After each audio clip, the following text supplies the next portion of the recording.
making a tentative agreement to establish safe corridors for civilians and aid.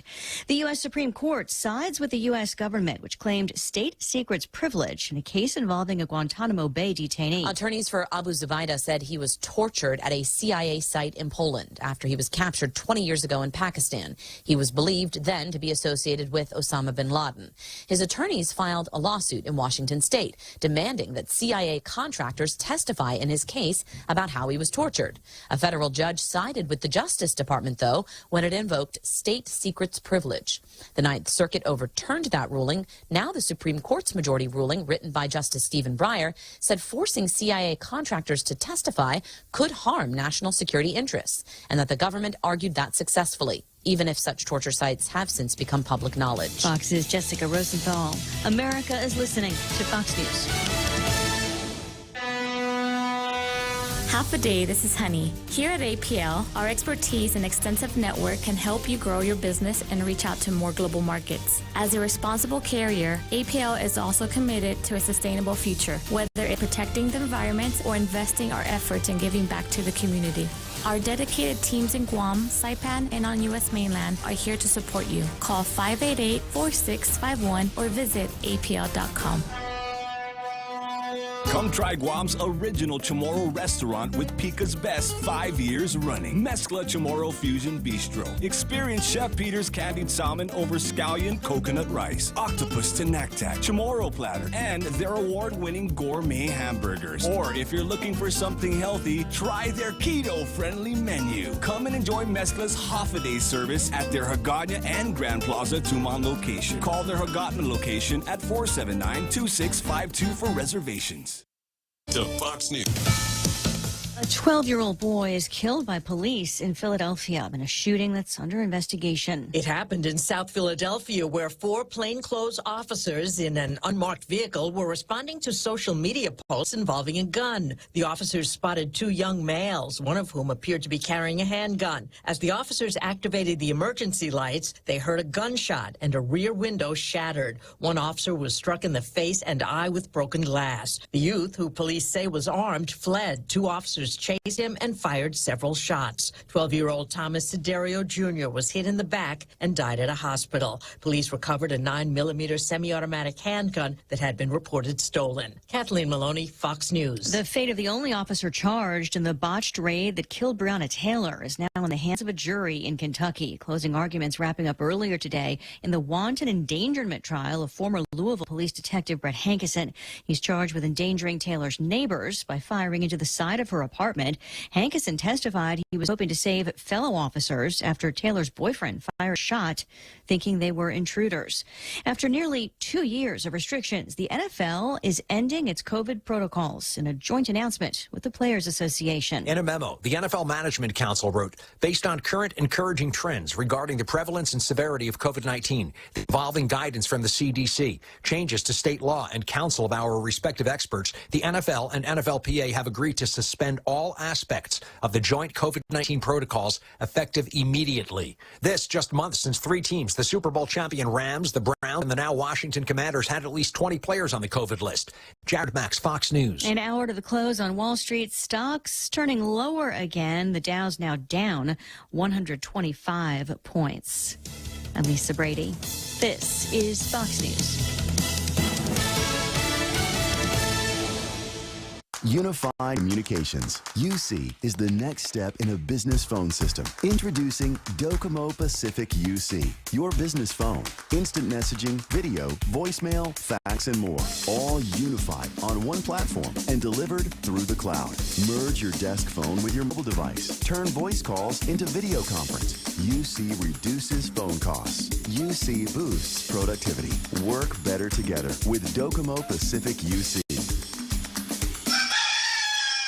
What's for breakfast at KFC under $3.95, you ask? What's for breakfast at KFC that's different than the other guys, you ask? KFC's chicken wrap, sausage wrap, the Colonel's chicken congee, chicken fried steak, sausage biscuit and gravy, and biscuit sandwiches made with KFC's original fluffy biscuits. All for under $3.95 and all only at KFC.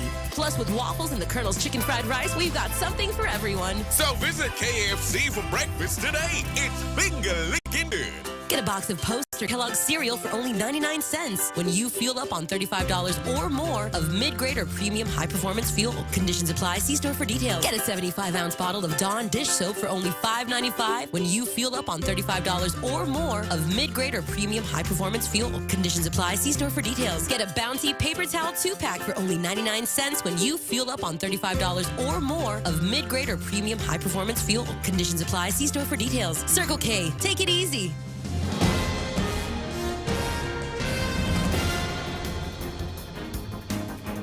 Half a day at 6:06. I'm Mana Silva Tyron with a look at your local news on the point. Another COVID-related death reported this morning. This one is the 331st. The 65-year-old woman was brought to GRMC dead on arrival. She was fully vaccinated with a booster but had underlying health conditions. There were also 169 new COVID-19 cases confirmed out of 836 people tested. There are 33 people currently in the hospital with COVID-19, one person in intensive care. Well, the lowered numbers of COVID cases has resulted in the governor easing another one of her restrictions, not the mask mandate, though. The governor has allowed now for up to 100 people to gather indoors and outdoors. Her executive order went into effect on the 2nd of March. Governor not lifting the mask mandate, though. The Post reports while the physician advisor did state that the mask requirement could be lifted in about 2 weeks, the governor thinks it's too soon. Leon Guerrero said that if there's going to be a change in the mask mandate, it would apply only to certain situations.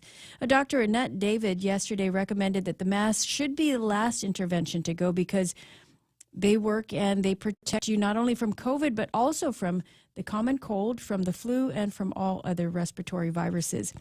Well, 2 years into the public health emergency, government officials defend the continued extension as they say it allows for continued assistance. Public Health Incident Commander Fernando Esteves also said it goes beyond just the funding, and the public health emergency declaration is needed for certain operational aspects. We'll have more news right after this.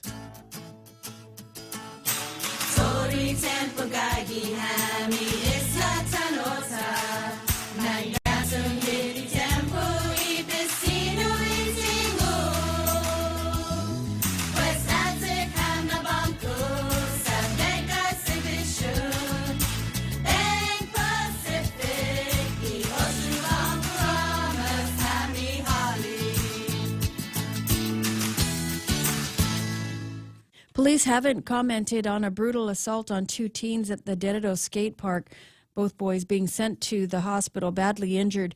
Mother, Ina Lee, was on KUAM reporting the incident involving her son and his friend. Went to the park to skate. Lee reported that the boys were approached by 2 drunk boys when they were assaulted and reportedly one of them lodged a glass bottle into one of the boys' eye. The teens were both taken to GRMC. Lee told KUAM her concern was that it took officers more than 20 minutes to respond. Fortunately, the witnesses were able to intervene. The police did say that they were investigating the case. However, they didn't release any further details. Meanwhile, from the Guam Daily Post, local and federal officials were spotted at a Manila residence earlier this week where they were able to apprehend a fugitive. The man found sleeping on a bed with a pistol beside him, according to documents.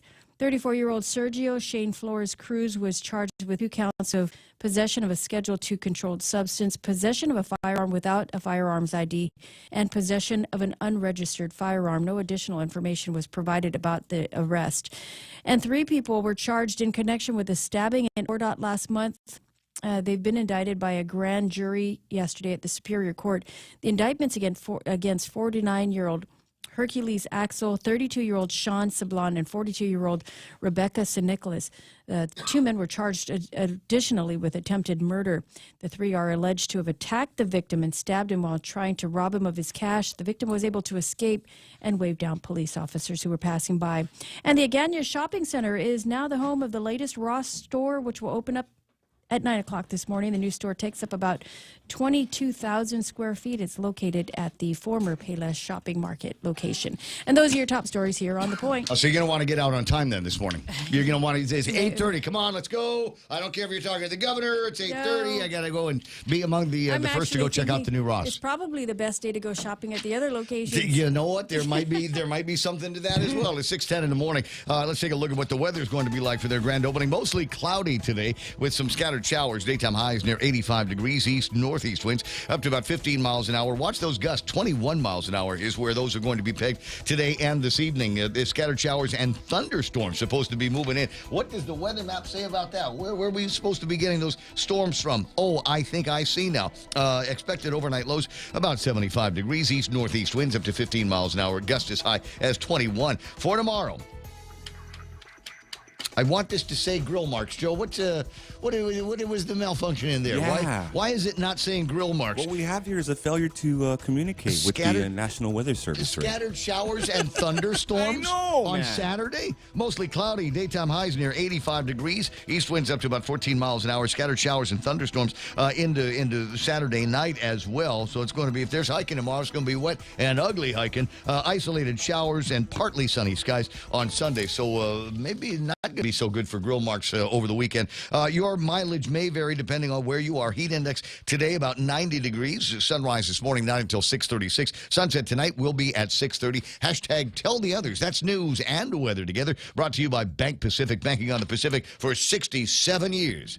Go green, go hybrid. Go to Nanbo Insurance, and your next power bill is on us. Insure your hybrid car at Nanbo and get up to $350 towards your next power bill. That's instant savings for keeping our island clean and green. Nanbo has been providing Guam with over 50 years of reliable and affordable auto insurance. At Nanbo, it pays to go green. Terms and conditions apply. Visit nanbo.com or call 477-9754 for details.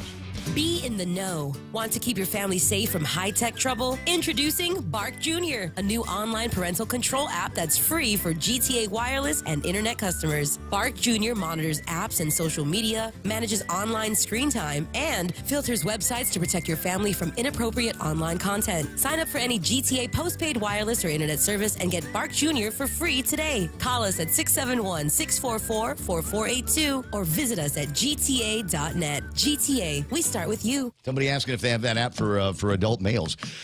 Just checking. We'll see what happens. 888-825-5888-TALK is my telephone number. Ray Gibson Show brought to you by APL American President Lines, a global presence with a local home. Also being brought to you by Subway. Their Eat Fresh Refresh is moving along. Timeless classics with a fresh take. The honey mustard rotisserie style chicken with the new Subway rotisserie style chicken. Super flavor upgrade. Try it. Craving some heat in your Subway sandwich. The Baja Turkey Avocado will hit all of your hot notes. Tuck into new subs to savor at Subway Eat Fresh.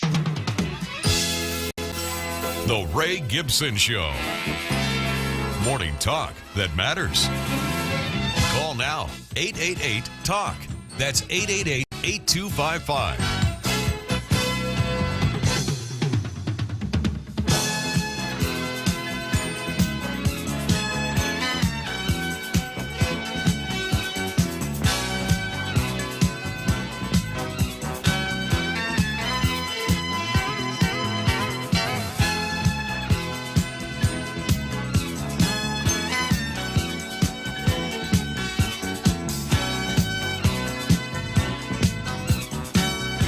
Everybody look at me, look at me, look at me. I'm just trying to figure out how to start this program.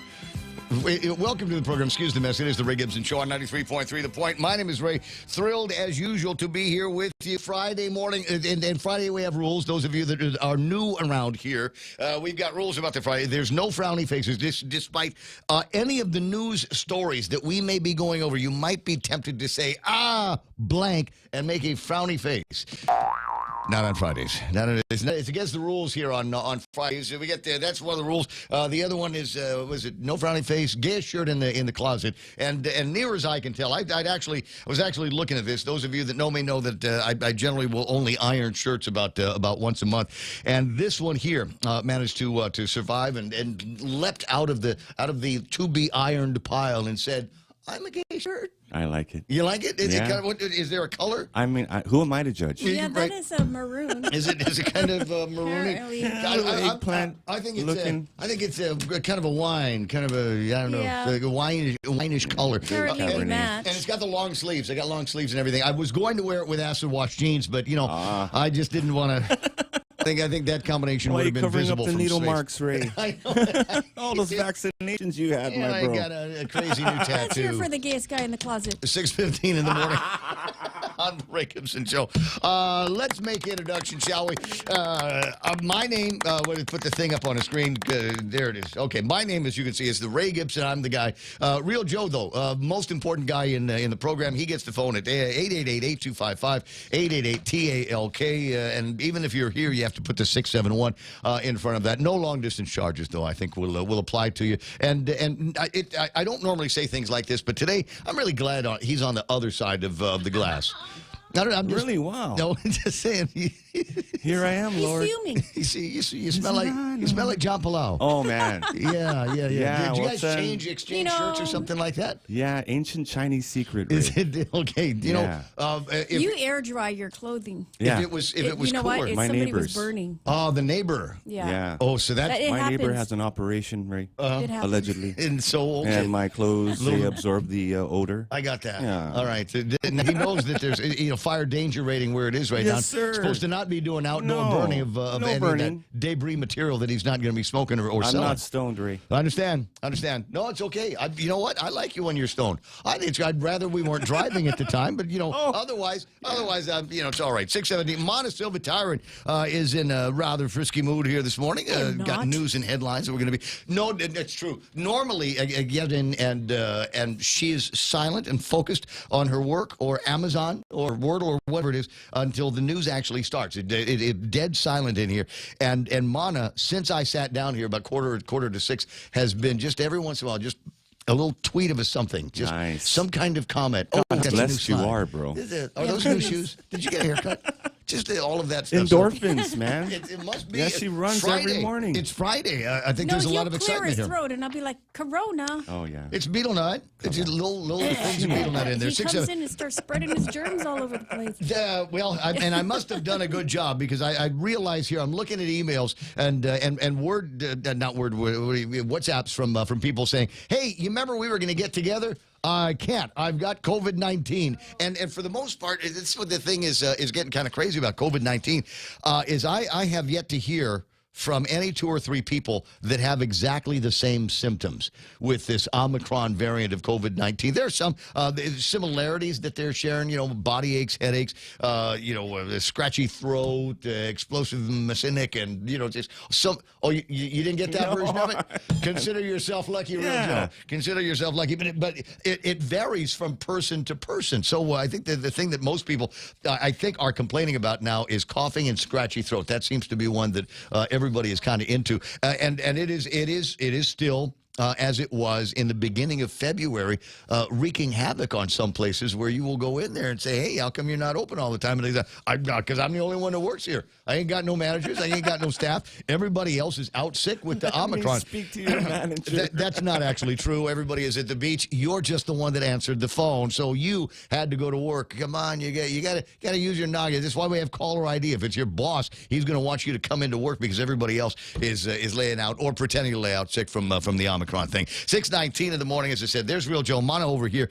I'm over here. Items in the table of contents. They are kind of all over the place. Although I got to admit, today is another one of those days where you kind of look at things and go in the newspapers and go press release, leak story. Okay, where's the actual news here? We've done our best to try to find some for you, and we'll present thus, Lee, in just a few moments. In the meantime, we've got to find out about all of these other vectors over here. Sometimes you want to go where everybody knows your name, and they're always glad you came. You want to be where you can see the troubles are all the same. You want to be where everybody knows your name. You want to go where people know people are all the same. You want to go where everybody knows your name. What do you mean I'm not supposed to call people vectors? Dr. Berg said it wasn't a derogatory thing. We weren't trying to split the community in two by referring to people as vectors. People are just too sensitive around here, for heaven's sakes. I meant it in absolutely the nicest way possible, and according to the experts, medical experts, there is a nice way possible to refer to somebody as vectors. At the top of the vector list here this morning, I got John Ray Tight to know saying, because it's mess tomorrow, so he's saying it in some more. Biba betness. Nice. Because it's a Friday. Nice, Morning isn't that nice? Rico Blancaflor, in honor of Mes Tomorrow, is saying, Magandang umaga. Hey, big man. Half a day. Bennett Lohan Dueñas. Again, Mes Tomorrow. Hoy. Hoy.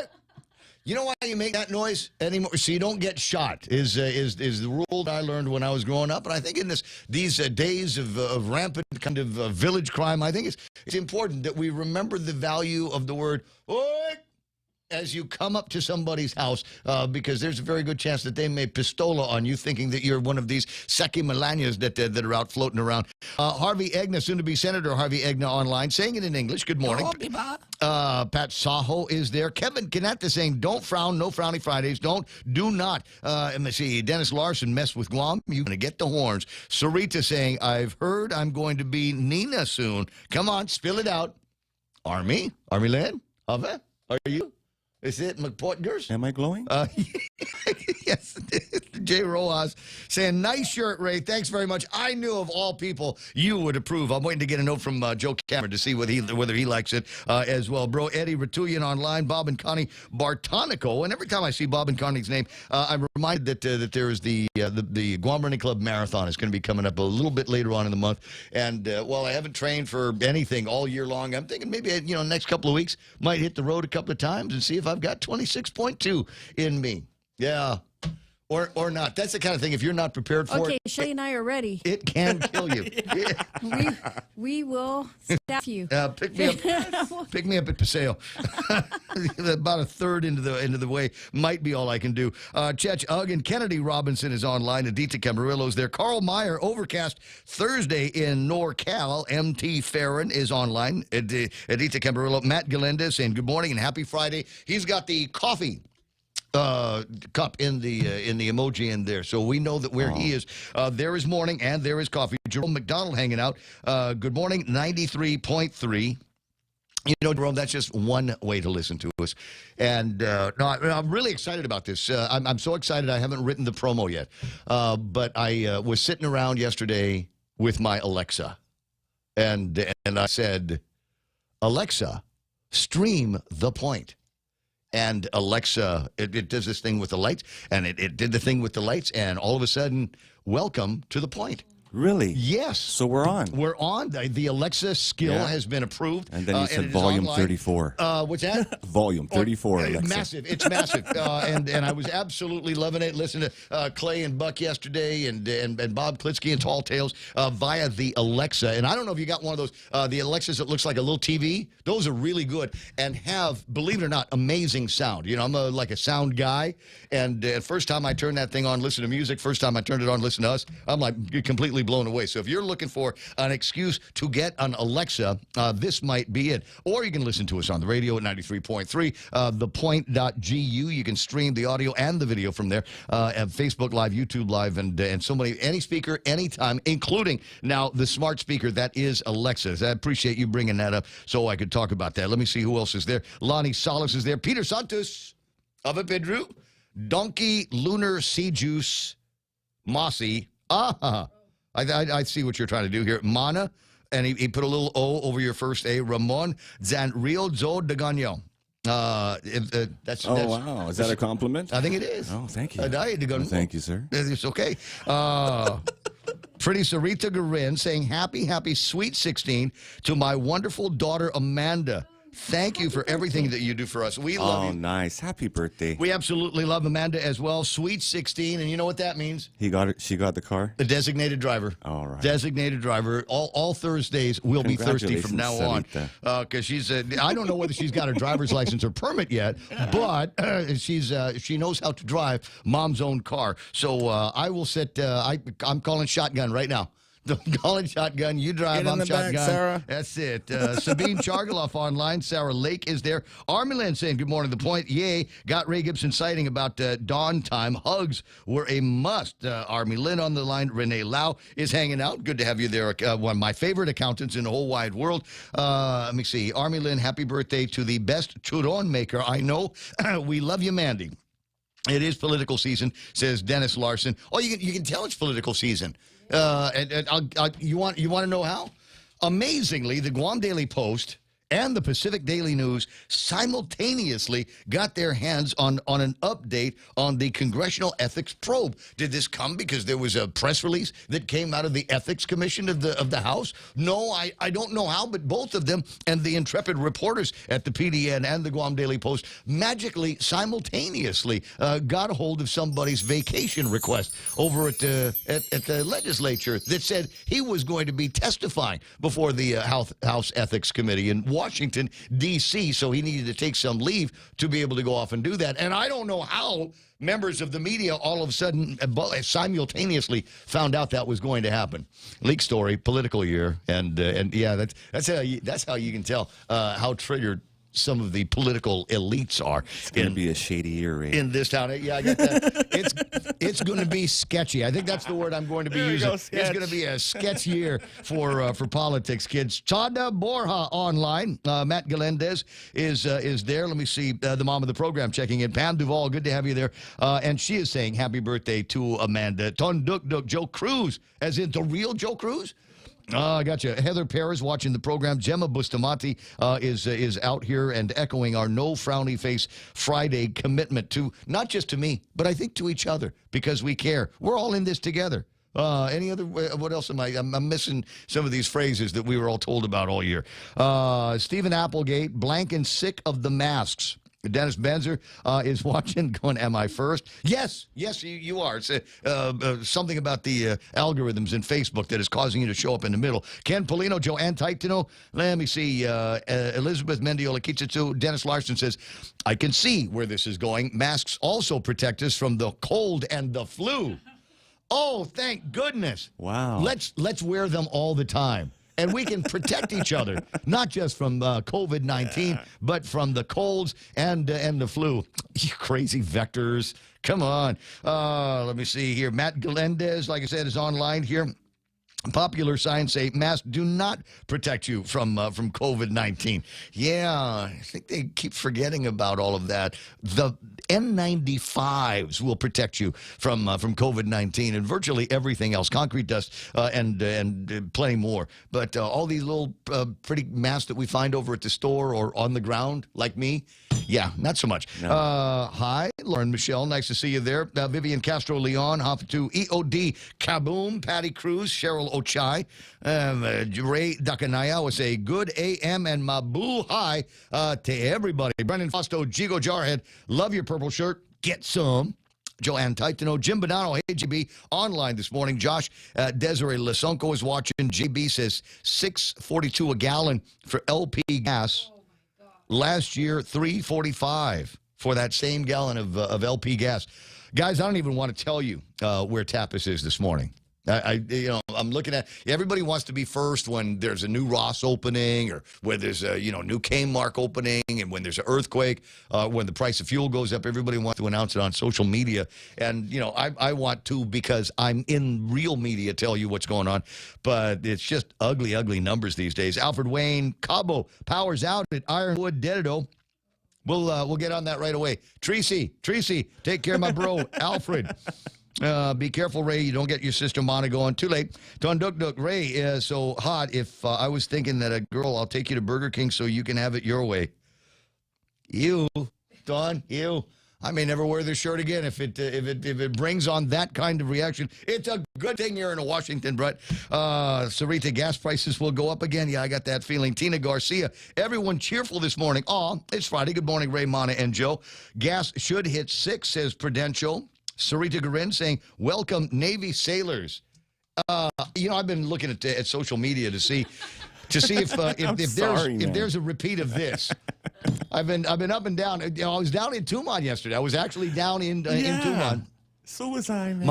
Miami wanted to go eat at California Pizza Kitchen. Apparently that's her new thing is CPK.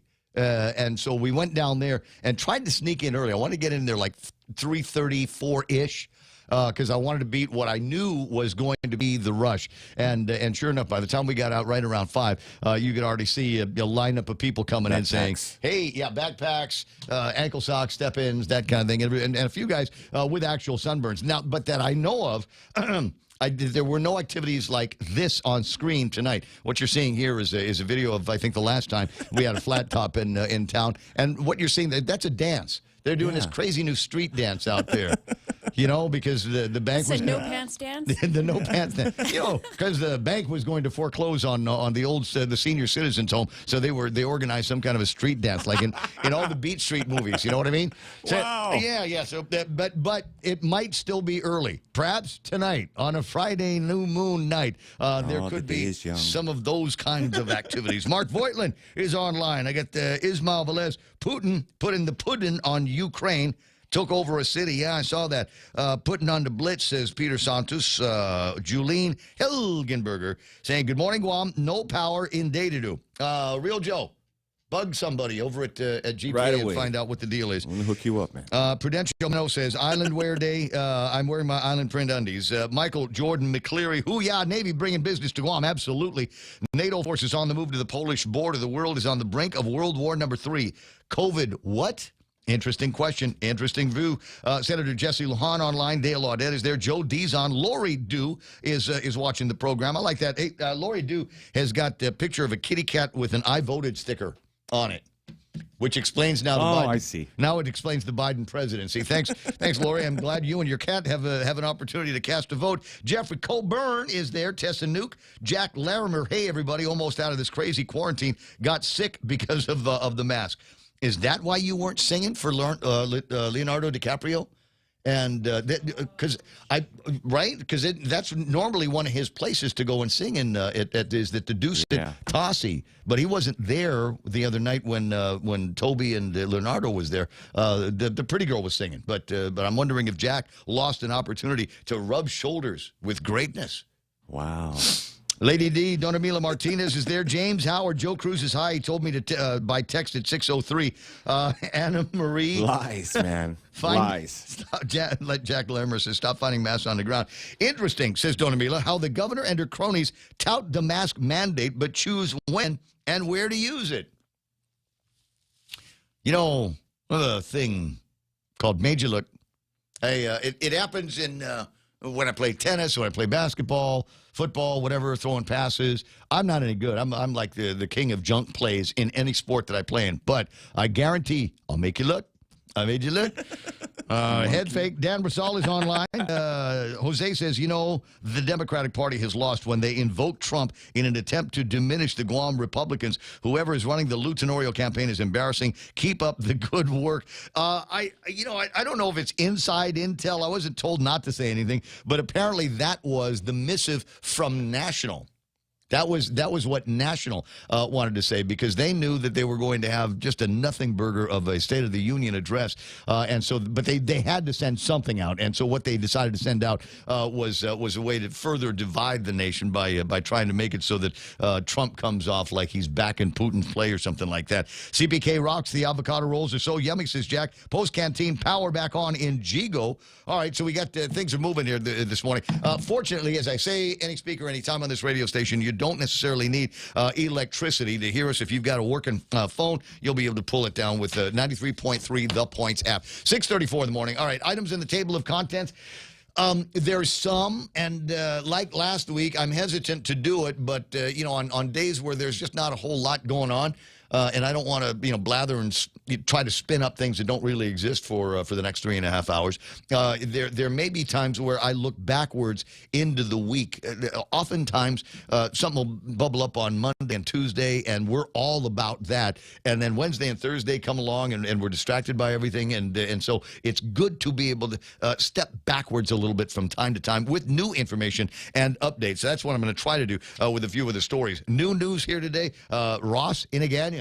I'm not, as every woman in my life knows, I'm not a Ross guy. I'm not a Kmart guy. I'm not, I'm barely even a Payless guy. The reason why I go there, there's food. and I need to eat every once in a while. My diet cannot consist of Oreos and beer. You're a hardware store guy, Ray. At least I don't think my diet can consist of Oreos and beer. I don't know if anybody's done any consistent and concrete analysis on something like that. The occasional bag of $9 beef jerky, I think, gets thrown in there from time to time. As a bachelor, I've got to help support some of those other businesses. It's just that I don't know. And I don't kind of get Ross. And so I can't understand how there are some people that go to Ross on a regular basis just to see what else they got in the new shipment. Mom was that kind of person. She would go to Ross, even though the house was already full from floor to ceiling of Ross junk.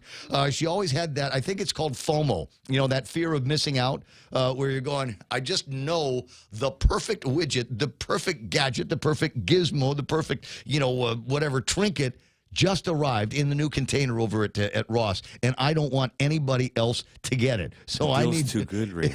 Exactly. Sometimes the deal is just too good. You know, you don't I'm need not it, that, you just buy it. I'm not a patient shopper, so I mean, you really have to have patience to go in, especially when there's a crowd there. Yep.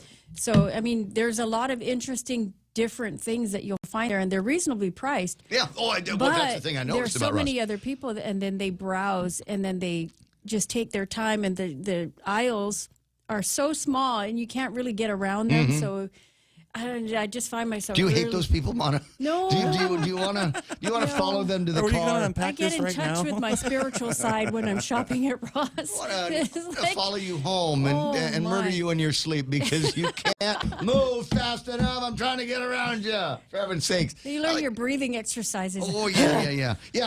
And and the same thing is true. like Ron DeSantis when he was doing the video yesterday with the kids.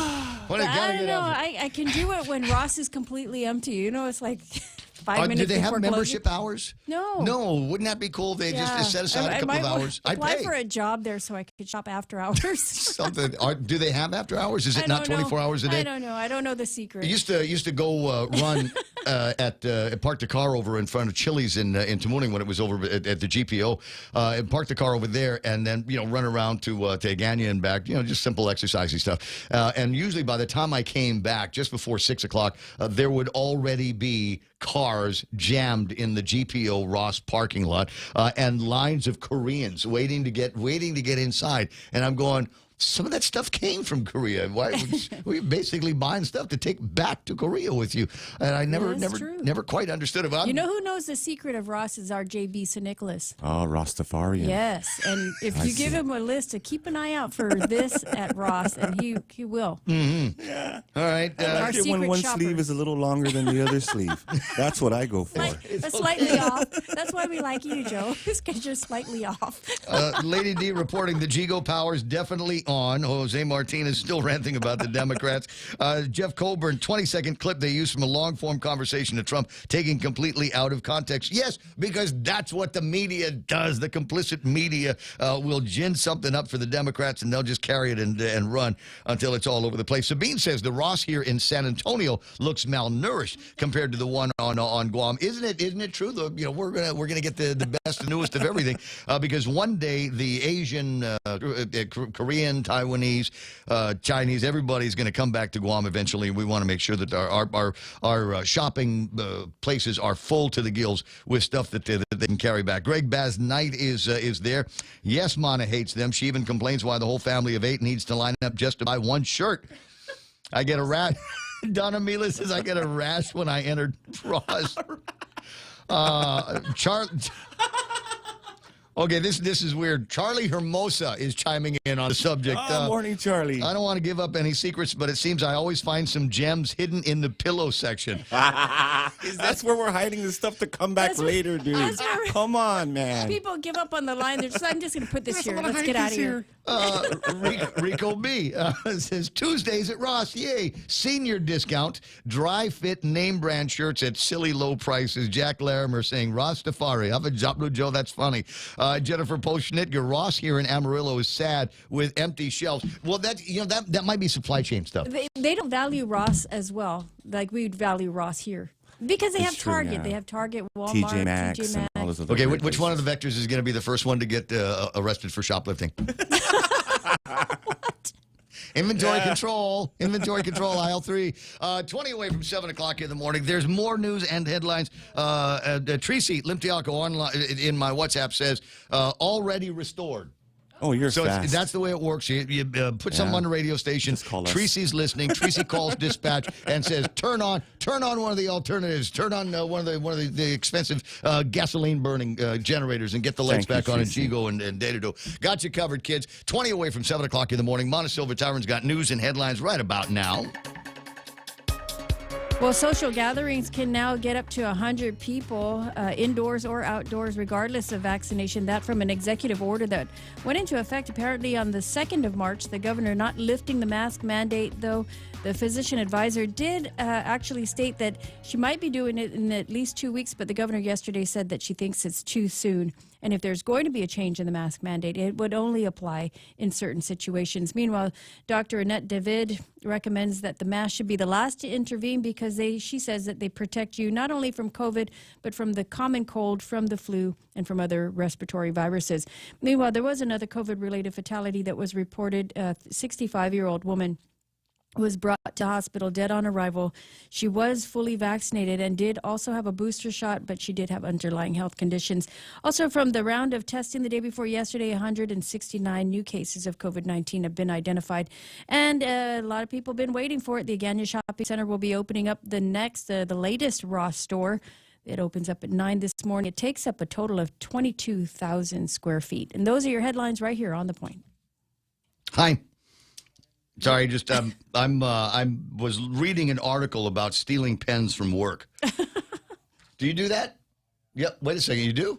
No, not here. Not before. No, before. Ray. In other places. I'm a changed man. Yeah, I used to make pipes out of pens. Well, we don't actually have any pens here at the radio station. Not good for making pipes, Ray. Not here. But I was someplace in the last couple of days, and I had to find there was a form. It was that thing over at Uncle Carl's place with and they were shooting videos, obviously for promotional ventures and things like that. And I had to fill out a release form. And so I'm, filled out the release form, JOECRUZ, put the date down there. Oh, sweet. And it occurred to me that it was a really good pen. And I asked the girl, I said, "Can I keep this pen?" And she says, "Yeah." She says, "Yeah, I got plenty of them." And I don't know, if you're one of those. Is that a cross? It's not a cross. It's a Mont Blanc. It's a uni, as in Uniball, Jetstream pen. And it's the one where the ball is exactly the right size, and it feels good when you're writing on the paper. That's a $13 pen. I bet you it is a $13 pen. It's one of those kinds of things that you only buy with government dollars. Exactly. So I'm thinking, should I feel good or bad about asking? So I asked her because sometimes the answer is yes. The answer will always be no if you don't ask. So I asked her. I said, "Hey, listen, I want to keep this pen." She said, "Okay. I got plenty. No problem, Gib. It's all right. You go ahead and do that." So there's an article that says national survey found 100% of respondents admitted to stealing pens from colleagues. The survey found 78% of respondents admitted to stealing pens by accident, while 22% said, "Yeah, I took it on purpose." And you know what makes them? Wow. You know what makes them even more attractive? I gotta steal it now. Is when somebody puts their name on it. If it's got this is Real Joe's pen. Real Joe's pen. I have to have it. This is Guamri. I must own this pen. 643. It's the Island of Thieves, bro. Speaking of Island of Thieves, yes, every day, in one of my WhatsApp groups, and sometimes it's the MTM Vigilance WhatsApp. We got people in the middle of the night patrolling the island. I got this one here from the Father Duane's Class of 80 chat group, and they're sending it out so that I will be aware of it, and they know I'd play it on the TV, on the Facebook Live and the YouTube Live. For those of you listening in only audio, I'll try to do a play-by-play, but it's a video. And a guy rolling up, looks like he's looking out for his neighbor, and he spies in his neighbor's yard one of the very typical looking Seki Melania cars, and people that he knows doesn't belong there, looking for something to steal. And this is what it looked and sounded like. You guys are not supposed to be here when nobody's here. Okay? Smell like cat pee. You guys second Melania for your eyes, Keki? So he's going around taking video of the car so that if anything happens, he's got an adequate description. What's my car? They're in the car, and that's the sound Seki Melania's car makes. So listen carefully for that You guys sound. are not supposed to be here. What are you doing here? Now, I love this guy's attitude. He's oh man, I know his voice too. Literally chasing. he's not just following him. He will chase them down the street. That's the kind of neighbor we need, What's Ray. these guys here? They're 6344 telephone phones. You guys are not even supposed to be here. Nobody's here. I don't live in Why are Telefomo. you stopping by the house? I'm You guys sorry. Get the hell out of here. I'm high on ice. I don't know what I'm doing. I'm just what? I got to turn around in this yard while I look for something to steal. Wow, man. He makes a point in the beginning of the video to shoot where it says you can make out the license plate, and he even calls out the numbers on the license plate. Yeah, but if it's good, Ray, what if the license plate's from a Mercedes Benz? That's the thing. And I'm kind of curious about this. I want to take the license plate down and call one of our police officers, one of our operatives in the police department, and find out if exactly that, if that's the license plate that goes with that car, or was it lifted off somebody's BMW out of Palo Verde? You know what I mean? Anything can happen. 6:46 in the morning in the Ray Gibson Show. Tell you what, quick break. We'll find out what's happening on the roadways and find out some more smart alecky things for me to talk about. Good day. This is Jade Ugin from Security Title, and in celebration of Tomorrow Month, here is a tip on dealing with your land. You might be thinking of giving part of your property to your child or another family member. Once you have subdivided the property and recorded the map, you will also need to record the deed transferring the title. Just drawing the map is not enough to make sure they actually own the land. Protehi I Tanonmu. When it comes to your family land, call the professionals at Security Title. We are here to help. Attention! Lolita Kamet is now with Holiday Realty. She'll always be that hardworking and passionate real estate professional who is committed to helping you make a difference in your life and helping you achieve the American dream of home ownership. She also specializes in commercial leasing, land sales, local residential sales leasing, military and corporate relocation. So for all your real estate needs, call Lolita Kamet now with Holiday Realty at 688-6743. That's 688-6743. 6:47 in the morning, and birthday shout-outs to beautiful Amanda, Sarita's daughter. And the coconut doesn't fall very far from the tree. Beauty queen mom, beauty queen, celebrating sweet 16 today. And all of us here at the radio station say happy birthday to you. And so we've got a picture, Genesis pictures. There's like we're not satisfied with the regular movies we have. We got to make a Genesis version of Spider-Man and Batman and Superman. All right, here's the Genesis version. This is Mandy today. This is baby Mandy. And just as cute as a little baby on the beach. It's 6:48 in the morning, Ray Gibson Show. Let's do some weather traffic, shall we? What's it looking like around here? A little bit of traffic up at Anderson Air Force Base. Minor stuff, though. Southbound Marine Corps Drive as you make your way through Dededo. Nothing major. Nothing to see here. Move along. A little bit of intersection traffic at 1 and 3 around Ducadu starting to get busy. The rest of Southbound Marine Corps Drive looks like basic intersection. In fact, most of the rest of Dededo traffic looks like intersection stuff right about now. Must have been Thirsty Thursday. Everybody taking their time getting back out. 8 and 10 and 16, not bad there this morning. Nothing major on 8 and 4 getting into the downtown Agutnia area, and just a little traffic over at Naval Base Guam in Sumai. 6:48. That's it. That's right now traffic. This is The Point. Raise your glasses for a toast because First Hawaiian Bank now turns your meals into a reason to celebrate. Every dollar you spend on dining purchases, including fast food, earns you up to 3 times United miles. Simply use your First Hawaiian Bank United credit card and start reaping the most rewarding credit card experience on island. Terms and restrictions apply. Don't have a First Hawaiian Bank credit card? Visit any branch or FHB.com to apply today. With First Hawaiian Bank, it all starts with yes. Just in time for Lent, it's our delicious BK Big Fish Sandwich. 100% white Alaskan pollock, breaded with crispy panko, topped with sweet tartar sauce, tangy pickles on top of a warm toasted brioche bun. Also available, our Impossible Whopper, 100% Whopper, 0% beef. Enjoy your Lenten season with French fries and a refreshing brewed sweet or unsweetened tea. We're ready to serve you this Lenten season. Now available at BK Hagutnya, Tumon Bay, Micronesia Mall, and at the airport. BK your way. Selling a Nissan car. It's Friday. How'd you like to be in a new car like today, over the weekend? Yeah, baby, I got a new car. You like it? Don't eat in here.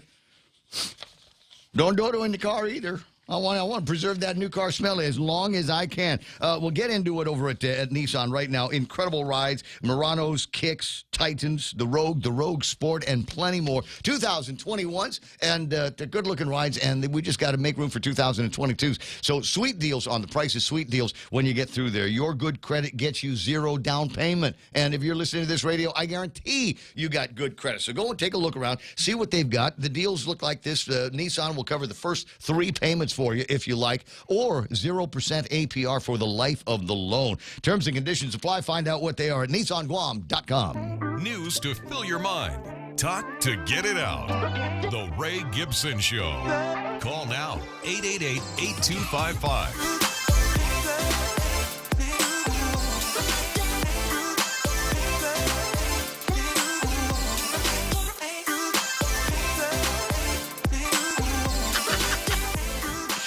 Oh, my God. You guys are way ahead of me here this morning. I got Chung Lee watching the program, Jay Rojas, and I think Pam picking this up at the same time.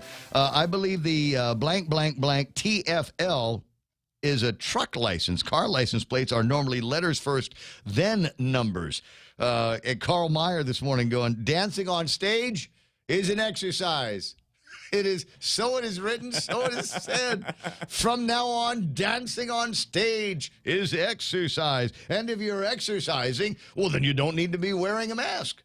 What I'm wondering what other things might be considered, might be construed as exercise. Excuse me, you're not wearing a mask. Yes, but I'm walking.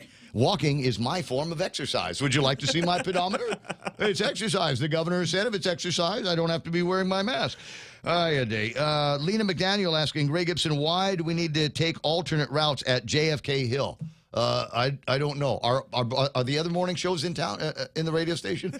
Neither one of those guys got a driver's license, so I don't know. Maybe there's an accident or something. The Navy's down there, man. We'll check and see. Perhaps maybe there was something along these lines going on down at JFK, and they need to keep people away from there. I don't know. Somebody will call in and find out. June Marie Owen online here already this morning. 888-825-5888-TALK. Word from GPA is that the power has been restored. I know that there were some problems up on the northern end of Daytidoo and in Jigo, but according to Tracy, all of the circuits there have been restored. Why did the power go out up in Daytidoo and parts of Jigo here? Are you ready? Ladies and gentlemen, I present to you the culprit. There is one less brown tree snake out there. It is it probably feels like one of those French fries that you get with your burger. You know what I mean? Crispy critter. It was up on the line, and it looks like it was big enough to be able to touch one wire itself and then another wire. So COVID. Yeah. COVID all the way. COVID all the way. Thanks, Joe. So that's what's going on. It doesn't look like there's any reasons to get excited around here. Ray Gibson Show until, what are we doing? Until 10 today, right? No Frowny Face Friday, gayest shirt in the closet, and a number of things on the table of contents. We're talking about the grand opening of Ross here this morning, and I think Mana makes a good point. Some people are going to be racing to the Ross at the Agana Shopping Center to see what's going on. Others are going to say, been a while since I've been at the Ross over at GPO or the Ross over at the Micronesia Mall. Where else do we have a Ross? Or is it just the 3? Yeah. We don't have a 4th. Like Hulali doesn't have a little mini Ross. The one in Sumai, Ray. There's Sumai. next to there's an infusion going in. I don't know. They're all over the place. They're everywhere. So we got that, and then there is the mixed messages on the mixed messages. Monday, we got Dr. Nathaniel Berg. I want to say it was in the Monday show or somewhere nearabouts there, where he said, should be out of this mask mandate here in a couple of weeks, and the governor was teasing the idea in media in the last couple of days that we might be leaving this mask mandate hell that we are in a couple of weeks. But apparently they were very firm in the conversation yesterday that I missed out on because I was taking a nap.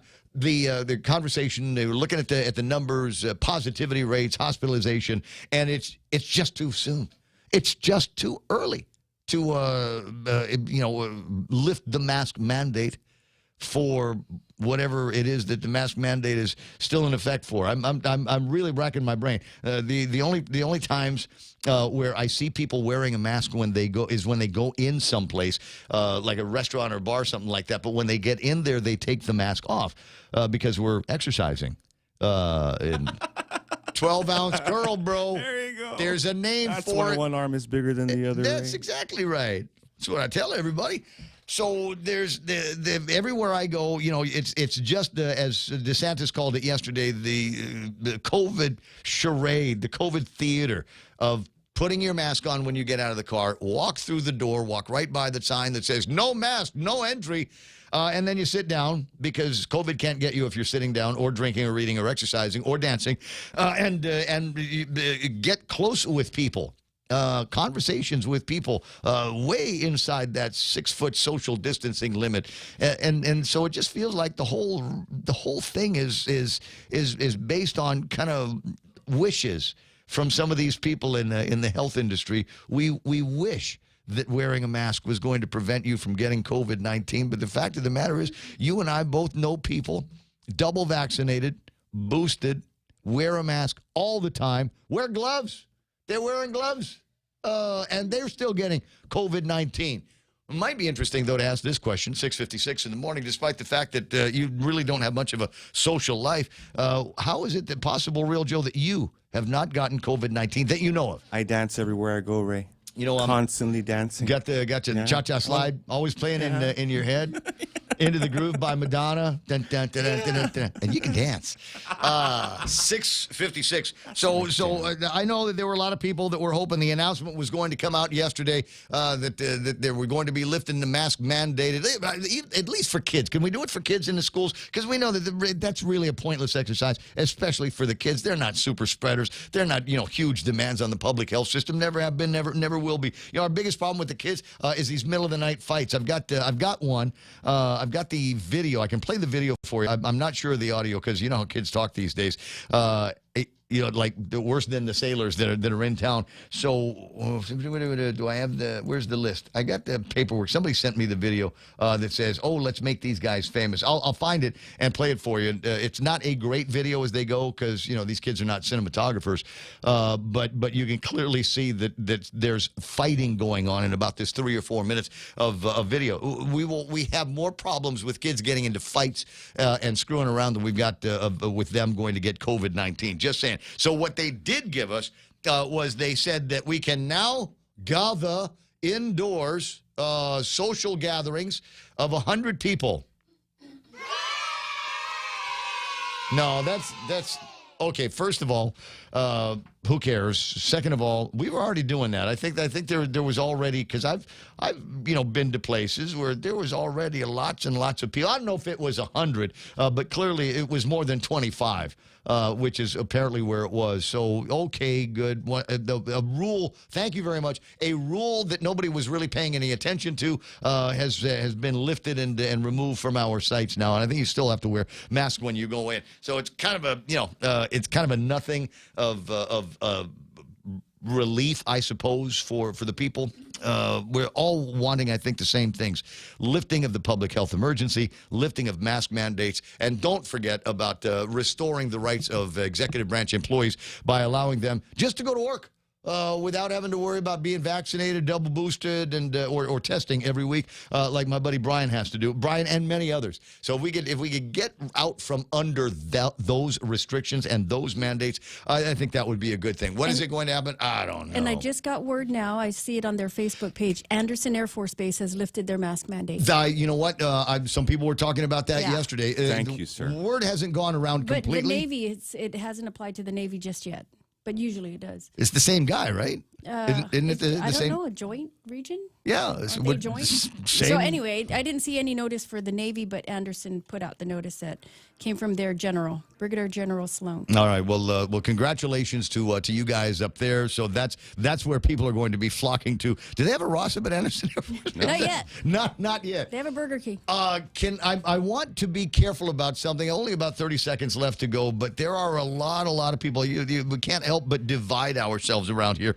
And I was noticing on social media yesterday that there's a lot of people that are jelly over people being able to go onto base and buy gas at $3.60. Did you see? I know a number for a recruiter. A lot of crybabies. Exactly. Send you to a recruiter. Exactly. It's just like, where's all these military people that can get $3.60 against gas? But we're on the same island. The gas comes in the same.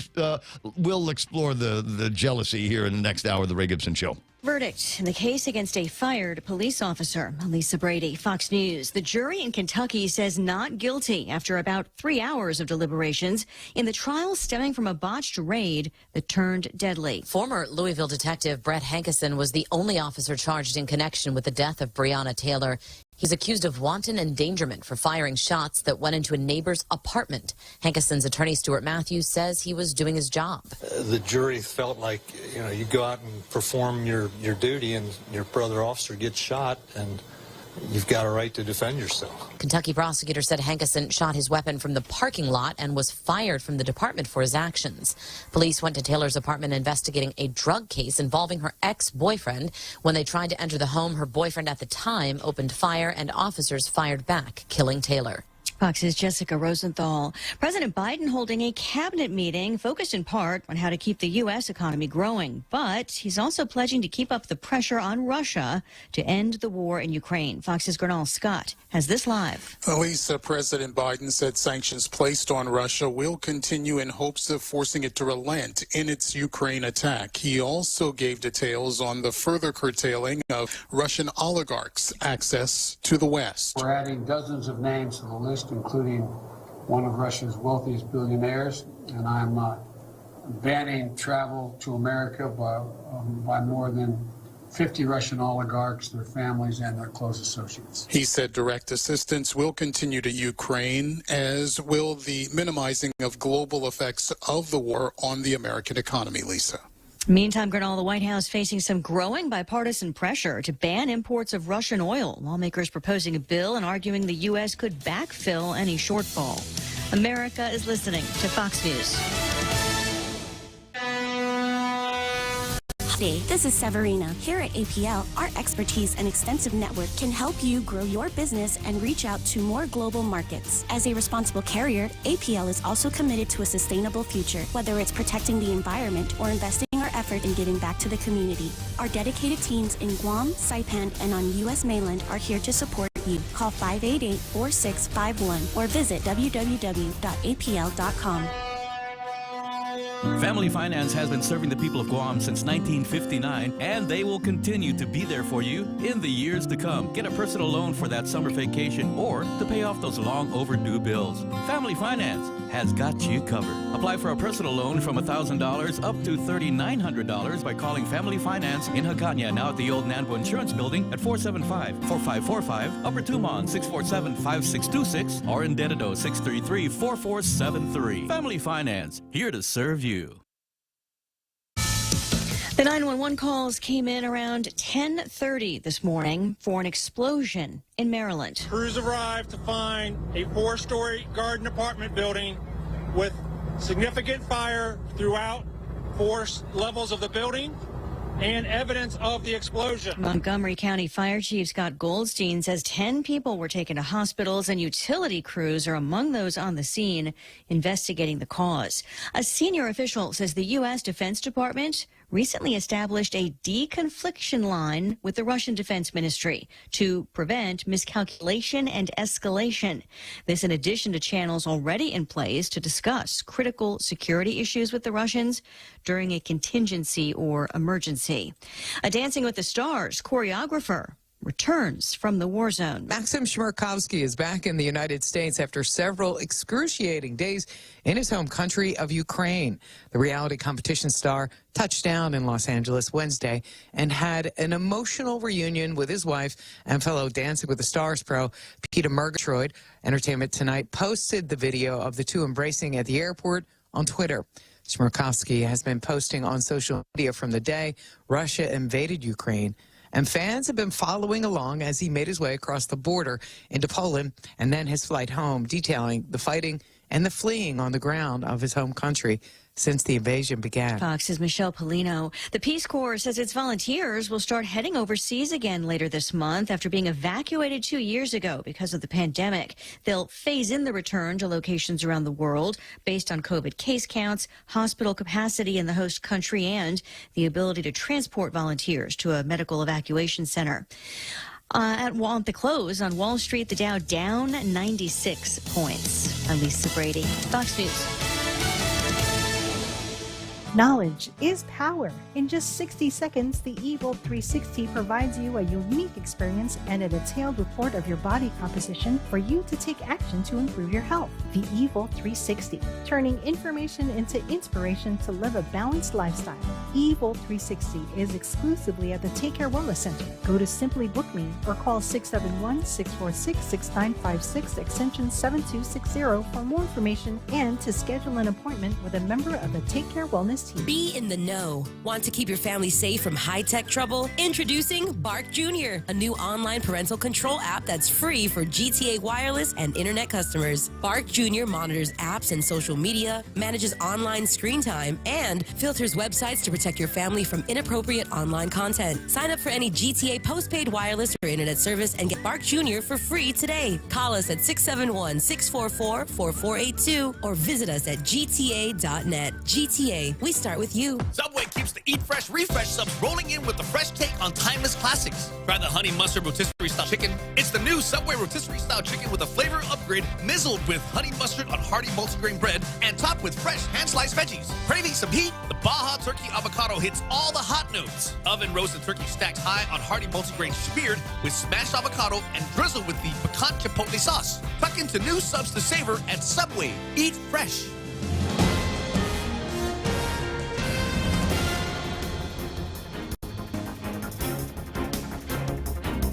Half a day at 7:06. I'm Ana Silva Tyra, and we'll look at your local news on the point. The lowered numbers of confirmed COVID cases has the governor easing yet another one of her COVID restrictions. The governor yesterday announced that she signed an executive order that went into effect on March 2nd that would allow for up to 100 people to gather indoors or outdoors. Previously, it had been 25 people indoors and outdoors. The governor, though, has not lifted the mask mandate yet. The Post did report that the physician advisor, Dr. Nathaniel Berg, did mention that he could be lifting the mask mandate in a couple of weeks. However, the governor thinks it's too soon. Leon Guerrero said if there's going to be any change in the mask mandate, it would apply only to certain situations. But the mask mandate was lifted on at least the Anderson Air Force Base. Brigadier General Sloan sent out a notice to the Anderson community thanking them for their adherence to the COVID-19 mitigation measures during the recent spike. And effective immediately, they have allowed for DoD service members, federal employees, contractor employees, dependents, and other official visitors to ditch the mask. Exceptions will apply for those facilities that do require mask wearing for safety. The decision, of course, on the heels of the new CDC mask guidelines. Now, service members will still have to wear masks in the certain facilities and, of course, adhere to all local policies when off base and within the community. There was another COVID-related fatality reported. This is the 331st death. A 65-year-old woman was brought to the hospital dead on arrival. She was fully vaccinated with a booster, but did have underlying health conditions. There were also 169 new confirmed cases of COVID-19 out of 836 people who were tested. There are 33 people in the hospital, with just one person in intensive care. We'll have more news right after this. Top End Pest Control is who you call for all your pest control needs. Got a problem with roaches, ants, spiders, rodents, fleas, ticks, termites? No problem. They do it all. Top End Pest Control is a service-disabled, veteran-owned small business and HubZone certified, serving Guam since 2012. Call them today for a quote, 487-5657, or email topendpest@gmail.com. Check them out on Facebook at Top End Pest Control and give them a like. Top End Pest Control for all your pest control needs. Police say that they are investigating an assault that occurred up at the Tumuning or the Dededo skate park over the weekend, but few other details have been released. The mother was on KUAM last night, Ina Lee, reporting that the incident involved two boys. One of them was her son and his friend. They went to the skate park. Ina Lee reported that the boys were approached by two drunk boys when they were assaulted. The assault resulted in both boys being sent to the hospital. Police did say that they are investigating. They didn't give any further details. Meanwhile, 3 people charged in connection with a recent stabbing in Ordot last month have been indicted by a grand jury. The indictments against 49-year-old Hercules Axel, 32-year-old Sean Sablon, and 42-year-old Rebecca Ann St. Nicholas. The 2 men charged additionally with attempted murder. The 3 are alleged to have attacked the victim and stabbed him while trying to rob him of $850 in cash. The victim was able to escape and wave down police officers. And aside from Ross opening up at the Agana Shopping Center today at 9, also comes an announcement that the Mangilao Night Market has reopened. Last night was the first night of the reopening. Having all of the food trucks available. This will continue every Thursday night at the village of Mangilao from 5 p.m. until 8 p.m. Fendanya Friday. Yeah. It's Fendanya Friday tonight. again at Epal Beach, and maybe even more activities for the kids, and more food trucks, and maybe more honey. I don't know if there's honey. I think Dennis is out of town over this week, but all kinds of activities going to be taking place, and things being added every weekend. To weather for tonight, what have we got here? Scattered showers and thunderstorms. Bring an umbrella down to Fendanya Friday. Mostly cloudy, lows around 75 degrees. East-northeast winds up to 15 miles an hour with gusts as high as 21 miles an hour. That's tonight. Right now, mostly cloudy. Highs near 85 degrees later today. East-northeast winds to 15 miles an hour with gusts as high as 21. Weather for tomorrow and Sunday doesn't look good. Scattered showers and thunderstorms are in the forecast. Darn, I had some yard work I needed to do. I guess I won't be able to do it because you know how hard it is to push a lawnmower in wet grass. Yeah, it's not pleasant. Mostly cloudy all weekend long. Partly sunny on Sunday, and that's all I got for you. Sunset tonight going to be 6:30. Some great sunrise pictures I played from Pirates Cove over on the eastern side of the island, announcing that, yeah, Friday is here. It's 7-Eleven on the point. Always here to help you. This island is our home. Through the years, we've been a friend to the neighbors we have known. Now we're banking on the future. More services to choose. Bank Pacific, where others put branches, we place roots. Check out the newest hydro and garden center to hit Guam, Crop King Hydro. We have a huge selection of plant nutrients, soils, hydroponic mediums, organic pest control pumps, plant support, tools, and so much more. Call 635-4769. 635-GROW. Open Monday through Saturday, 10 to 6 at the Dededo Satina Mall, right across from Payless and Paradise Fitness. For whatever you grow, think Crop King Hydro. Crop King Hydro.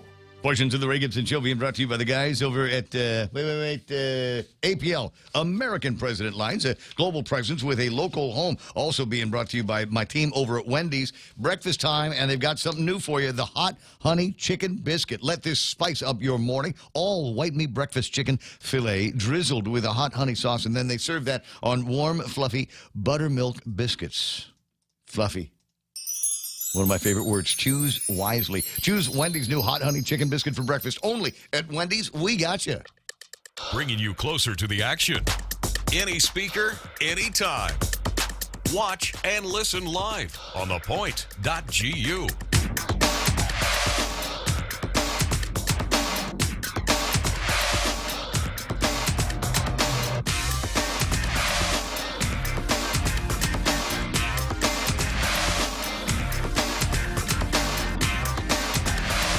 .13, Ray Gibson Show. Charlie Hermosa online. June Marie Owen, Eric Raker saying exercise. And we're going to be talking about exercise because I just found out cha-cha slide is exercise. And you don't need to wear a mask when you're doing the cha-cha slide. Eric says exercise is 80% mental. I'll do the other 20% later. Actually, you're supposed to say, I think I'll do the other 20% later. June Marie Owen saying, good morning, David Hurst, Gina St. Nicholas, Sherry Iriarte. There's Pete Guerrero. Let me see, Dona Mila Martinez. Governor has positively no integrity. Standing next to people and taking pictures is not exercising. Have some integrity. Bill Wyndham online. Ruben Mortera, Bertha Massa Cruz saying double standard. Oh, are you kidding? Are we not People talk about you're tired and frustrated. That's what we're tired and frustrated of. Is that feeling that there is a double standard? Well, everybody else is there. You got to wear masks on inside, and no party, no gathering, and things like that. And then we get pictures of the Guard in their meeting. We get pictures of a fundraiser at Josh's birthday party, and there's all kinds of people in a gathering that clearly had more than 25 people. Honestly, I didn't realize that we didn't lift that the number requirement. Based on what we saw. Yeah, based on what I thought we seeing. already did that. Yeah, because all of these fundraising pictures and all of that stuff, and apparently we can get together and have galas and things like that. Oh, no. It's actually, that sounds like the same thing as that governor in California hobnobbing with all of the celebrities during the Super Bowl. Oh, no. I held my breath for those pictures. I took my mask off and held my breath. BS. Sounds like BS to me. BS. Jack, the Post Canteen says, somebody's talking about Anderson always lifts before Navy. Post Canteen online says, to be fair, you have to say it like that. And if you watch Letterkenny, you know why that's funny. To be fair, there is a large group of sailors. Last thing the Navy needs is a PR nightmare if an outbreak happens and they didn't do the minimum to prevent it. And they'll remove the masks when the ships leave, just like Anderson did after Cope North. Really? Worried about a PR disaster? Is that what it is? The things that occupy sometimes the military mind. Tattoo Shauna online, and good to see you there. She said never steal a tattoo artist pen, ever. Ruben Mortera, Nick Perlowski, Post Canteen, we don't need Kim Jong-lu blaming them for a surge. But wait, if there is another surge, she can milk the feds again. I've got enough land to build 2 hospitals. Elizabeth Gumatau, Mike Romero, Venus Onad Baginan is watching. Benny Polino, Linda Gabriel, Anna Marie, Terry St. Augustine, Danny Guerrero, Ismail talking about vaccinated with booster deaths. Pfizer released their results that they were intending on releasing in 2096. The document has 8 pages of deadly side effects. Let me say that again. Pfizer knew that their vaccine was killing people and intended on releasing the documents after everyone vaccinated would have been dead, not for another 75 years. They were forced by a judge to abandon that strategy. Dean Lisa Castro is there, Ray Dakanayawa, Marvin Francisco, Oliver Malakas, Mark Voigtland. Huge crowd here this morning. It's absolutely massive. Mike Grace Blas, Ivan Tykenko. Hi, Mike Schneip. Good to see you there with Eric Ada and Ron Castro, our favorite artist. Olivia Castro is online. Jose Tekpahagu is there. Michelle Charlotte Lasonko and Elizabeth Gumatauta on that side. YouTube side, where the resistance is hanging out. Lynn has checked in already. James Howard, Ride and Heard. He's the moderator there. Who's your Big Daddy 06? Brian Strickner and Rico Blancaflor likes to hang out on that side as well. So does Alfred Cabo. I'm looking at some of the comments here. Lupang Guam, your immune system needs germs to exercise and stay strong. Isn't anybody concerned that they are weakening their natural immune system by wearing masks? We evolved this way for a reason. Mahal 671. Ay, mahal na mahal. Regards to gas pricing, look at it this way. Civilians pay higher gas prices, in which allows cheaper costs of gas available to all military gas stations. Biased and not fair. Oh, the point that I want to make is I'm beginning to see this, and it is one of those things, and I'm surprised, kind of, sort of, at the people that are beginning to push this narrative in an attempt. If we can't be divided on our vaccination status, let's divide people on whatever we consider to be their privileges. Somebody on the screen on the Facebooks and the YouTubes has put together it's one of these infographics, and it shows you what the price of certain things are. Price of a gallon of gas off base, $5.49. Price of a gallon of gas on base, $3.60. And it feels like that is being done in an attempt to divide the community, not on vaccination status, not on whether we're maskers or non-maskers, but whether people have got the privilege of buying gasoline for $3.60 at the auto port. And I'm not happy with that kind of thinking for a lot of reasons. If you want to buy gas for $3.60 a gallon and enjoy the life of somebody in the military making something in the comparison to minimum wage to stand watching 24 hours a day someplace where you don't want to be, Yeah, what a bargain that is. What a bargain that is. And as Mona said, yeah, you want to go down that road? You want that $3.60? There's recruiting stations. The recruiters are waiting for you to come by. If They'll even come to you. You know, the Army guys, sometimes they always feel like they're a little bit desperate. Yeah, they'll make the telephone calls all day, 24 hours a day. I'm not crazy about that thinking. Let's not divide the community. I think there's this sense that the poor brown people on this side of the fence have to suffer for $5.50 a gallon, while the white Americano militaries are able to buy it for $3.60, and that's not true either. Yeah. Take many and people? And they're not all just white Americanos. There's local Guam Americanos. Ding, ding, ding, ding, ding. There's locals that are able to take advantage of that and use their privileges in exchange for services that these men and women are providing to the defense of our country. And they don't make a whole bunch of money. No, they don't make a whole lot of money. Here, dirty little secret. Ask some of the military wives how hard of a time they've got making ends meet, and how many of them might be too ashamed to say that, yeah, they're taking Quest cards. They've got access to that because they don't make enough to be able to provide for all of their family's needs. I'm not crazy about that idea. And the other part of it is, you know, as I said, it's a privilege. There's the locals there. So when you start to see people that are making that noise in social media, do me a favor, because I can't catch it all, but do me a favor and just remind them about that. You know, is it their base privileges, and I think maybe they hear that word privilege and think, oh yeah, there's something special about these guys. Well, there is something special about them, and it is because they pledge their lives. They write a check that guaranteed you would never write, for the privilege of buying $3.60 a gallon gas. And when the price of gas goes up off base, it goes up on base as well. Everything is tied to some of the same metrics and some of the same numbers. 20 after 7 o'clock in the morning, 888-8255, 888-TALK. Got my buddy Kellis on the line, and I tell you what, looking at the newspapers this morning, I'm reminded about some very tremendous losses to the community, and including your brother. Yeah.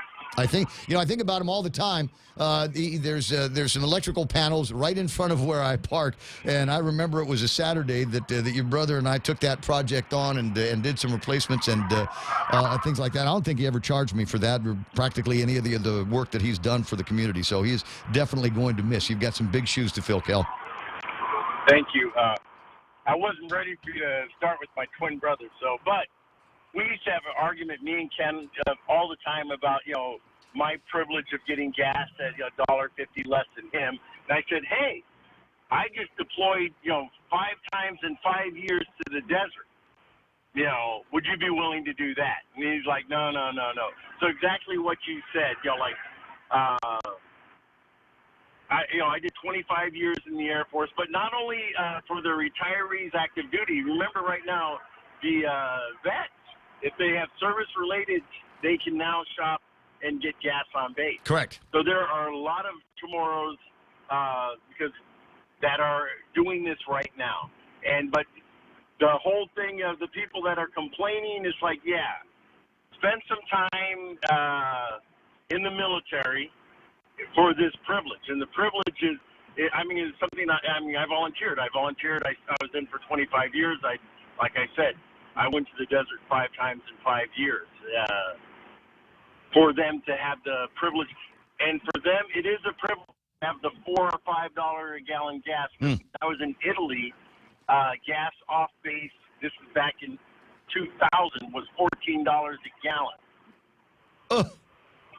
So in Italy, that's why the average car in Italy, the engine size is 500 cc's. So, so the car that you hear actually is 750. So one of the biggest selling cars in Italy is called the Cinquecento. Cento means 500. It's a 500 cc engine. We got mopeds bigger than that. But the idea is it sips gas because gas is $14 a gallon. We were looking at Rhoda and Tinian prices yesterday. They're up around $7 or so there. I hear your point. I'll make another point. Is we know so many of these young men and women, and they get gas for $3.60 a gallon. Whatever they're saving, they're going off base and spending the money at bars and restaurants and shops. So whatever they're saving there, we're seeing that spent in exchange off base. Right. I mean, for the vast majority of people that have access to the base, they don't exclusively, they still shop off base. They go to movies. They do their bowling. They bank. They buy their cars, etc. So if they're saving $1 a gallon on gas on base, they're working off base. They're paying their rent. They're paying their mortgage. They're doing everything. The 90% of everything that you do is off base. Concur. Well, like I said, I can't see. I don't see all of the social media posts, and that they're haters out there, and they're just people that are born to be jealous, and don't look anywhere past the nose on their face. So we got to catch them wherever we see that kind of thing. Kellis, I got to run. I'll talk to you soon. All right, my friend. Have a good day. Thanks. I will. 888-8255-888-TALK. I haven't had a chance to take a look at the numbers on the air. Jerry Roberts is in the studio, and he made a big noise yesterday about must-listen appointment radio. Yes, you did. You were all talking. I said was I had 4 more things to talk about. But you had to tune in this morning, and everybody I thought it was a big kind of push. To listen this morning. So the only numbers I want to do this moment now are where we are with oil. Gold's also up there. Is there a Bitcoin number that anybody cares about? $42,023. Oh, is it down? But it was up from the last number that I paid attention to that was somewhere in the 30s. All right, West Texas, last night when I posted it, $111 for a barrel of West Texas crude. Thankfully, it's an open market, so the numbers will oscillate.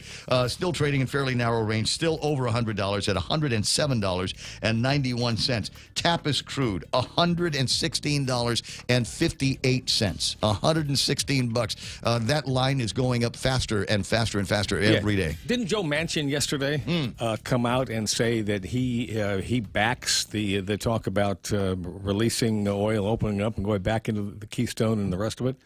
He said that yesterday. Joe Manchin said that. Joe Manchin said that. But he's not the president. No. Darn it. But didn't Pelosi also come out? Wasn't just today? Yeah, the weird dance she did at the State of the Union. But didn't she come out and say yes? Didn't she agree to that today? I saw something. I missed I didn't get a chance to read it. I missed that. I'll check the Twitterverse while you're doing the must-listen Jerry Roberts Extra Point. It sounded weird, but it seemed like I saw that this morning, that she was actually in a court. Gee, can you imagine taking a step that might actually reverse the course of this inflation disaster, at least one of the steps? And then I'm fond now of looking at that Azerbaijani light, because I like to think that Tapis is the pricey stuff, the duty-free of gas. But as it turns out, there's another higher one. Azerbaijani Light is trading at $120.55 for that kind of oil. Yeah, the guys in Singapore buy the second priciest oil on the planet. But it's closer than any other oil that we can get. I wonder how close the nearest other source is.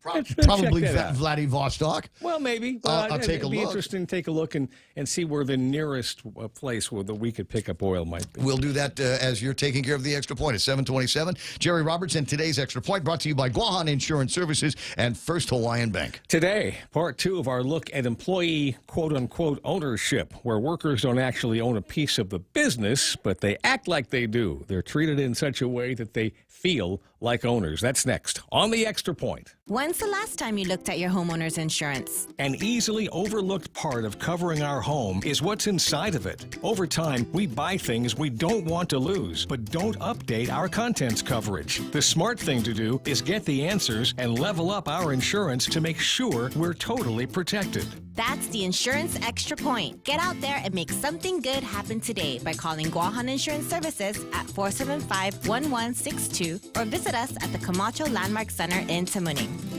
Raise your glasses for a toast because First Hawaiian Bank now turns your meals into a reason to celebrate. Every dollar you spend on dining purchases, including fast food, earns you up to 3 times United miles. Simply use your First Hawaiian Bank United credit card and start reaping the most rewarding credit card experience on island. Terms and restrictions apply. Don't have a First Hawaiian Bank credit card? Visit any branch or FHB.com to apply today. With First Hawaiian Bank, it all starts with yes. Yesterday, I revealed 3 ideas for how to get your workers to feel closer to the organization, to feel that they have a serious stake in the enterprise, even though not as an actual shareholder, to feel like an owner. Number 1 was to talk to them the way someone talks to an owner. Treat them like an owner. It starts with the CEO and runs all the way to the front line. Number 2, listen carefully to what people say. Respond to them in a thoughtful manner, as if you think their ideas and opinions matter. If you do, maybe they'll also think that what they think matters. Maybe they'll think they bring value to the business, and maybe they'll decide to bring more of it. Number 3, before you make changes that impact a department or group, invite the members of that unit to comment on the plan. That shows respect. It's what you do for an owner. And they might come up with an idea or a correction that will save you a ton of money and a ton of time. Now, 4 more ways to make a worker feel like he or she shouldn't or should think of themselves as an owner. Number 4, share your vision for the department, the division, or the company, whatever your authority extends to. You can do this on a break. Hey, Mary, tomorrow morning at break time, can we sit down? I'd like to bounce a couple of ideas off of you. When that time comes, you thank Mary for her strong work ethic, for her performance, and for the way she takes ownership in everything she does. And then you talk about your plans for the next 6 to 12 months, how you feel she fits into those, and then you get her feedback on all of that. Mary might come away feeling pretty good about the whole thing. After all, the boss would only take the time to talk with people about the future of the company if he or she feels they'd be a part of it. Right? Number 5, teach people why and how to set goals. Research shows that only about 3% of people actually ever write their goals down. Don't stop with the instructions and why you want them to do this. Lead them through the process. There are 10 months left now in 2022. Get their goals down on paper and revisit them weekly or at least monthly. Owners have goals. If my boss is taking time to help me work these up, there has to be a solid reason for that. Number 6, help workers with learning opportunities. Very little impresses a worker more than when you show that you see value in them and their work. And I mean nothing, and nothing, absolutely nothing, screams this louder than when you invest in their development. When you lay down hard cash to improve a worker's skills, it makes a huge impression on them. Now, yesterday, I said the final strategy is one that might make some people nervous. Number 7, explain the why in what you want a worker to do, but let them decide the how. I told this to a particularly controlling sort of manager years ago. I thought we might need oxygen in 911. He did not agree at all. He wanted to decide how the jobs were done. If he gave that up, he was sure that costs would skyrocket out of control.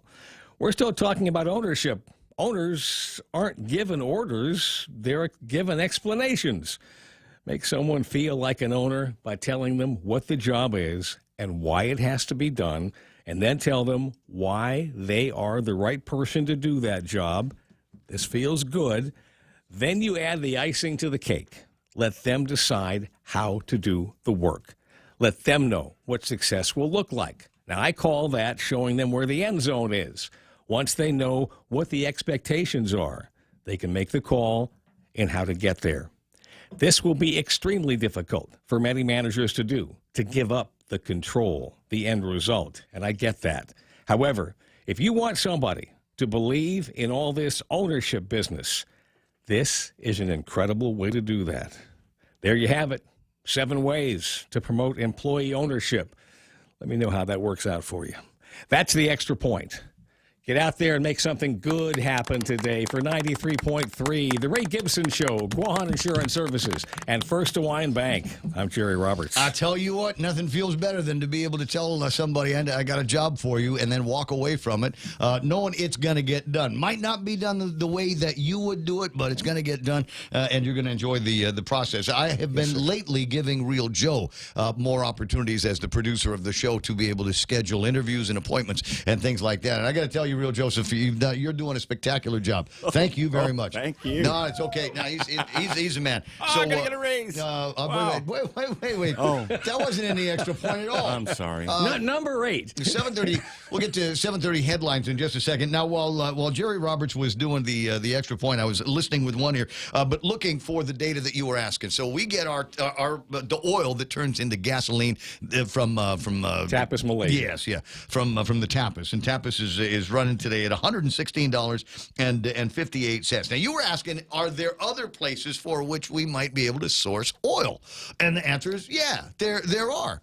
As an example, in Australia, there is oil in Australia. It's called Cossack oil. And it's trading today at $119. Oh, more. Yeah. So after refining and transportation from down under, what's the blended rate going to be? What's the landed rate for a gallon of gas going to be? I don't know. I'm scared to find out. In China, there is Shengli oil. That's trading at $113. You're going to buy from those guys? There's that. Russia obviously has got some oil that I think we're embargoed from being able to do business with them right now. Indonesia has another brand called Duri. It's $116 like Tapas.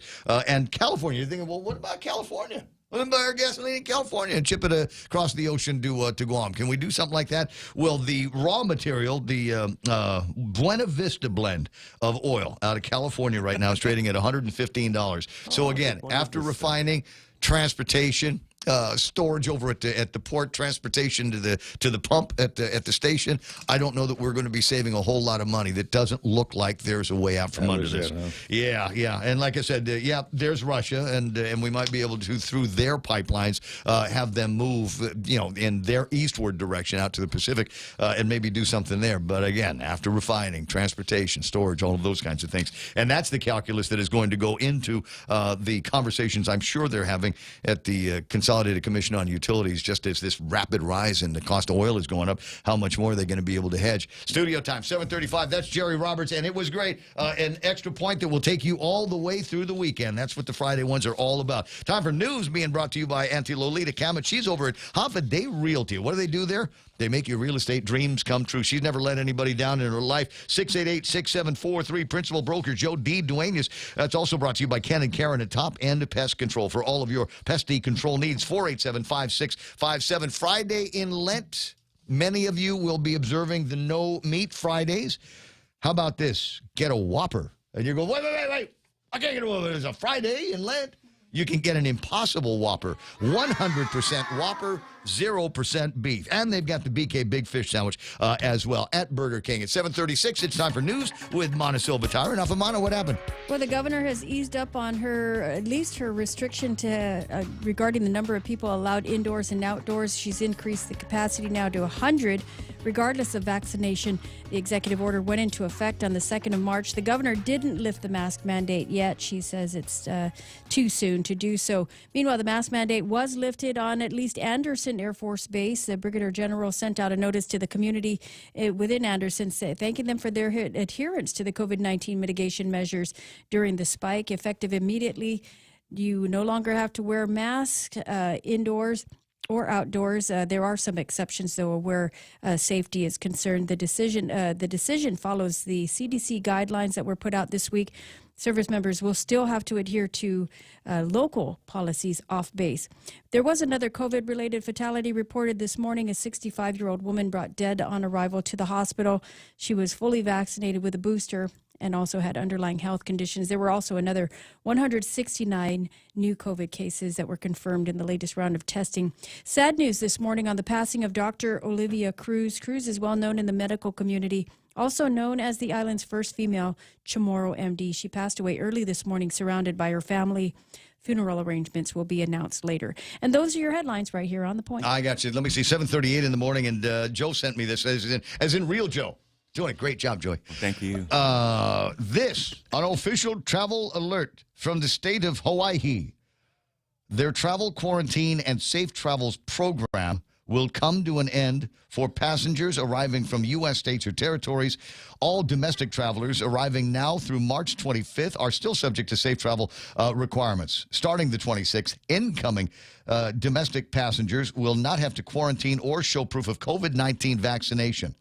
Or show proof of COVID-19 vaccination, or a pre-travel negative test result, and will no longer be required to create a safe travel account with travel details. International passengers to Hawaii will continue to follow federal government requirements, but certainly not the ones from the states. You want information? HawaiiCovid19.com on the World Wide Web, and you can see what they're doing out there. It looks like the restrictions are beginning to tumble all around the world. You know, what's cool is we're watching restrictions come down and sanctions against Russia and Putin going up. We'll talk about that and plenty more as the Ray Gibson Show continues.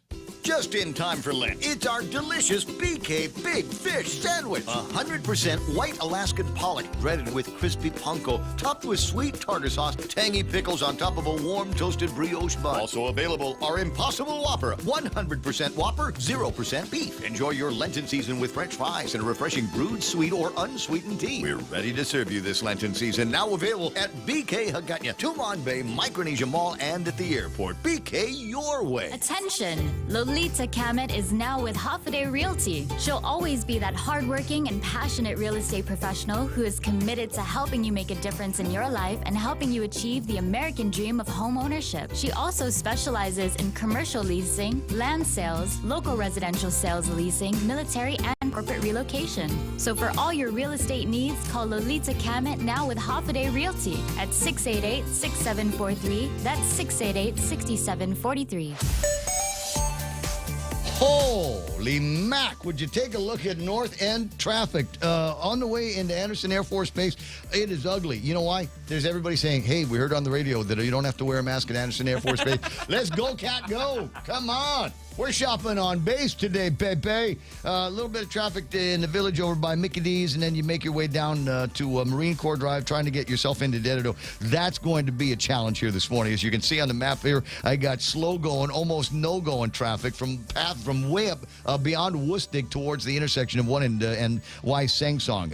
And then we've got some heavier intersection traffic. It's ugly on Route 3 trying to get to Marine Corps Drive, but once you do, it looks like smooth sailing. It looks like the bulk of the traffic is going to be behind you for a long stretch. A little bit of traffic over at ITC building and over at Kmart. Central Guam not looking much better. 8, 10, and 16 looking kind of ugly this morning. 10 and 15, same thing. Got some traffic on Route 10 all the way to the intersection of 4 and 10. And then it looks like just as heavy traffic on Route 4 as it is on the dog and out lanes that we've got on Route 8. So it looks like you might need to build in a little bit extra time to get to work and school here this morning. A little bit of traffic over at Navy in Sumai, but nothing major. At 7:41, there's your right now traffic. This is The Point. Come try Guam's original Chamorro restaurant with Pika's best 5 years running. Mezcla Chamorro Fusion Bistro. Experience Chef Peter's candied salmon over scallion coconut rice, octopus to naktak, Chamorro platter, and their award-winning gourmet hamburgers. Or if you're looking for something healthy, try their keto-friendly menu. Come and enjoy Mezcla's Hoffaday service at their Hagåtña and Grand Plaza Tumon location. Call their Hagåtña location at 479-2652 for reservations. JV International Safety Equipment has it all for you. Fall protection, rain gear, traffic signs, speed bumps, custom signs and banners, PPEs, fire extinguishers, plus more. Check them out on Facebook at JV International Safety Equipment Company or visit their website, www.jvisec.com. JV International Safety Equipment, Guam's leader in occupational and environmental safety equipment. Call 688-9524. JV International Safety Equipment, located in Harmon Industrial Park. And I'll do that one later. Oh, there you are. I need inspiration. Nice to see you again. Hello, how you doing there, buddy? It's 7:42 in the morning. Just hit me with the music here. Ah! I've told Joe twice that he's doing a good job. I don't want to let it get to his head. I'm still in charge of the program. Yeah, 7:43, Ray Gibson Show. The best mayor on Guam is going to be checking in, right? Got Mayor Jess Alley's going to be calling in a little bit. From PD, long distance. All right, going to be looking forward to some of that. I'm not sure exactly what I'm looking at here. Looks like it could have been Photoshop, but there's a picture, and it sure does look like the moon is trying to make its way and get cozy with the planet here. It's either that or that is the anti-missile dome over Anderson Air Force Base, which is why traffic is running so slow there this morning. There's a lot of people going up and taking a look at it. I think that kind of reminds me of a book that Stephen King wrote about a dome that covered a little town out in the world somewhere, and people got kind of freaked out and wanted to get away from it because it was bad. But anyway, that's kind of an interesting picture, and thanks very much for sending it to me. Interesting other pictures that we're going to be looking at through the course of the morning. That oil thing has got me kind of thrown. We start thinking about where it is that we're going to be going. Gasoline right now as high as it's ever been in my life. $5.50 a gallon for gasoline, and not much by way of alternatives. People starting to have those conversations now, exploring that. Do I get a motorcycle? Do I get one of those little key car, truck, van things that they've got? $4,000 or $5,000 for a 25-year-old Japanese delivery car that you got to drive on the other side? It's weird because when you see the passenger on the left-hand side just doing nothing. It is weird. Sitting there. I'm looking around. There should be two steering wheels. Yeah. There should be a steering. Do something over there, dude. Just so it doesn't freak me out quite so much. I don't know. I haven't pondered that just yet. I think I saw somebody write in the $15 to fill up. What? Yeah. They're only $15 to because I got these little engines. I don't know how. I mean, how much gas? 1 gallon tank. How much? Yeah, how much gas can the thing hold? That? But I worry that what I will exchange, and I'm sure that there's key car drivers that are listening right now that are saying, no, that's not a big deal. It's not a major concern. It's just that I'm of the concern that because they're not new cars, is what happens if something breaks. Will I be able to get the repair that we need done? Do we need, what do we need to do to get the tools, the equipment, and the replacement parts for these things to get done, right? So it's Japanese technology. I mean, it's an engine is an engine is an engine.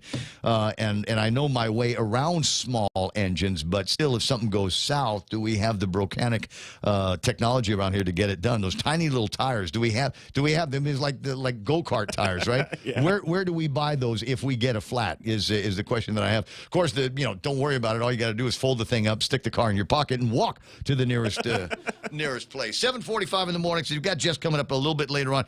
Much commentary on a number of subjects on the Facebook Live crew. Mark Voigtland, go back to the previous lifting of masks. And Anderson lifted before Navy. It has nothing to do with Cope North or anything. Matt Galinda says, I'm going skateboarding at the Dededo Park today.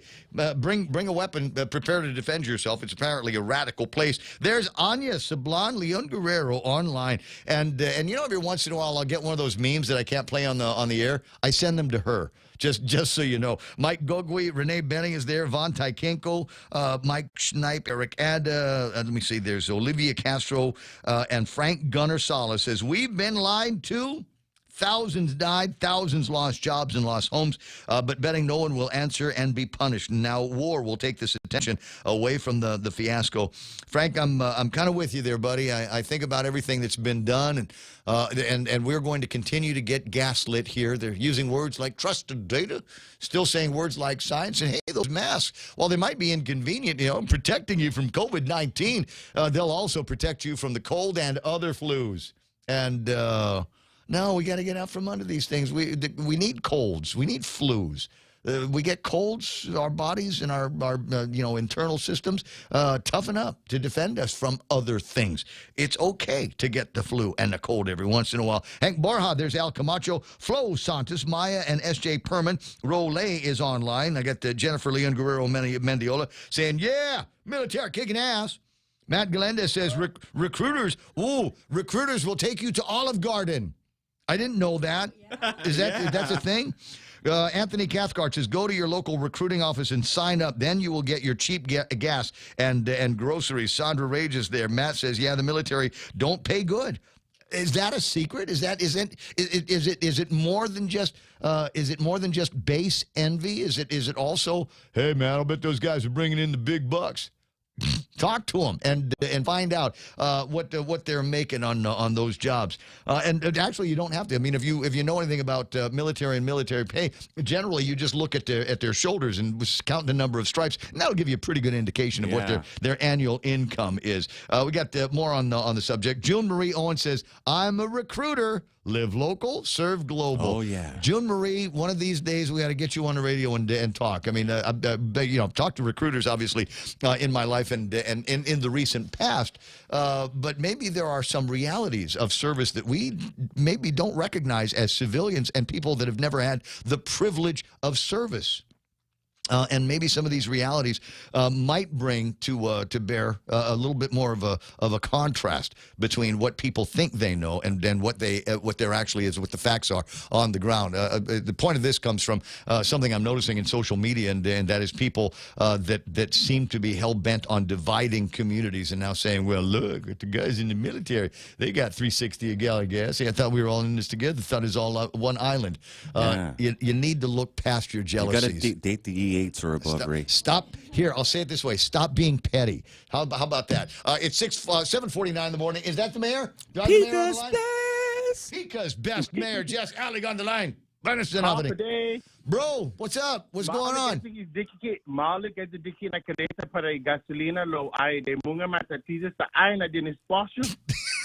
That's right. No? Slow down. Why you got to drive so fast? Gas was $5.50 a gallon. Well, at least 35 miles. The speed bumps are there for a reason, and that's one of them. Is slow you down, conserve the gas. What you need to do is figure out how fast the car's got to go to make it feel like the aircon is still on. Well, yes, that's true. What we used to call, back in the old days, what kind of car you got? I guess I got this kind of car. It has Armstrong steering and 4x4 air. And I said, what's that mean? It means I don't have power steering, and it doesn't come with air conditioner. You just roll down all four windows. That's how it feels. 10 away from the top of the hour. Brad, I got to ask, and I appreciate you speaking to me in Chamorro from time to time. I got to sharpen up those skills. But I was asking out loud the other day with a couple of the other mayors that we were hanging with, how many guys spoke Chamorro like me, that is not very well and not very fluently, and then became mayors and just out of necessity became fluent and became, learned a lot more of the language. How many guys are there like that, or girls? Wow, there's a handful. Right? They just, just talk like me until they became mayor, and then just had to learn all of the words that Grandma didn't teach me. Well, yeah. Well, yeah. Well, we could count. I can't really count right now, but I mean, if we went down the line, I can tell you. Right. Well, one of these days, but it's just something that I thought was kind of interesting because you see some people, and when we're hanging out together, they're it's always they use the easy Chamorro words on me. But when you guys are talking to each other, boo la la la la Chamorro, and I just kind of I like to sit back and listen to hear new words. Anyway, so you guys got together at Mayor's Council meeting. Is there anything fun that came out of that? Fun. Well, the one thing fun that I think for me is the realization that I think we should have the Liberation Parade. Yes. So I say that because I mentioned it. We talked briefly about it at the council meeting, and of course you bring that up, and everyone just stares at you like, what? Yeah, that's easy for you. You never did a parade, you. Yeah. Exactly. Go find the other Jess from Ordot Salimpago or Mayor Melissa Savaras. They'll go, yeah. You want to have a parade? Right. You do the parade. You do it, right? So I said, after that meeting, that's what made me think, no, there's a way to do this. I'm going to do it. We're going to do it. We are going to do it. Can I take that to the bank? Is that the closest thing I'm going to get to an official announcement that, yes, there will be a Liberation Parade in 2022? Well, I don't want to say it's official. I'm just saying that I know that we will deploy all the resources that are out there that I think are at our hands and are within reach at least, and we'll make it happen. I think it's possible. I mean, we've been gathering and we're okay. I think we're okay. It looks like we're okay. Feels like we're okay. it feels like we're okay. I mean, if we could open the Manamco centers, we would. And I know that's just going to walk into something else, but another subject. But real briefly, I know that's going to be a subject of contention for a lot. But we have a status meeting on Wednesday, this coming Wednesday, and I think we're still not going to open the Manamco centers because Manila won't be able to operate as usual because. They're still using that facility as the monoclonal antibody therapy clinic. And Mayor Ungakta, I don't want him to be forced to answer his constituents he won't be able to serve his constituents. And he serves Manila and Talanpago, Manamco. Yeah, at that one center. What are the chances? What are the chances of sharing some of the Manamco there, so we can't do Manila and Talanpago, but maybe bus a few of them over to Mayor Hoffman's place in Sinahanya, and same thing likewise with Barragata and MTM. Oh, Ray.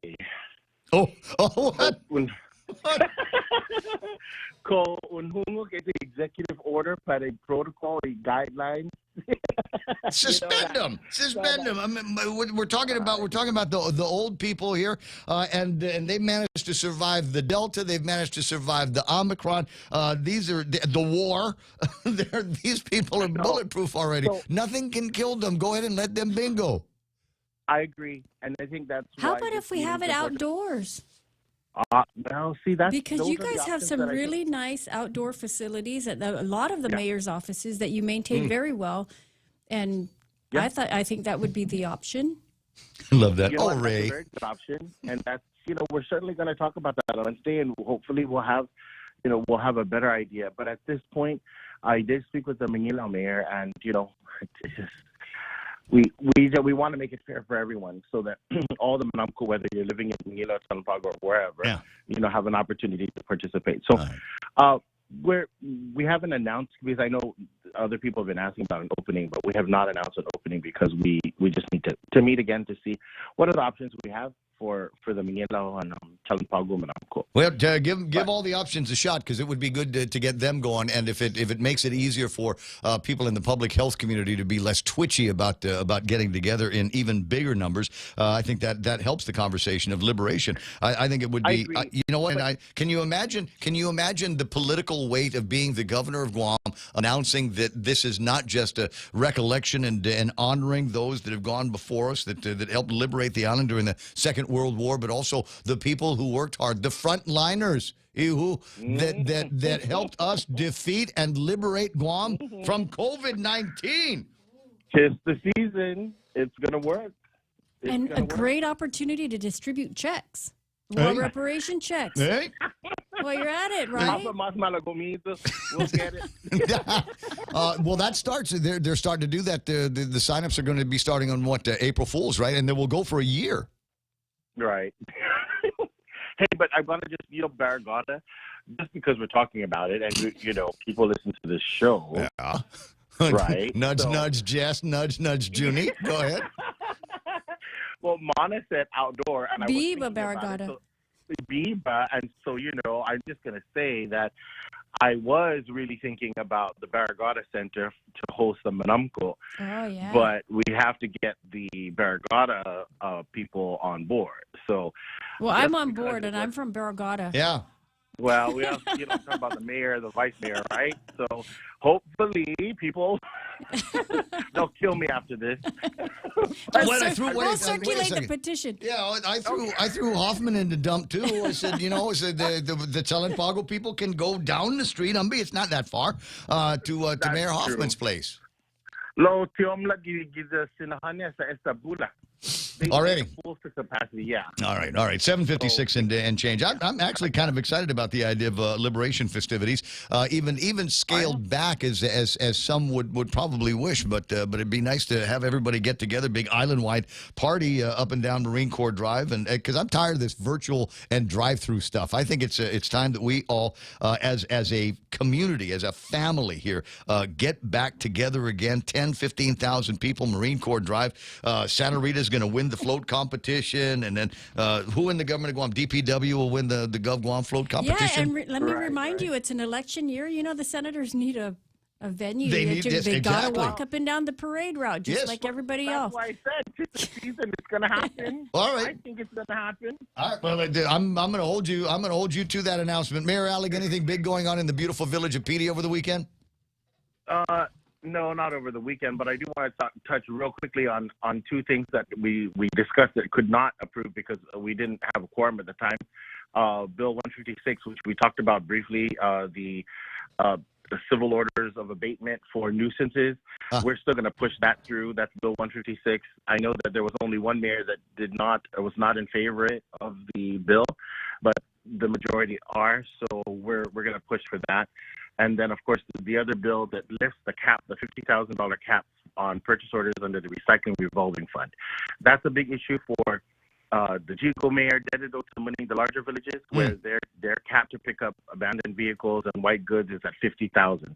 So that bill removes the cap so they can just for the recycling revolving fund, so that they can pick up as many as they can based on what funds are available from the recycling revolving fund. So those are the two big. Okay, it's 7:58. Remind me. I got to send some pictures of some abandoned vehicles in Harmon that I hope they eventually get to. I was very, very afraid that they were going to take Leonardo DiCaprio and Toby Maguire out in the Harmon area, and I'm telling you, it's kind of ghetto, guys. We still got some work to do out there.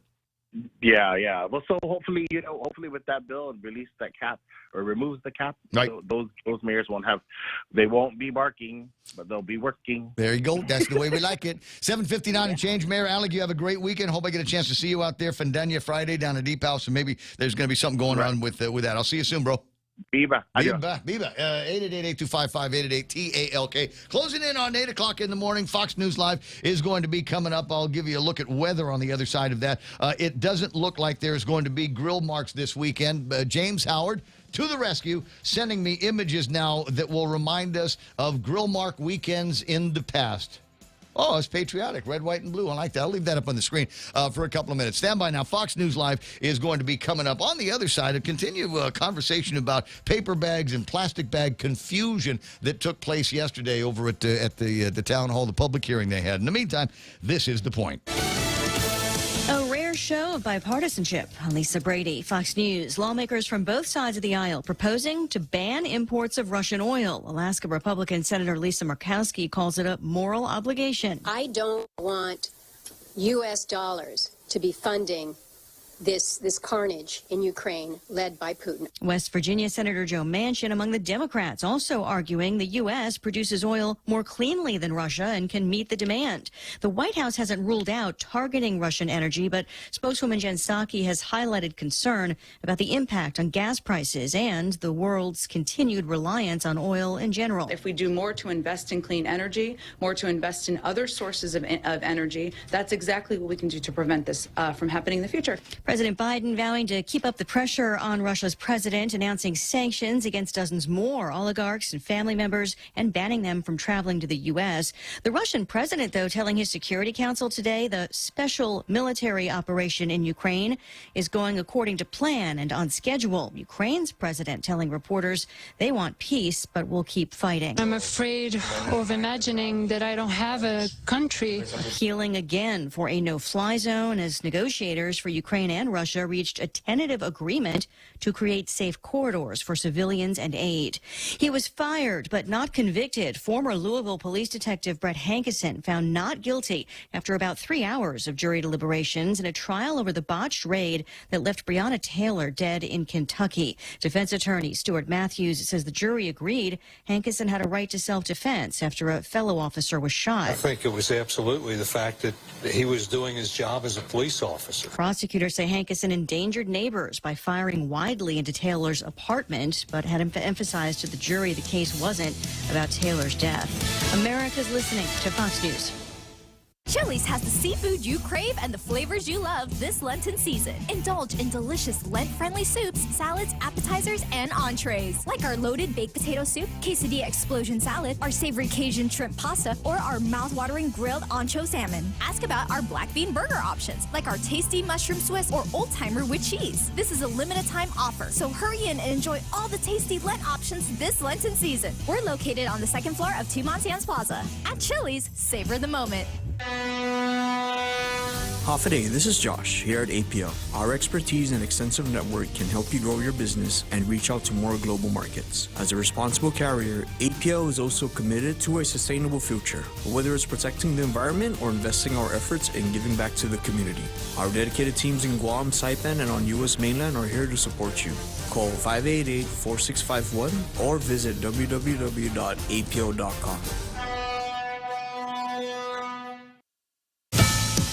A new settlement reached between all 50 states, thousands of local governments, and members of the family that owns a pharmaceutical giant over the opioid crisis. The settlement centers on the Sackler family and their company Purdue Pharma, which falsely marketed OxyContin as largely non-addictive. The Sacklers want Purdue to go bankrupt to stop further lawsuits. And in return, the family would pay billions of dollars to communities ravaged by opioids. But 8 states were able to block the plan. Now, those states agreed to support it. In return, the Sacklers raised their payment from $4.5 billion to $6 billion. Fox's Roger Stern, the new deal also requiring an apology. It still needs approval in bankruptcy court. Former President Trump and New York's Attorney General will keep fighting in court over the civil investigation of his business practices, but they reached an agreement today to delay depositions. Trump and his 2 eldest children were facing a March 10th deadline to answer questions under oath. That is now on hold until Trump's appeal is finished. Facebook ditches a plan to return to its roots. Meta's Facebook is shutting down Campus, its college-focused social network, on March 10th. The private section rolling out in 2020 in an effort to appeal to younger users, only available to students with a .edu email address, similar to how Facebook first launched in 2004. Campus users sharing screenshots of messages from the company alerting them to the closure, saying it's been our mission to help bring college communities closer together. But we've learned that the best way to support students is through Facebook groups. Fox's Kristen Goodwin. Stocks finished lower after a mixed day. The Dow down 96 points. Oil prices getting back to near $108 a barrel after topping 116, a 14-year high. And Lisa Brady, Fox News. Wow, nice smile. So perfect and all. Thanks. I owe it all to Dr. Robert Yang and his Smile team. They do wonders for a healthy, happy mouth. Got teeth? Don't wait until they hurt. Schedule your routine checkup and cleaning with Dr. Yang and his Smile team. Suite 119 in the East West Business Center, Upper Tumon. Call 647-8702 or 3. The best thing that happened to teeth since toothpaste. Dr. Yang and his Smile team. They make smiles happen.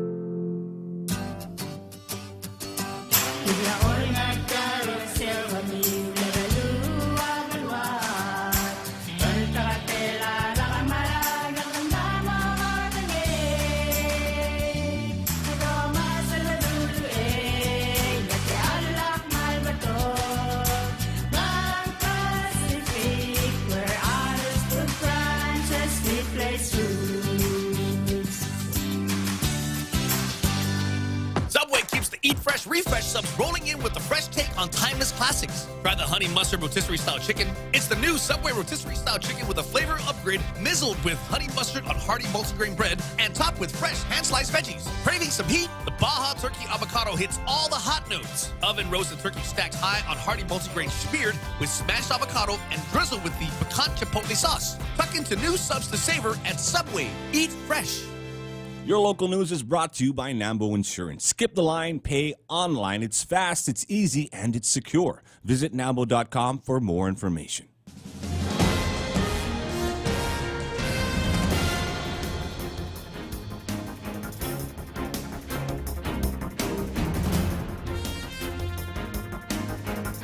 Half a day, it's 8:06. I'm Montesova Tyron with a look at your local news on the point. The lowered numbers of COVID cases resulting in the governor easing up on some of her pandemic restrictions, not the mask mandate, though. The governor has allowed for up to 100 people now to gather indoors and outdoors, regardless of vaccination status. Her executive order went into effect on the 2nd of March. The governor didn't lift the mask mandate, though, saying that she doesn't think she thinks it's too soon. This even despite the word from the physician advisor that the mask requirement would be lifted in about 2 weeks. The governor thinks it's too soon, saying that if there is going to be a change in the mask mandate, it's only going to apply to certain situations. Meanwhile, Dr. Annette David recommending that these masks should be the last intervention to go because they work and they protect you not only from COVID, but also from the common cold, from the flu, and from all other respiratory viruses. Meanwhile, the mask mandate was lifted at Anderson Air Force Base. A Brigadier General sending out notice to the Anderson community, thanking them for their adherence to the COVID-19 mitigation measures during the recent spike. Effective immediately, DoD service members, federal employees, contractor employees, dependents, and other official visitors are allowed to do away with their masks. Exceptions will apply, though, for facilities that require mask wearing for safety. The decision is on the heels of the new CDC guidelines. There is no word on when or if the Navy will apply these same mask mandate, lifting of that mask mandate. Service members will still have to wear their masks in certain facilities on the bases and, of course, adhere to all the local policies while off base and within the community. From the JIC report this morning, there was another COVID-related fatality. This one, a 65-year-old woman who was brought to GRMC dead on arrival. She was fully vaccinated with a booster and had underlying health conditions. The report also has another 169 new COVID cases confirmed out of 836 people tested, and there are 33 people in the hospital. Over at the legislature this afternoon, there's going to be a virtual hearing. It starts at 1:30 on a couple of bills. One of them is Bill 249 and then Bill 250 that deals with commercial leases for properties managed by certain autonomous agencies of the government of Guam. Again, that virtual hearing starts at 1:30 this afternoon and will be via Zoom. Well, more news right after this. Go green, go hybrid. Go to Nanbo Insurance, and your next power bill is on us. Insure your hybrid car at Nanbo and get up to $350 towards your next power bill. That's instant savings for keeping our island clean and green. Nanbo has been providing Guam with over 50 years of reliable and affordable auto insurance. At Nanbo, it pays to go green. Terms and conditions apply. Visit nanbo.com or call 477-9754 for details. From the Guam Daily Post, local and federal officials were spotted at a Mangilao residence earlier this week where they were able to apprehend a fugitive. The man was found sleeping on a bed with a pistol next to him, according to court documents. 34-year-old Sergio Cruz was charged with 2 counts of possession of a Schedule II controlled substance, possession of a firearm without an ID, and possession of an unregistered firearm. No additional information was provided about the fugitive captured, though. Meanwhile, police, the 3 individuals who were arrested in connection with the stabbing in Ordot last month have been indicted by a grand jury. The 3 individuals, Hercules Axel, 32-year-old Sean Sablon, and Rebecca St. Nicholas, were all charged in this indictment. The 2 men charged additionally with attempted murder. The 3 are alleged to have attacked the victim and stabbed him while trying to rob him of $850 cash. The victim was able to escape and wave down a police officer. And sad news this morning on the passing of Dr. Olivia Cruz. Cruz is well known in the medical community and also is known as the island's first female Chamorro doctor. Cruz passed away early this morning, surrounded by her family. Funeral arrangements will be announced later. And the Agana Shopping Center is the home of the latest Ross store, opening up at 9 this morning. The new store takes up about 2,200 square feet, located at the former Payless supermarket. And Mangilao Night Market also reopens this week, featuring hot Chamorro food, local goodies, and novelty items in the Pika Village. It happens every Thursday, 5 to 8 p.m. And Fandanya Fridays also taking place tonight at Ipaw Beach Park with local food trucks and entertainment that starts at 5 o'clock. All right, and bring an umbrella because the guys in weather department say that things could get a little bit snotty tonight. Some showers, maybe even some thunderstorms coming in here. 8:11 in the morning. Yesterday over at wait, I didn't say it was time for weather. I'll do weather in a second. You're doing a good job, Ray. Thank you very much. Did I? Yeah, I guess I did it. I guess I just did. It's abbreviated. Not much by way of grill marks here. It's scattered showers and thunderstorms in the forecast all the way through Sunday, where when it will improve to just isolated showers. Now it's Friday. It's Friday. Anything can happen. We've seen the weather turn in this town before, so I'm got my fingers crossed that there could be some grill marks cruising this weekend. 8:11 in the morning. But I was spending a little bit of time this morning watching the YouTube video of the public hearing that took place yesterday, a virtual public hearing, where people were going to chime in on a bill that would move the effective date of the paper bag version of the ban to January of next year, away from the implementation date, I believe, of July or so, sometime in 2022. The reason why they need to do that is because there's going to be a primary election right around that time, and there's not one person over at the legislature that wants anybody to remember the fiasco that is the bag ban mania that we've got here on Guam. So they said, we'll move that to after the election, and then we'll hear everybody bitch and moan in January or February of 2023 after I've managed to reclaim my seat. But actually, paper bags barely came up in the conversation yesterday. I'm worried because I think that there are a lot of people that don't understand that plastic bags. Okay, yeah, maybe that there is a burden on society. I don't know. I get mine and use them as many times as possible. I got a cat, so I need a plastic bag for the litter at least once a week. I know there's cat people going, no, you're supposed to change it once a day. Oh, my God. Yeah, whatever. You come to my house if you want it to be done once a day. But I need the plastic bags for that. I like paper bags. I'm from the 60s and the 70s, and that was always a staple of being able to bring groceries to the house without any additional cost. Everybody wants me to use the reusable stuff. But there's a bunch of different ways to make paper and paper bags and paper implements besides the trees that are generally known to be grown for that kind of thing. As an example, I gave you the list yesterday. You can make them out of bananas. There's banana paper that you can make. There's any number of the coconuts. You can use the stringy parts of the coconuts. You put all that stuff together and make it. They've been making, Japanese and Asians have been making paper out of bamboo for centuries. So why are we not investigating those very, very green capabilities to get it done? And another one that I found, and you're going to say, Ray, come on, man, that can't be real. You can make paper out of elephant poo. Let that sink in, guys. You can make paper out of elephant poop. There's videos. You can go to YouTube right now. How many elephants we got here, Ray? We have 0 elephant. Oh, that's right. Real Joe, if we can make paper out of elephant poop, we can make paper out of carabao poop. Oh, you're right. We have Those carabao. are some big pies. Yes. And, in the Old West, Real Joe, where they didn't have access to a whole lot of raw materials, that's what they'd make is straw and poo to build these little prairie houses. Yeah. That's the kind of stuff that people come from.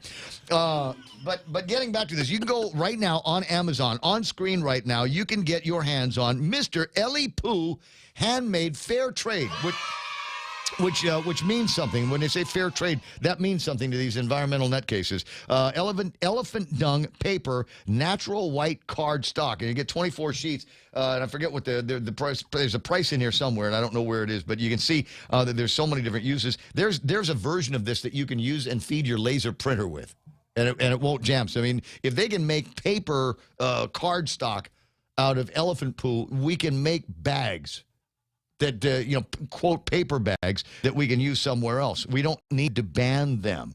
Imagine how many people in, say, Africa, where there are elephants.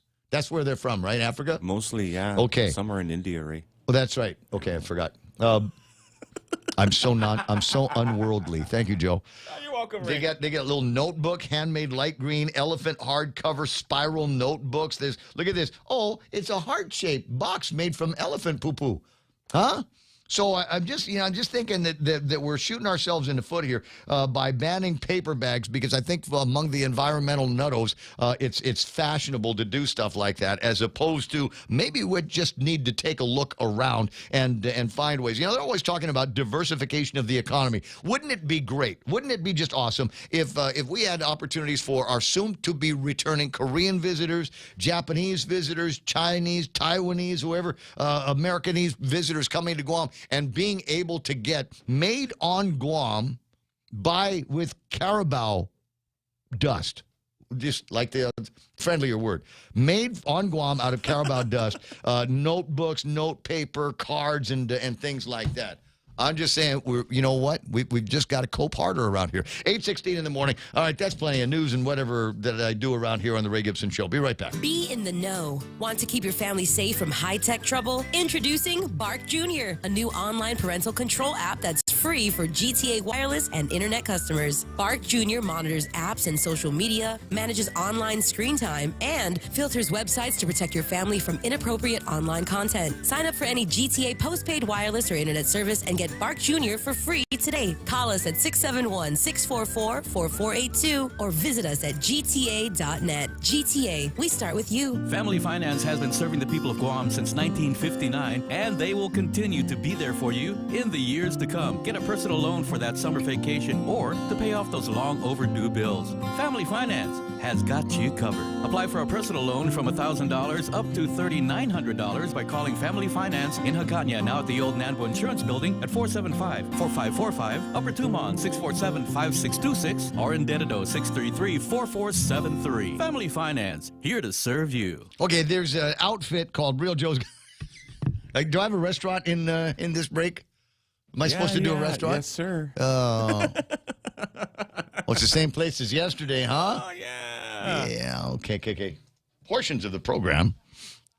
I'll build some time in between because I wanted to mention another business that is in the business of making paper out of animal business. Chili's has the seafood you crave and the flavors you love this Lenten season. Indulge in delicious Lent-friendly soups, salads, appetizers, and entrees. You will find Chili's on the second floor of the Tumon Sands Plaza. Ray Gibson Show, also brought to you by APL American President Lines, a global presence with a local home. Rediscover Talk Radio here. Your FM News Talk Superstation. This is The Point.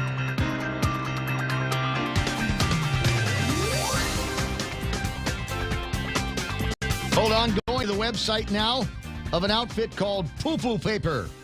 We make head-turningly beautiful, practical, tree-free, eco-friendly, and sustainable gift and paper products made from poo. Wait, what? Pull up a stool, scroll through the site, and allow us to explain. Check out our featured elephant paper products and more. Did you say pull up a stool? That's funny. They did say that.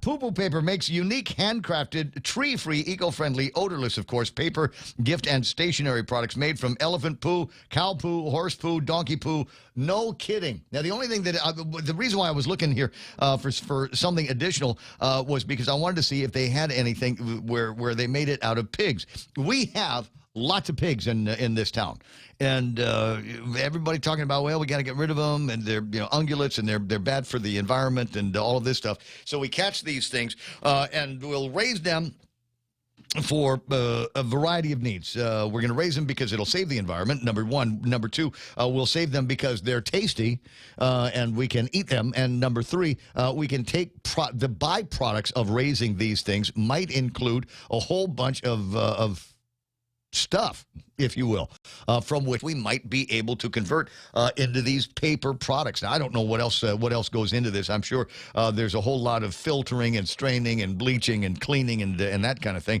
But there are opportunities, I think, for I'm not going to say a whole industry around here. Maybe what we'll do is we'll take that the stems and the seeds and the leaves that they don't use in the marijuana making process, mix that with the pig poop, and who knows, maybe we will be able to do some paper like that. How about Joe? Were you frustrated? What's going on, man? No, I'm making the calls, getting the people. All right. Yeah. Okay, lined up.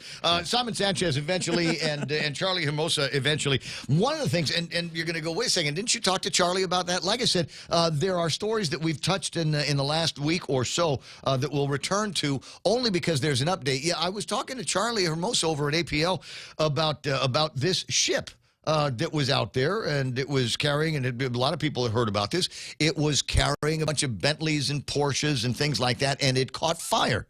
The crew were evacuated, and while this thing is out there burning and smoldering in the sea out in near Portugal, around the Azores, they were trying to tow it into port, and they could not keep it stable on the line, so they had to cut the line, unfortunately, and let the ship sink.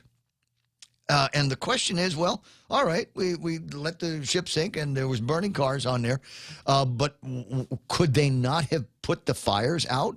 And as it turns out, one of the things that I just learned today about the cars, there were a lot of electric vehicles on board that ship. and there's something about the batteries that made it that much more difficult to control the fire. It's one of those things where the right combination of chemicals and elements in there made it basically so once it caught fire, it wouldn't stop. And that was one of the reasons why the rest of the ship burned and couldn't be put out and eventually got sunk. Charlie Hermosa from APL Online here this morning. I'm sure that's one of those things you guys in the international shipping business are looking at these days, huh? Oh gosh. Good morning, Ray. Hey, buddy. If we're looking at that, we're in bad shape. But as I previously mentioned, Ray, unfortunately, I don't know if your Bentley was on that ship, so you may have to hold off for a little while. On my Bentley, I've already made the order. I've already made the order for a replacement Bentley and a replacement Porsche. It's all covered by the insurance. But as we were talking earlier, you've got all of these concerns now among shippers going, all right, there's a possibility, no matter how remote, it's something that we're going to have to insure against, and the insurance companies are going to say, yeah, I'll be happy to sell you a line. But now that it's happened, the guys in the actuarial department want us to get a bigger premium out of this. So guess what? When it comes to international shipment of all kinds of goods that might catch fire and burn, it's going to cost you more to get that thing landed because they're going to be higher insurance costs. Yeah, no, it's going to be, and again, from our previous conversation, it's going to be interesting because even every day they're coming out with new developments specifically on that fire. And, obviously the biggest concern is, one, electrical vehicles, right? So what's the safety hazard behind that? I mean, we've always known about batteries being flown and cell phones exploding. And, the easiest and probably safest way was to go via ocean. Well, I'm sure that's going to get looked at as well. And we usually do. I mean, we will most likely get an alert next week on the potential, the hazardous behind carrying batteries, the way they're packaged. What are they next to, right? So if they do catch on fire, is it a container full of paper? I mean, all those things are going to come into play. So it's going to be, I will guarantee you, and I will probably send you as soon as I get the alert to let you know that's been put on a high priority. And it always has. It's always been hazardous to carry batteries as well. But I think to the extent, where a car carrier, that's a pretty through the roof, like I said, because now there's documented evidence that they can be just as hazardous in the car as it is sitting on the ship bringing out here. Ismail is referring to that as a Class Charlie fire. Now, I don't know that he's referring to you as hot, but is that the technical name for what happens when there's like that? Right. Yeah. Exactly. Charlie fire. Correct. That's more the technical name. But to that point where it is, when we're looking at, specifically the electric vehicles, I mean, that's one of the things that I know Tesla looks at that very heavily whenever they open up a new store, right? Because Tesla doesn't have any, distributors or I mean, they own the stores where they sell their vehicles, but they have a very robust supply chain because of that demand, right? So one of the things if your battery goes on an electric vehicle and you're not going to get another one for another year, that's going to be pretty tough, right? So I think, for that probably has to play into the overall scope of getting one, right? But I think that I think the mandate is there, right, Ray? I think the mandate is to well, convert, I mean, everything that Biden is doing has been trying to force the country away from oil and coal and into different forms of getting electricity. I.e., let's go ahead and tell people to get away from their automobiles and regular buses and trucks and start using electrical. In fact, we were talking with Phil Flores the other day. I guess Rubbish Man is going to be adding to their fleet of trash trucks, and they're electric trash trucks. So it's a conversation that's moving towards home rather rapidly.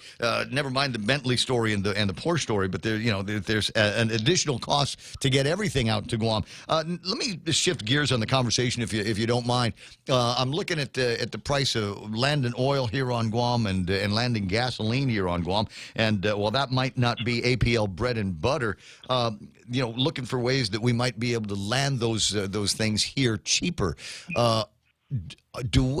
How do I want to phrase the question? Could we get out from under Jones Act requirements for oil and gasoline, or would that make any kind of difference? You know what? I don't know if it would make any kind of difference. And I think when we touch on the Jones Act and in regards to fuel, there's a little bit of more information behind that because I don't necessarily think that the Jones Act has anything to do with where we're getting our fuel from. Probably maybe more from where the fuel's coming from that's filling in those tanks. But I honestly don't think that the Jones Act plays a huge role into the fuel coming into Guam. But definitely, I think that we need to look at all avenues right now to be able to get the fuel right, because when it's very eye-opening when you're seeing Tinian, Rhoda, Saipan. I mean, oh my God, you saw those memes? You saw the note from the Calvo Company. The different than the one I think we've got around here, but they're talking about $7 a gallon. Now, arguably $7 a gallon on Tinian, that $7 could get you around the island 2 or 3 times. Because we're not talking about big places, but still in all, you got to put gas in the car, and it's pricey, and there's not much by way of business or industry up on Tinian. So I don't know where people are getting the money from the jobs to be able to put gas in the tanks.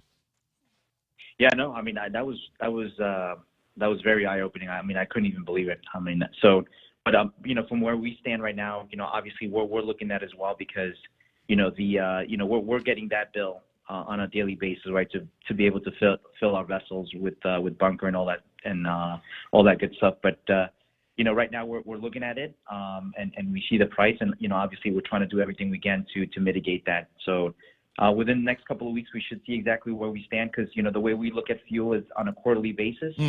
So every three months we look at that, and obviously the last couple of weeks have not been pretty. So we're definitely trying to do everything we can to minimize the impact. I'm glad that you are. Obviously, there's going to have to be some changes to the current surcharges on fuel. The same thing that we are seeing at gas stations here on Guam. You have to put gas in the ships to be able to get them from one harbor to the other. They're not sailboats, guys, like the olden days.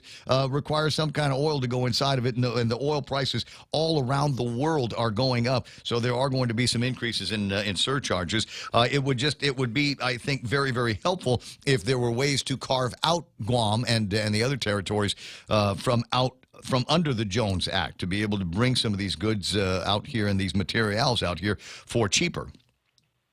Right, exactly, and I think a lot of the folks and a lot of the shippers have done that. I mean, I think that one, looking from a price perspective, sourcing. We've seen the sourcing of origin countries change in the last couple of months. So they've been very creative on being able to source, and you see that in the stores. I mean, again, the stores may not be packed, and even for the comment that was done earlier about Ross, and I think it's in San Antonio, that it looks like there's nothing in there. I mean, God bless for the stuff that we have here. I mean, I have pictures from friends in the mainland that they're going to supermarkets that don't have anything on the shelf. I mean, completely bare. So I think that we really have to give some kudos to the folks that have been working with that, making sure that the shelves are still stacked. But fun fact, real quick, Ray. Yeah. I actually have a friend that was working on a project for a design company, a ship design company, back probably I think it was probably 10, 12 years ago. We also had another fuel crisis. And for a few good months, they were designing a container ship as you see them today. But in the middle, it had almost a mast that ran 200 to 300 feet long. And in the open ocean, they actually trying to see if they can prop it up and use it as a sail. So they would turn off the fuel, and the container ship would be pushed by air power. If you've got a strong enough wind behind you, I don't see why you couldn't move. But I mean, just the idea, right? I mean, this is how people were thinking back then. And I will tell you, this is, we're going to be looking at it. If something's not done with the fuel, we're definitely going to get into another crisis, right? Where not only air, ocean, I mean, just across the board, right? I mean, I'm already starting to see the air tickets starting to go up, right? And hopefully it's not because of fuel, but it would just kind of add fuel to the fire, right? That literally But yeah. We're going to have to figure out alternatives to being able to move things around from place to place. And unfortunately, out here in the fringes of show business and the fringes of commerce, that's all we've got is a couple of companies that are bringing containers of goods out here.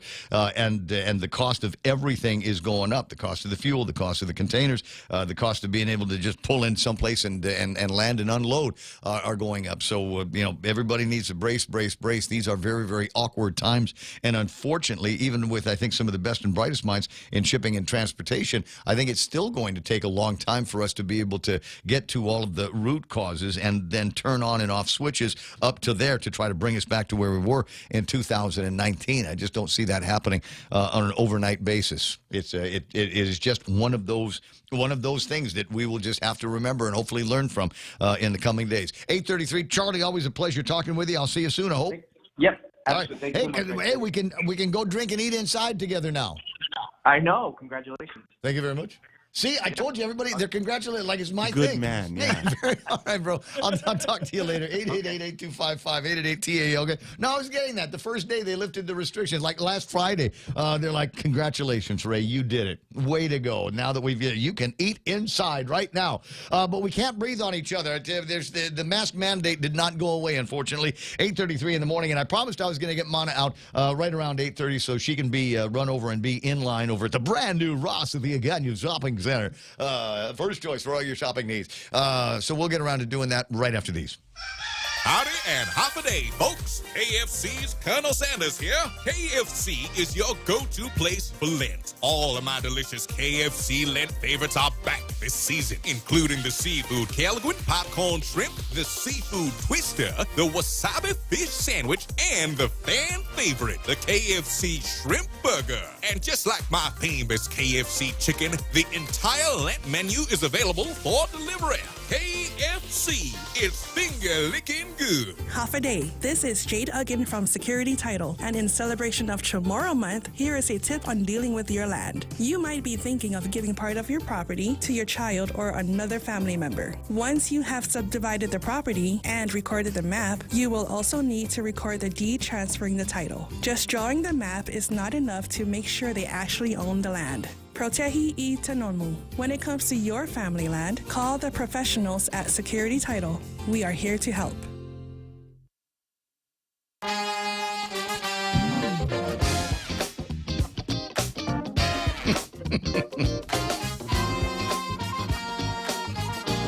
Rico B. Stupid plastic bag law.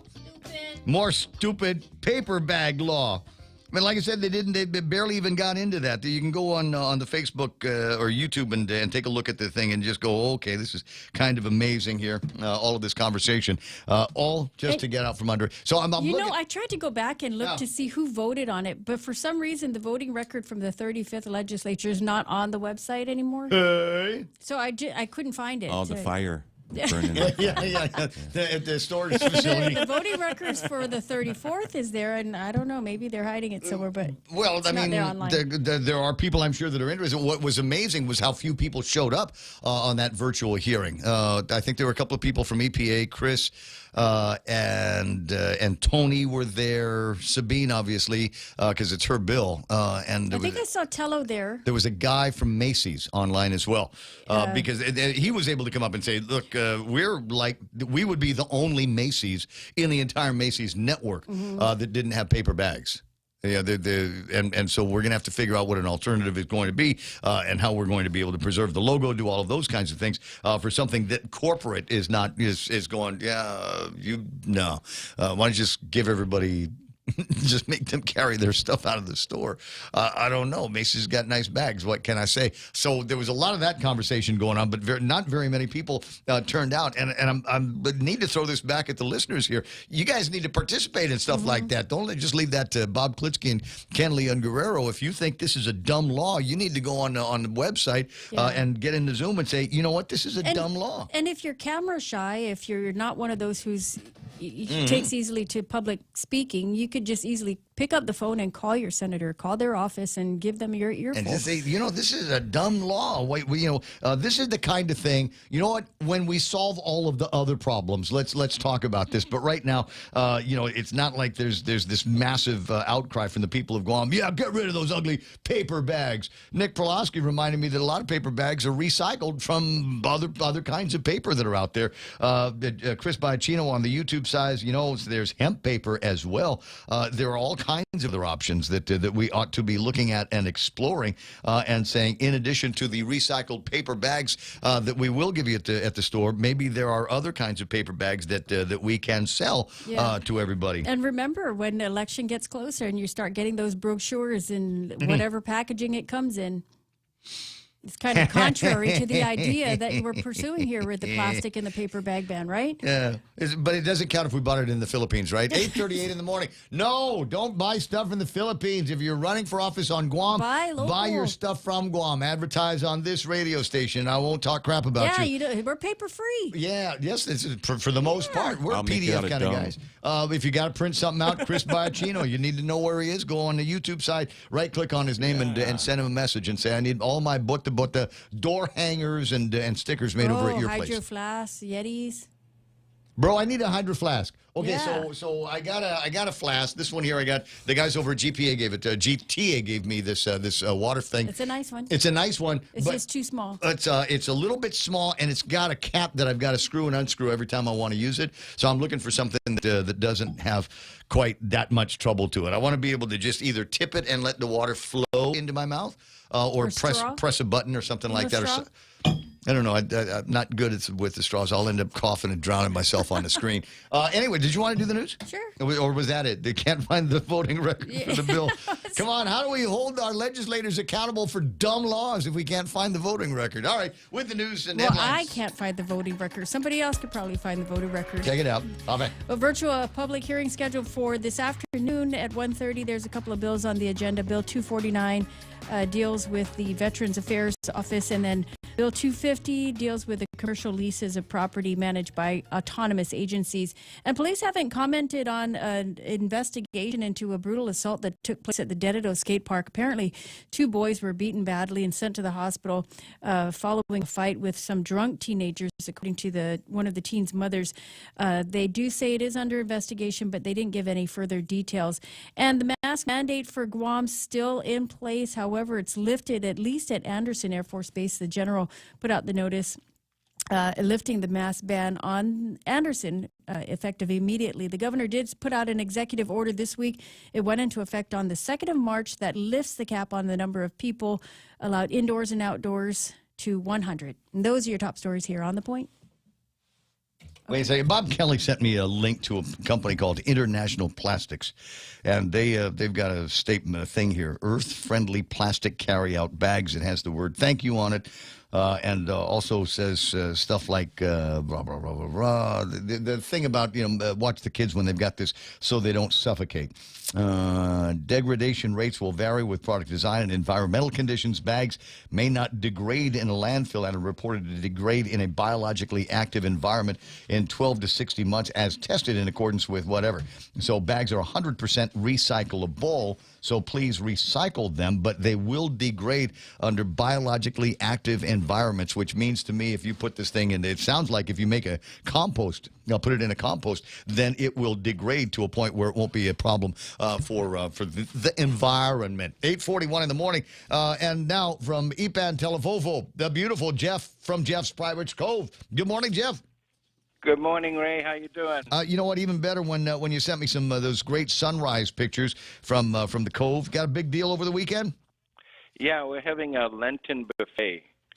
So we're trying to do this every Sunday, but we're starting this Sunday, and we'll have whole parrotfish and fish nuggets and sushi tempura tuna roll and a lot of fish specials. We'll have champagne. It's from 10 a.m. till 1 p.m. Bud Light draft will be flowing. Nice. And we've got barbecue and mimosas and everything you would like. So you're talking about that champagne thing. So I'm not a professional bruncher. I know people that are, and they like it when they go someplace and they say, okay, well, there's the champagne, but the guy has to pour it for you. You're not allowed to keep the bottle on the table. What are your rules on that? Well, I mean, it's up to the individual. I mean, if they're in control and all that, and it's a husband and wife, we do pour it. But if they want the whole bottle, I mean, we sell the bottles too. So, okay, we'll fix them up. 842. And so the plastic bag ban here in effect. The paper bag ban has been extended past the summertime, near the election months, towards January. Or they're talking about extending the implementation on the paper bag ban until January of next year. Your thoughts on that? None of this has been thought out, Ray. What do? I mean, you go to Payless and they say, oh, you got to buy a bag, and you say, well, I got a ton in the car, but okay, then carry 10 things out in your hands, or in the restaurant you're ordering things to go, and the bags are biodegradable, so they should qualify. And I don't think we have a big trash problem with bags here. Don't they go to the landfill? I would imagine. I wouldn't imagine that they do, but everybody's worried that there might be one of these plastic bags that flies from wherever it is in somebody's kitchen out to a beach and then out into the ocean where the hagan are going to eat it because they think it's jellyfish. I think there's much better things to concentrate on right now than that, Ray. The plastic bag thing has become a problem for everybody. This is the government getting in the people's way again. Not thinking things out, just implement changes and leave us all hanging as to what really is going on here, and afraid we're going to get busted for using the bag. It's crazy. Well, and by the way, the Candyman's playing too, Ray. I forgot to mention that. Always good to have him around here. Guam EPA, this is a story from KUAM. Nestor Lecanto writes, Guam EPA Special Projects Coordinator Sabrina Sablon was asked for an update. She said in more than 500 retail outlet compliance inspections, just a handful, small and pops stores, were still using plastic bags. Then she mentioned that there was some confusion in the restaurant industry. Based on the law, they fall under an exemption, but it doesn't stipulate what type of plastic bag they can use, if they can just use the regular single-use or the biodegradables. Most everybody has switched off, but there's no definition. Sabine says, I want to be clear because the law states that disposable carry-out plastic bags are banned, even for food establishments. Yeah, that's crazy. And, when we buy things, we buy bulk at a time, especially now with things running out, and then you say, oh, now you can't use it. It doesn't make sense, Ray. We really need to change. We got to get away from the two-party peoples. We got to have independent people running. When I look at these people running for office right now, not one of them has fixed our roads. Not one of them has taken a non-political view on our hospital and the people's needs.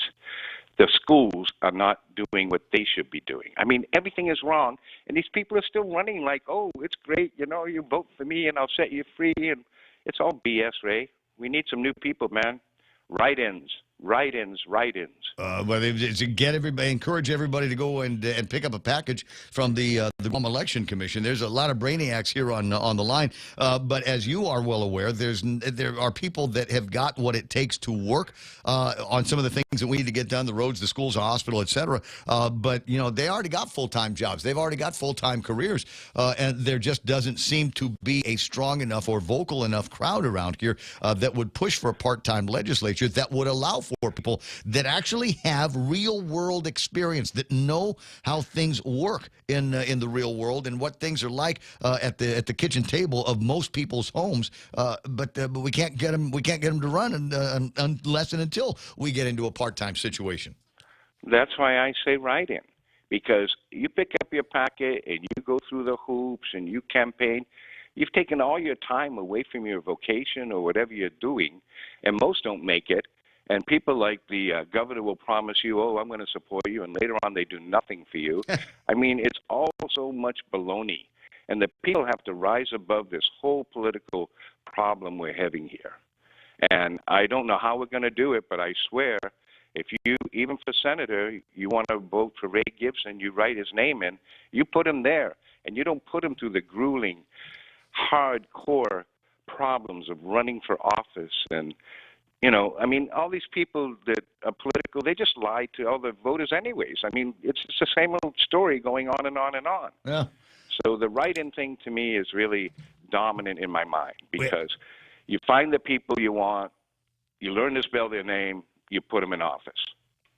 Well, there was an opportunity, a very rare opportunity in the last election that would have provided an outlet for people that wanted me to go into to the legislature to be able to perform kind of a write-in deal, but there were people in the party that weren't crazy about that idea, and so it technically and in theory it could have worked if it had had support from some of the right guys, but the right guys weren't willing to support it. So it is what it is. 847. I'll just keep pushing things from my end, and I don't disagree. That I don't owe anything to the Republicans, and I don't owe anything to the Democrats. I want to form the Republican Party, and it would be people that are of similar mind that want to talk about a bunch of these issues that actually make a difference.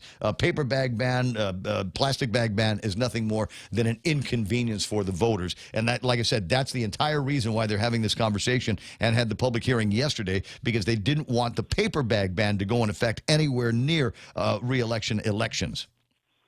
You're right, Ray. They want to do it in January of next year, so by then the people will have forgotten about it and won't and will, as usual, comply because it's the law. 848. You have a great day. Maybe I will see you this weekend. You too, Ray. All right. And I thank your radio station for being the voice of sane people. Even me? Okay, yeah, even you. All right, I appreciate it. 8:48 in the morning. There's my buddy Jeff Pleadwell from over at Pirates. No, this is that was sweet. Ray. Well, I was listening. There was a guy on Tall Tales yesterday, one of the last callers, and he was on with Bob and talking about how there's the journalism in this town is really lousy, and he said, it's a good thing we got Bob Klitsky and Tall Tales, and I'm waiting, right, because I'm listening on my Alexa thing, and I'm waiting for the guy. You and Ray Gibson. I was waiting for my. And he didn't say my name. Oh. So I was, man, it took me 5 Stella Artois to get over, bro. And that's not cheap. That's not cheap. But I don't make a claim to being a journalist. I'm not a journalist. I've got journalism stripes. I've been in the business. I've done the newscast. I've written the newscast and gone out there and done interviews and found I don't like it. It's not what I like to do.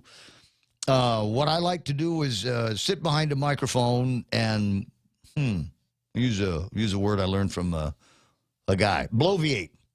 Like to get on and just bloviate. Words that will come out of my mouth and bloviate through some of these issues. And I am doing exactly the kind of program that I always wanted to do. Wake up in the morning, look at all of the news sources in my past life, I was only allowed to read the stories that came out of our own newsroom. And I thought, well, that kind of sucks. I want to talk, if I see something in the PDN, I want to talk about that. If I see something the KUAM did, I want to talk about it. If I see something in the Post, I want to be able to talk about it. So when we were setting this thing up, this particular show, that was the deal. Now, we will take a look at all of the news sources and determine from there what it is that's going to tickle me, what's going to trigger me into an opinion, and those are the things that go on the air. And that's the way I like doing it. You want to say, well, Ray, you need to do a little bit more research and find out what's really going on with the 3 gas companies that we've got here. Yeah, I can make phone calls. I can talk to these guys, but it will be in the context of this program and not into some kind of journalism. And to what degree is there real journalism going out there, and how much of it is, here's our press release, regurgitate it. I might do that. And just so everybody knows, what is a press release story?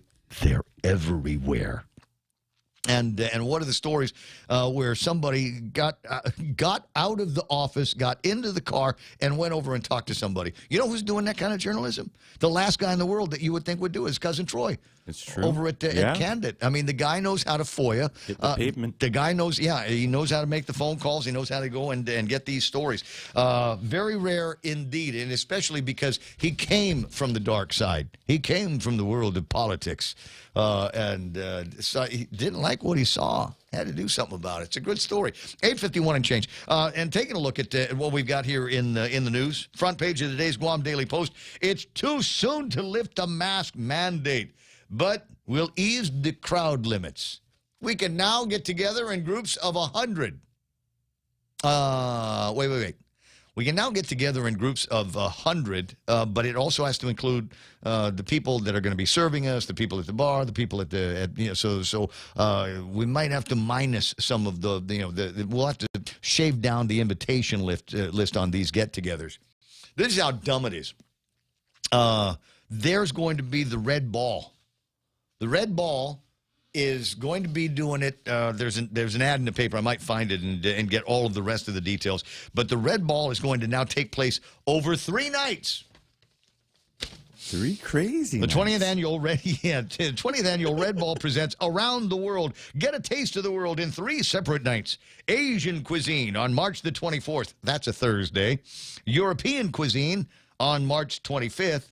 And Mediterranean cuisine on the 26th, which is Saturday. But wouldn't it be better if we had the Red Ball in one place? Where's it going to be at? At the Hyatt. Wouldn't it be better if we were at the Hyatt in one night and got 3 different entrees, kind of, 3 different samplers, Asian, European, and Mediterranean in the same place with the same bunch of guys over there, and we're going to laugh about this and hang out with so-and-so and cha-cha slide with the governor in one night. But they want it to go over 300 over 3 nights. $300 per person, 15 tables each night with 6 people at the table. How many people is that, Real Joe? Quick math. 84. You even math, boy. Dude, I went to Duenas, man. Come on. That's Give right. me a break. Trying to calculate. You had a guy. The Patron brothers were there. I just kind of looked over their shoulder for the correct answer. Live entertainment all night, so it's 15 tables a night, 6 packs per table, and that's the way it's going to be. As opposed to, and what difference, honestly, would it make if you had it in one night and you had the same number of people that can show up at the same place? Let's go back to 450 people there, and table service if you want, because we don't want to do buffets. Well, it's Red Ball, table service anyway, and just figure out what the mitigations would be necessary to have that many people in one place. And I think what night right are now we going, Ray? Huh? What night are we going? Whatever night is the hot chicks. Oh, Asian night. I don't. Asian. See, that's the other thing is I think it's 300, and that gets you all 3 nights. Oh, I see. It should. I don't know. Maybe somebody got to hook up with Cheetah and find out. But I think that would be the 300, and you can go on all 3 nights. Or you can just go on the one night that you want to go. I don't know. It's Red Cross math. I don't know how that works, buddy. At any rate, then on page 2, it's page 1 story at the PDN, but page 2 on the Guam Daily Post, and it is the story about the Congressional Ethics Probe. Dun, dun, dun. Oh, I didn't think you were going to talk about that, Ray. To the degree that it's interesting, nothing new. There's nothing, and you're going to say, Ray, we already know that you're all in for Mike.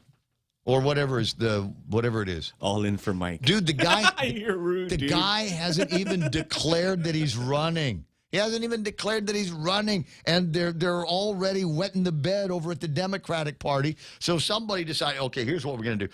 What's the latest on the Democratic probe? Does anybody know? Anybody know? So they found the guy. Manuel was no other indication in this story as to how it became a news story. And that's I'm enough of a journalist to know, how did this become a news story in both papers at the same time?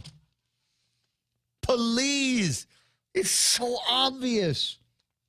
Yeah, I ran into a member of the administration last night. We were talking about stuff. He says, well, I don't know about that. I didn't get the memo. I said, that's because it's the kind of thing that doesn't go in a memo. But literally, ask yourself that question, kids, before 9 o'clock. The Pacific Daily News caught wind of a new development in the Congressional Ethics Probe at the same time that the Guam Daily Post did. Are you telling me that Joe Taitano, number 2, and Phil Leon Guerrero magically at the same moment said, I think we need to call the legislature and take a look at who's leaving for vacation, who's taking some time off, because that's how they got it. Although the letter is marked confidential, Manuel was requested to maintain the confidentiality of this communication furnished by the Guam legislature in response to a Freedom of Information Act request from the Daily Post as a supporting document for Manuel's leave request. Manuel is employed by the office of Senator Jose Terlahi. It was approved for 32 hours of paid annual leave, March 1st to the 4th. And a Washington, D.C. address was given when Manuel answered where he would be while on leave, according to the documents obtained by the Guam Daily Post. And simultaneously, magically, by the other super sleuth reporters at the Pacific Daily News. That's why the story is there, kids. That's what's going on. Is there really anything new that's happening? Well, it's interesting that they're continuing to conduct the investigation. It's interesting that they wish to have an interview with the guy that blew the whistle on Miguel. But other than that, I don't know if there's anything happening. As I said, my guess is the rocket scientists in the Democratic Party have wet the bed and said, we saw the research from McNitch. We saw our own research. We've got to do something. And since the governor doesn't want to do anything about masks right now, then let's see if we can throw this at the wall and see if it sticks. Now, people that don't like Mike are going to say, "Well, it's about time. Oh my God, let's see what happens. Oh, we're gonna bring him down for everything, not reporting the numbers right and holding hands with the girl in the office or whatever it is that he's being accused of. Yeah, we're gonna neutralize that threat to the current regime." Keep trying, guys. I see right through it. 2 minutes, it's going to be 9 o'clock in the morning. Other items in the table of contents that we can play around with here and explore in the next hour of the program. Buddy of mine I had lunch with the other day, and the sole topic of conversation between me and this guy, Manila's open. 5 minutes later, this hamburger reminds me, Manila's open. Yeah, I'll tell you what, yeah, my back's been hurting lately. Maybe I ought to go to Manila since Manila is open. And so last night I'm over at the restaurant with my daughter. I like to sit at the bar because it's got a corner, so I can, Mayumi and I can converse better and eat at the same time. So we're sitting at the corner of the bar, and pretty waitress, clearly Filipina. And so we got to talking while we're waiting for something else to happen. And I said, "Are you thinking about going back to PI anytime soon?"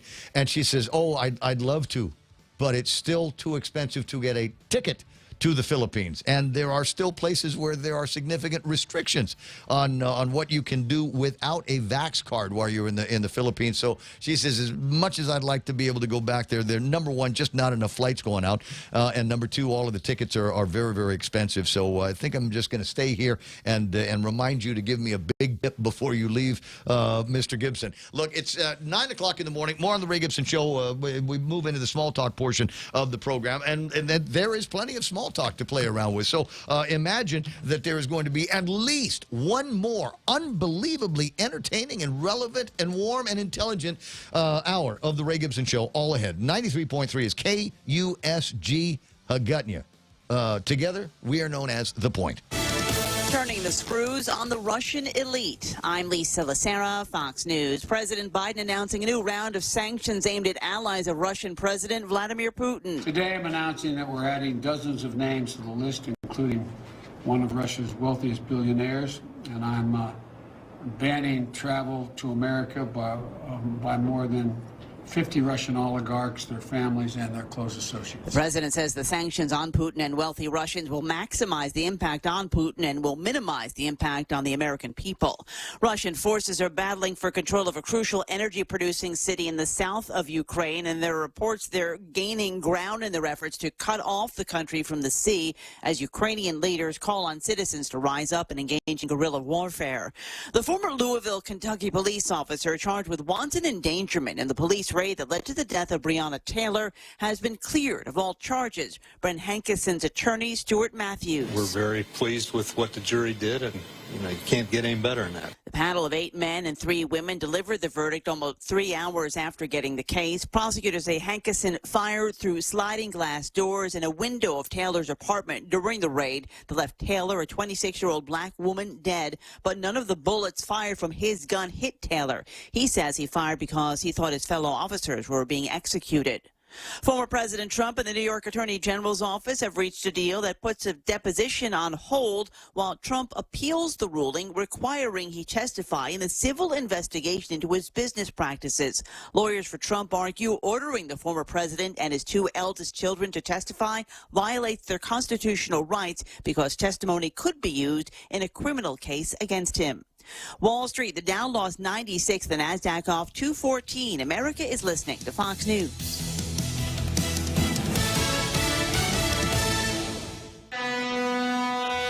Half a day, this is Honey. Here at APL, our expertise and extensive network can help you grow your business and reach out to more global markets. As a responsible carrier, APL is also committed to a sustainable future, whether it's protecting the environment or investing our efforts in giving back to the community.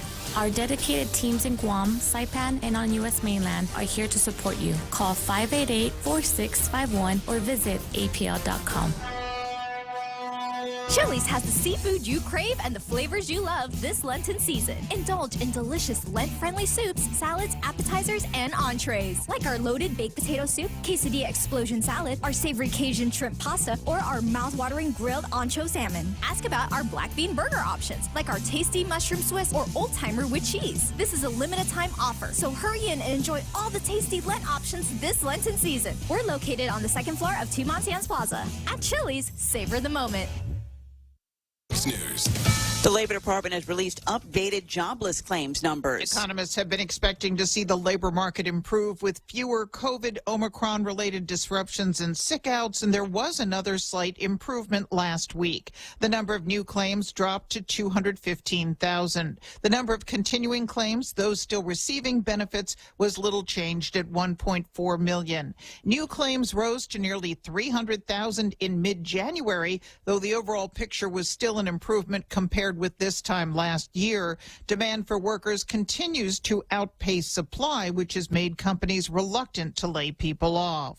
Ginny Cosola, Fox News. A California doctor has pled guilty to a misdemeanor charge for joining the Capitol riot. Dr. Simone Gold, founder of the anti-vaccine group America's Frontline Doctors, entered the plea to a charge of entering and remaining in a restricted building or grounds. She's also admitted to entering the building and delivering a speech in Statuary Hall about her opposition to vaccine mandates and COVID restrictions. Facing a boycott by athletes, the International Paralympic Committee has reversed course, barring Russian and Belarusian teams from competing. IPC President Andrew Parsons said, "The war has now come to these games, and behind the scenes, many governments are having an influence on our cherished event." He said, "We were trying to protect the games from war." The IPC unable to ignore Paralympians from other countries in the athletes' village in Beijing who threatened to withdraw if Russian and Belarusian athletes were allowed to compete. The IPC president said it was a very, very volatile environment in the athletes' village, a very rapid escalation, which we did not think was going to happen. Jared Max, Fox News. A ship carrying a load of coal that went down in a storm on Lake Superior in 1891 has been recovered. The Great Lakes Shipwreck Historical Society says the Atlanta was being towed during the storm and the line snapped. Crew members got into a lifeboat, though only 2 survived. I'm Lisa Lacera. This is Fox News. Unified Communications, UC, is the next step in a business phone system. Introducing Docomo Pacific UC, your business phone. Instant messaging, video, voicemail, fax, and more. All unified on one platform and delivered through the cloud. Merge your desk phone with your mobile device. Turn voice calls into video conference. UC reduces phone costs. UC boosts productivity. Work better together with Docomo Pacific UC. Everyone has a busy schedule these days, and sometimes we forget to schedule our routine dental checkup and cleaning. Don't neglect your dental health. Schedule one today with Dr. Robert Yang and his Smile team, conveniently located at the East West Business Center on Marine Drive, Upper Tumon. Call us today at 647-8702 or 3. Again, that's 647-8702 or 647-8703. We make smiles happen.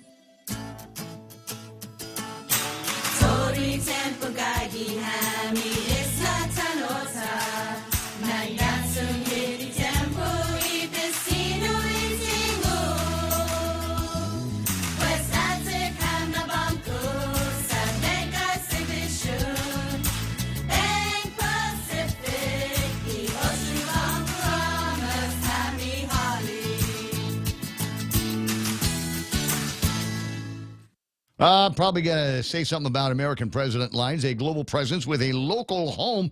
And my friends over at Wendy's, what do they got for you over at Wendy's? It's a new sandwich for breakfast. And the thing is, I want to be able to just kind of roll through it. But I'll save it because I haven't memorized it. I should be able to do this off the top of my head because it's back. One of our perfect favorite Lenten meals at Wendy's is back. The crispy Ponko fish fillet sandwich. It's wild-caught Alaskan fish. And then they fillet it perfectly, and then they fry it up. It's something about the way that they cook up this fish here. It has got the perfect kind of fried grill marks, if you know what I mean. It's got that perfect. It's panko. So when you fry the fish with panko, and that's the only way I do when I'm doing fish at the house, parrotfish or whatever. It's only getting fried in panko because there's an interesting kind of delicate Japanese crunch that goes along with that you're going to want to try. We got golden brown. They cook it to a golden brown, top it with creamy dill tartar sauce, pickles. See, when I see the word pickles, I automatically salivate. Lettuce and American cheese. It's on a soft toasted bun. Get that in a combo with fries and a strawberry iced tea panko crusted fish fillet sandwich. It's back for Lent at Wendy's. The Coconut Wireless is back. Yeah. The Ray Gibson Show. Call now, 888-TALK. That's 888-8255. Ambita say hi on the halai hi. Right? That's what we're all about. 8 after 9 or 9 after 8 or something like that. No, it's 8 after 9. Ray Gibson Show. And I probably apologize to the guys over at Wendy's. I'm doing a commercial for their Punko fried fish. And on the screen is a picture of a burger. Sorry about that. I forgot I left that up there. It's not a burger that you can get on Guam. So it's not like a competitive issue. But it's from Dennis Larson, who is somewhere eating Five Guys. Oh, wow. That came out wrong. Have you ever tried Five Guys? I have. I'm going to stop. I'm just going to stop right there. I've had a burger from that restaurant once upon a time, and I found the burger was good. I mean, look, here's the thing. I will go to a Chinese restaurant, and if I don't see anything on the menu that I like, I'll try to order a burger. It's phenomenally difficult to screw up a hamburger, and so when you do a hamburger bad, it's not so bad. If you do a hamburger great, it's great. I've had the Five Guys. I've had the In-N-Outs. I've had, whatever, the Sonics, things like that. And they're just kind of okay. Frankly, there's one of my favorite hamburgers that on Guam that I used to get literally was at a Chinese restaurant at the old House of Chin Phi. In the old building. You remember that? They used to have this wooden cash register. It was so old, huh? And there was a guy in the back. Chinese restaurant, must have been an old Filipino guy using, 10-day-old grease. And there was a smell and there was an aroma that came with this burger that you could only get in this Chinese restaurant. So me and my buddy Gino on payday, that's where we would go and spend it. Because I think, I want to say that the burger was 75 cents. And if you wanted cheese on it, it was $1. Right? You just crazy low prices because it doesn't take anything to make one. And it was a hand-thrown burger on regular old American bakery Pullman bread. And you have that, like I said, mayonnaise on one side, ketchup on the other, a little bit of pickle in there maybe. And that was good eating. You order those things 3 at a time. And they came wrapped. Oh, my God, I love this. They came wrapped, if my memory serves, in tinfoil. Because it was just the way they had the thing served. My grandmother... I like it. Well, yeah. Well, my grandmother used to make great hamburgers, and she'd wrap them with a napkin, paper napkin, and then wrap the whole thing in tinfoil to keep it, warm when I got it. Of course, it made the toast kind of moist, but it was still, oh my God, good. Where was I? 10 after 9 o'clock in the morning. So yeah, Dennis is out there doing that kind of thing. 888-8255-888-TALK. While I'm on, I want to do some shouts to a bunch of guys that were listening but weren't able to communicate with me on the meme machine. Instead, they found me online. Former Governor Carl T.C. Gutierrez hit me up on a WhatsApp. Carlo Branch, who runs the legislature, heard Mana talking about she wasn't able to find the voting record, so he's going to look for it and wanted me to let you know that 6 people or 15 people at 6 tables. I forget what the math was. That's 90 people a night. 15 tables, 6 people a piece. So that's 90 that you can have in the room. So they do account for waiters, waitresses, bartenders, and restroom attendants. Dave Sablon says buns are the key to a great burger. I think buns are the key to just about everything, and you've got me thinking about a couple of pictures that James Howard sent. I can put this up on the screen. Buns are the key to great everything. Former Governor Gutierrez showing me what is going to be at the Fendania tonight, starting at like 5, whatever. Just go and start lingering around the Governor Joseph Flores Memorial Park a little bit later on, and get ready. Bring the kids. Look at this. They've got, I don't think I've ever seen this bounce house. It is a Guam bounce house. You see that, where it's got the logo, the Guam seal on the pillars of this, and a big arc over the front, like over at the Plaza de España. Yeah. And it says half a day, because we're on Guam. And it says Guam and 3 or 4 other places. So this is going to be there for the kids, and I'm sure that there will be adult supervision. Jared Cruz noting that if you go to Maximart, they are getting very creative with their bags. Maximart is making bags, recycling newspapers to make bags for people to carry stuff out in. How about that? That's cool. Yeah. Right. I said it was cool. He says, yeah, but what is the legal definition of a bag? Are lawmakers going to outlaw this? As in, are they going to do this too? Don't disagree. And again, here's the thing, guys. It ain't solving any problems.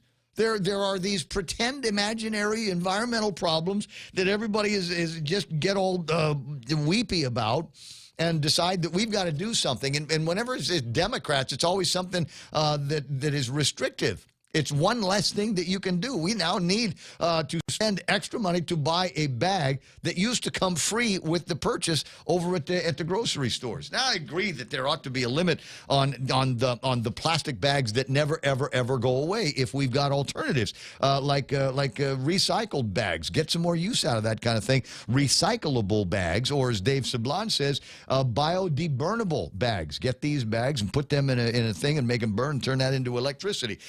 At any rate, so you just never know. It's stupid legislation, and it seems to me that the sole reason why they're having this conversation now is so that they can deal with it before the primary election, which is in 177 days. That's the whole thing. They do not want to have the specter, the conversation about an unpopular and, frankly, a bill that nobody asked for going into effect so close to the election. So they're moving it. This is a strategic move. They're moving the implementation date away from the primary election and into January, where we hope nobody will remember. And certainly in January, about the same time that they're getting inaugurated into office, they don't have to worry about you coming in and complaining about this in huge numbers. 9:14 in the morning, 888-8255, 888-TALK. The other Governor Leon Guerrero on the line here this morning. Hey, buddy. Good morning. As if I would let the senators walk away from being forced to bear the fruits of their labors in this matter. Well, there's nothing we can do about it, though. I mean, if it's implemented in January after they're getting inaugurated, for heaven's sakes, they're not. It's not like we can do a recall, right? No, we can't. It's too late to do a recall, but it's not too late to vote them out and make sure that the voters know specifically why certain people we don't want certain people back in the legislature because we can't afford them. When I say we, it's coming out of our pockets, you know. I mean, I suffer for the lack of those biodegradable bags because I have cats. And you know what you do with your cat? Yeah, cat litter. Use those biodegradable bags. Yep. And I have mangoes and avocados, and I used to give bags of mangoes. You've seen those bags come into your radio station. Many times. You know? And now, you know, I can't use bags. I won't be able to use boxes. Pretty soon, you know, they're going to say, you know, you're carrying around groceries in the back of your car, you know, and we're going to make that illegal. How but dare you did you. earlier. Make newspapers. I mean, God, just think of all the newspapers that are going into the landfill. We can't stand it. So, I'm just, you know, it's this feel-good legislation, and I don't get it at this point, especially. when we've got other problems to solve. You know, maybe the problem will solve itself when people can't afford to buy anything in the stores anymore because of rampant and runaway inflation that we've got here. Harvey sent me, I believe it's Harvey, sent me a deal here on Facebook. I've got it translated to WhatsApp. The price of the gallon of milk now, it was like $13.49 or $13.45 a week and a half ago, and now it is $13.59. These are prices. You know, a long time ago when I was a boy, you'd get inventory in the store, and you had a little gun, and you tell it what the price is, and it would make little stickers. And now we just make one sticker because everything is in the UPS code, and now the barcode that you can't read is now $13.59. Instantaneous price changes in the grocery stores. We're watching the prices of this stuff go up.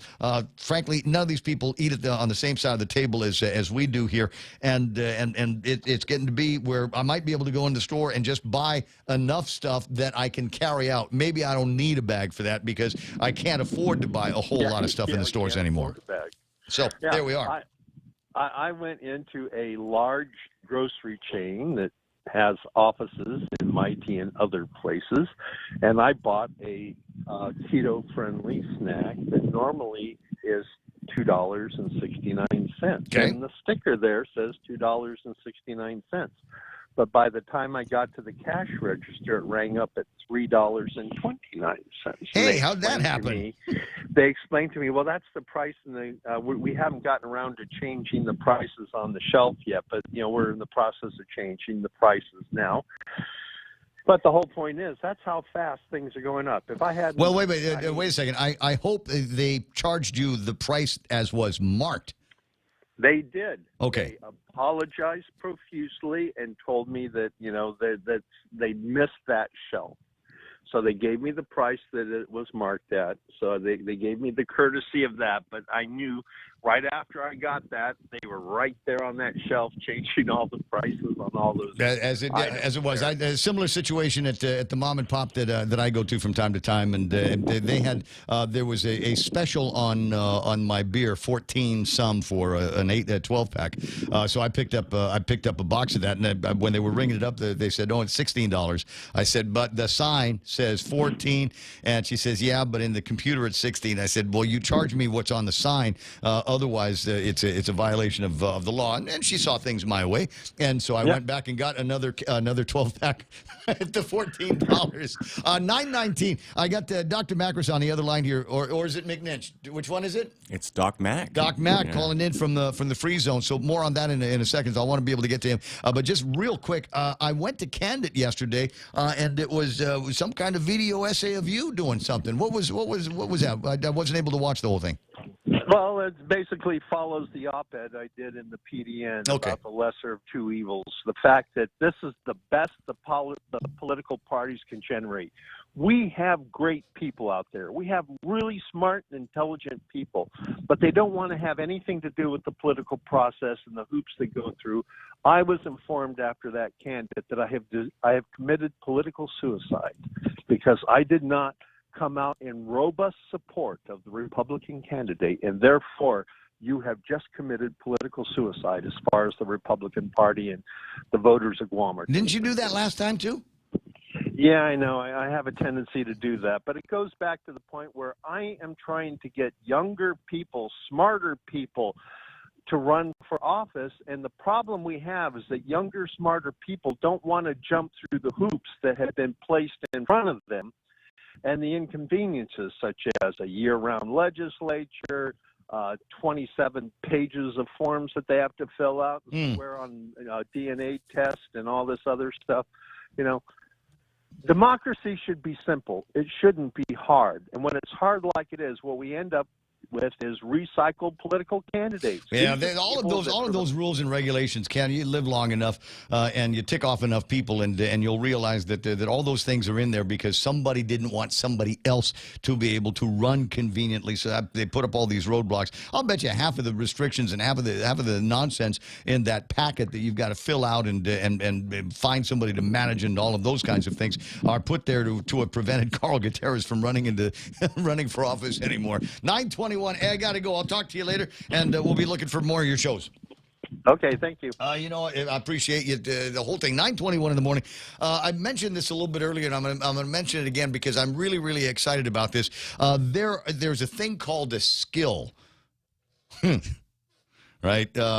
Skill or products, talents, whatever. That's what you're going to need to survive after the bright flash. But the point is there's a skill, and what that is a little bit of programming, a little bit of coding that goes into making it. So if you got one of those Alexa smart speakers, you ought to be able to do all kinds of things with it. Set alarms and, little Google searches, ask about recipes, all the things on the, but the other cool thing about having a smart speaker in the house is you can tell it what you want to listen to.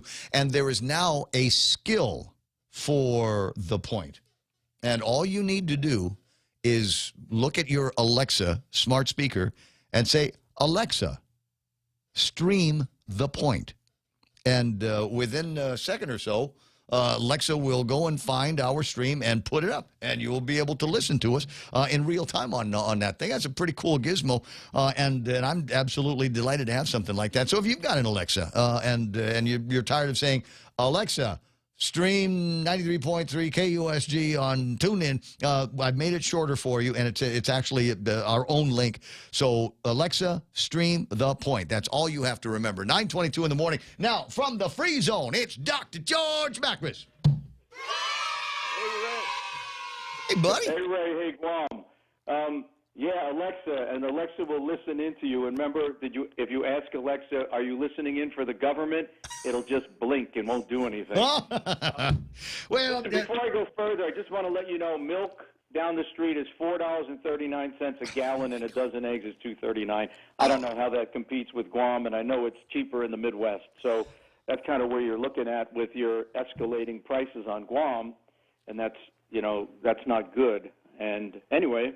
No, it's not. And I tell you what, and we got senators running around here think the big deal is the plastic bag ban and the paper bag ban. That's not the problem that needs to get solved. We need 15 people working together at the legislature, working with the governor, working with the congressman, and trying to find a way to get some kind of a respite from some of the additional charges that we get, because we're out here in the fringes of commerce and have to deal with the Jones Act, just like Hawaii, just like Alaska. And I'm sure that the prices in Hawaii reflect the idea that they are in the fringes of commerce as well, and up around Alaska. You are on the mainland. The milk that you're talking about, that what'd you say was a 4-something a gallon, was probably in a cow the other day. Yeah, perhaps. And I looked at you had a picture on the show of, I think, $14. That's unbelievable. Yeah, $13.59 for Harvey's thing of milk, which is, I'm looking at that. I can get a gallon of milk, or I can get 12 beers. Guess where my purchase is headed. That was a very clever move on your part, by the way. But look, the reason food is relevant is because, probably many of the problems on Guam are due to food excess. So maybe the government could kind of tax the bad food, which unfortunately people like, the greasy, high saturated fat food, and not tax the grass-fed meats and the healthier cuisine, because, and the olive oils, because honestly, much of what people can do to treat themselves on Guam is just to eat right and exercise, kind of like Ken had brought up. And that takes a lot of, so the government, the government should give some relief by guiding people to the right choices. The sweet, high fructose corn syrup drink should be taxed. The healthy stuff should not. And anyway, that's my talk about it. I agree with you on the high fructose corn stuff that goes into virtually everything. You pick up a container of ketchup and take a look at it. Unless it's specifically branded as organic, there's a very, very good chance that there's high fructose corn syrup in it. And even if it is organic, there might be some HCFC in there as well, because it's derived from corn, so that they can say it's got an organic background. So it's virtually in everything. And I put down the increase in belt lines and things like that over the years as a result of high fructose corn syrup being in virtually every product that we consume without people knowing about it. I think natural sugar is much healthier. That's correct, because studies have shown that the only difference, and since the 70s to now, the primary difference in the consumption of protein and fats, aside from the omega-3 versus omega-6s, is that we're eating 3 and 4 times the amount of carbohydrates, if not more. Yeah. But regarding fats, new study came out. Maybe I mentioned it. 300,000 people. There's a meta-analysis that 2 teaspoons of olive oil a day may reduce heart attack by 15 to 20%. That is the only omega-3 people should be eating. They can deal with fish oil and all that, use it up, but start investing in things like that. And wait, which one do you want me to get? Olive oil. Olive oil. I cook with that. Right. Well, anyway, it turns out to probably be the most cost-effective and healthiest oil, and it has some type of an impact on cardiovascular health. And this study complemented the Mediterranean diet, which could be also linked up to the Okinawan diet for Asian people with an Asian cuisine. They could look it up online, but right now you can just forget about the fish oil, use it up, and the flaxseed oil. Just get what's cost-effective. Eat at least 2 tablespoons in your food of olive oil, and it may reduce cardiovascular risk. So anyway, wait. So can I do? Because you got me thinking about my eating habits. So I can have a salad. Can I, if I have the olive oil and mix it with some vinegar, is that going to kill the healthy benefits of it? No, it qualifies. Good. It qualifies. All right, so I can have oil and vinegar. I can have olive oil and vinegar dressing on my salad and be good to go. You can cook with it. You see, all the bad habits on Guam, like the spams and the excess rice and all that excess carb, which, by the way, increases your cholesterol as well as fatty foods. You need to counteract with as much healthy eating as possible. So untax I don't know if it's possible. Untax food that's rated to be healthy and tax the other stuff is one way to go. And, just something to think about along with all the good moves like Ken is promoting, getting back to exercise. You guys are isolated, and, food is expensive, so put your money into high-quality, high-value, healthy nutrition. It's going to make a huge difference over time. Remember, 30% or more of people who have a heart attack become disabled, and that's where we're going to be heading with all this delayed care and the stresses moving forward, which are only going to get worse before they get better. I got a feeling it's going to be working in that direction. 928, and last time I looked at the CDC's COVID map, they didn't have Guam available. I don't know whether it was because they didn't have the data or if we've just been unincluded in all of that. But last week there had been some changes to CDC guidance on how we move forward, masking and things like that. And it is my understanding that 70% of the population in the United States of America now live in places where COVID-19 is under such control and so endemic that masks and social distancing and things like that aren't required anymore. And I've been in that world forever, and reality finally faced them. And just before the State of the Union address, they wanted to remove that. Oh, of course. But there's only bad news about the vaccine. Only bad news. Myocarditis has been underreported. It's at least 133% greater in vaccinated people. There's concealed side effects. It's all bad news. So, people have to really make some hard decisions if they want to consider getting vaccinated or boosted going forward. There's NIH deceit. There's vaccine DNA found in the liver, which could cause autoimmune disease. It's complicated. And then there's the ivermectin. The biggest news of last week was the ivermectin fake news story. I don't know if you heard about it. Made headlines. Ivermectin does not stop progression to severe disease. Well, when you read the fine print, but 75% less people died and 75% less people went on ventilators. I don't want to get into the details, but you now have included in this misinformation to the public some of even what were prestigious journals. But again, COVID is an afterthought. It's not even an issue anymore. And I hate to see it be an issue in Guam where they're still making you mask and Oh, still well, it's ridiculous. You know what? Even Hawaii, at the end of the month, Hawaii is going to be lifting all the restrictions on travel. Vaccinated, unvaccinated, booster, we don't care. We're not going to enroll you in the Safe Travels program. And for, I think, Hawaii, as far as their travel industry is concerned, there is not going to be COVID-19 anymore. I think we ought to be well on our way to having those discussions and moving rapidly over the next couple of weeks, not couple of months, to make those decisions. I don't understand why they're moving. I mean, the handwriting is on the wall. They're waiting. They're already watching the trends, but I think they're waiting to get to zero or something ridiculous like that. I don't think we're ever going to get to any kind of a zero. I got a question for you from one of my favorite cops. His name is Paul Tapau, sergeant in the police department. Ask him about Okinawan sweet potato and the beneficial complex carbs that can be found in there. He says he eats kamuti, what we call kamuti, 3 times a week in lieu of rice. Absolutely. The Okinawan purple potato, it's not really that sweet, is probably one of the best sources of, and I think it grows in Rhoda, and that's the only place you can grow it.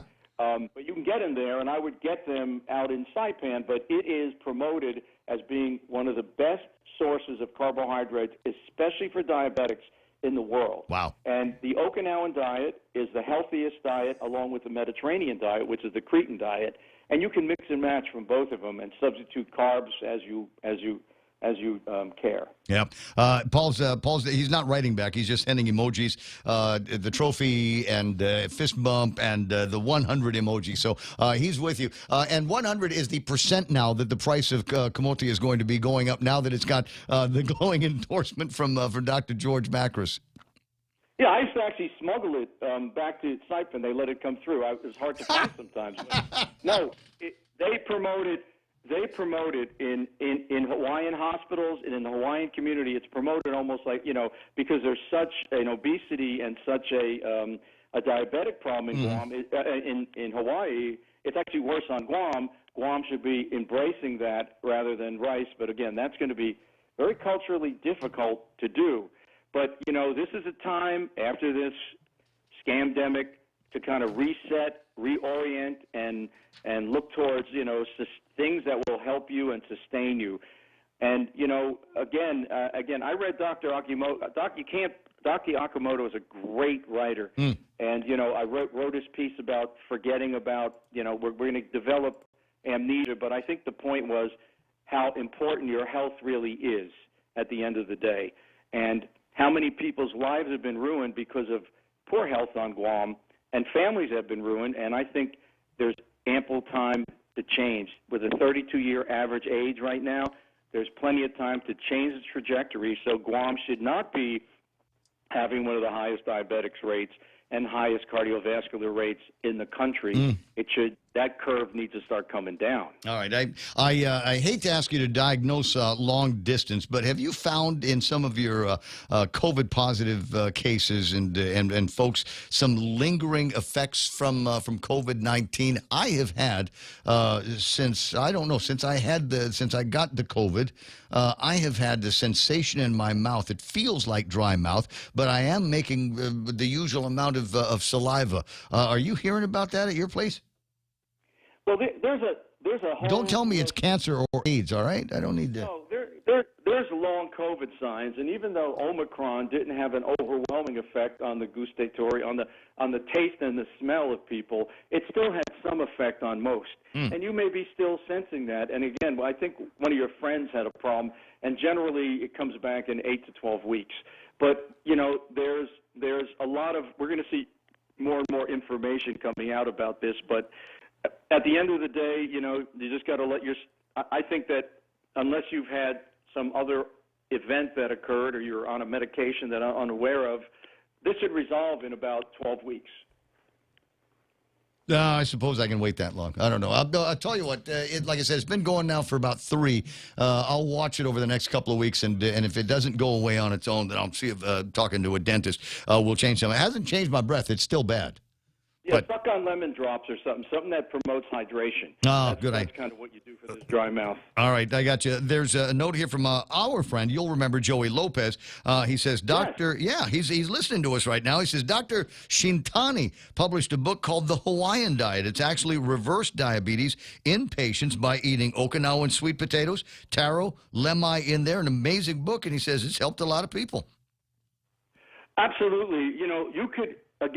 You can take, remember that there was no diabetes on Guam when the Navy came, but there was also calorie deprivation at the time.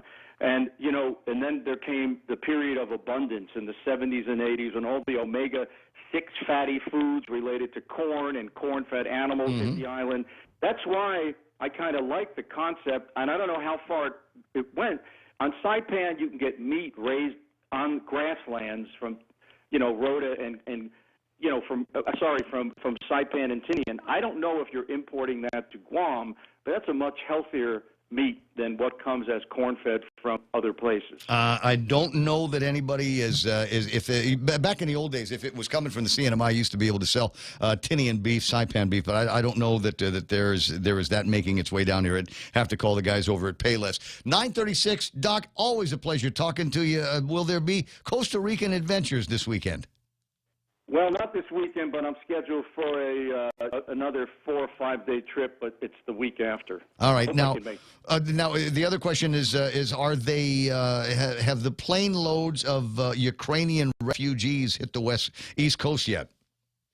No, I haven't seen them yet, and that's a lot of anxiety watching what was going on. Oh, God, because I like to be aware of what's going on, but I haven't seen any in Florida, but that's another story. It's a horrible story, and you just got to thank your blessings that it's something to defend you in Guam. You want to keep that military strong. Yeah, those poor folks of the Ukraine. It is as though they're fighting on their own. Listen, I got to run. I'll talk to you pretty soon. Okay, everybody have a great time on Guam. Bye-bye. All right. Appreciate that. Dr. George Macris calling in. Florida, he's in the free zone, and always good to find him. Paul Tapau actually sent me a picture. For those of you that are wondering what it is that we're talking about, this Okinawan sweet potato. Around here, it's called kamuti, and you might be wondering what it looks like, so you might be able to find it in the store. And this is it. So this picture came from Paul Tapau. Now, I don't know if this is his personal stash.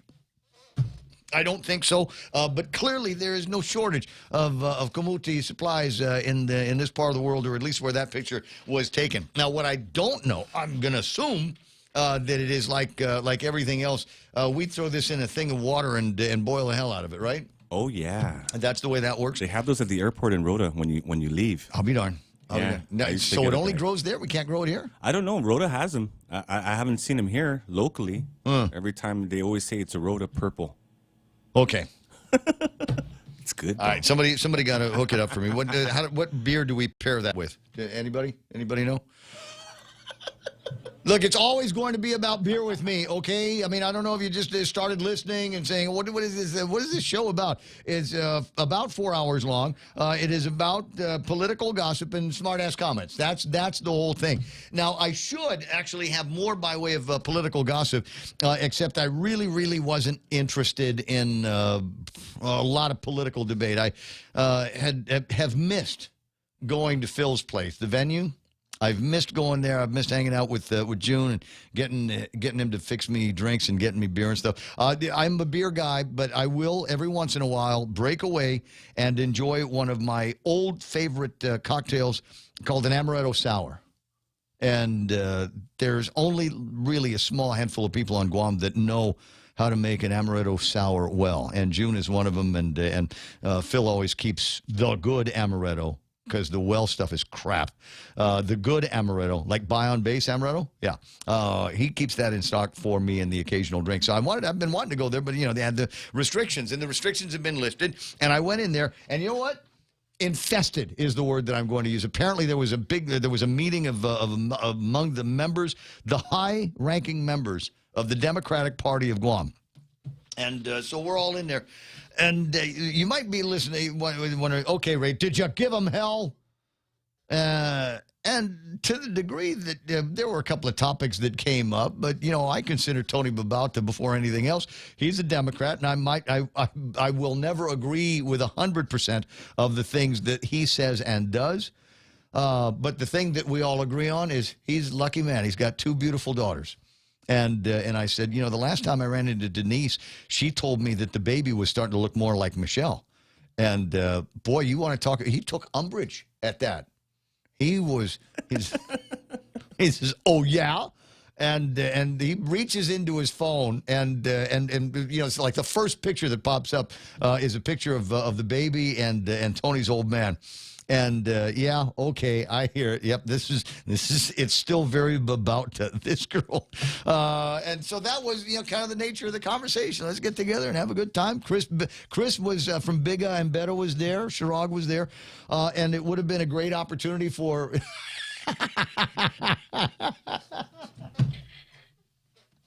I'm not going to tell you which face it was and which name it was, but when I mentioned the name, Real Joe's face changed. It looked like he bit into a lemon. But anyway, so it was nice to be able to get there. Somebody was scolding me, asking me, "Oh, you saw that picture of you and Tina Rose Munoz Bars?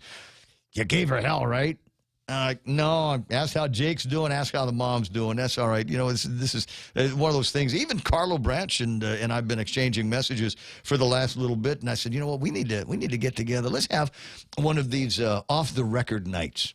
And I've done that with beer summits with Mike Sinicolas, who was a Democrat, right? But we'd get together and we'd have these little beer summits and just talk about, a couple of guys talking about the world. And the same thing with these guys. So, yeah, we'll scrap about it. I'll criticize them on the radio. They'll criticize me and the other, what did somebody call me last night? A fascist. He was not with them. But because I started talking about Trump, and he says, that fascist?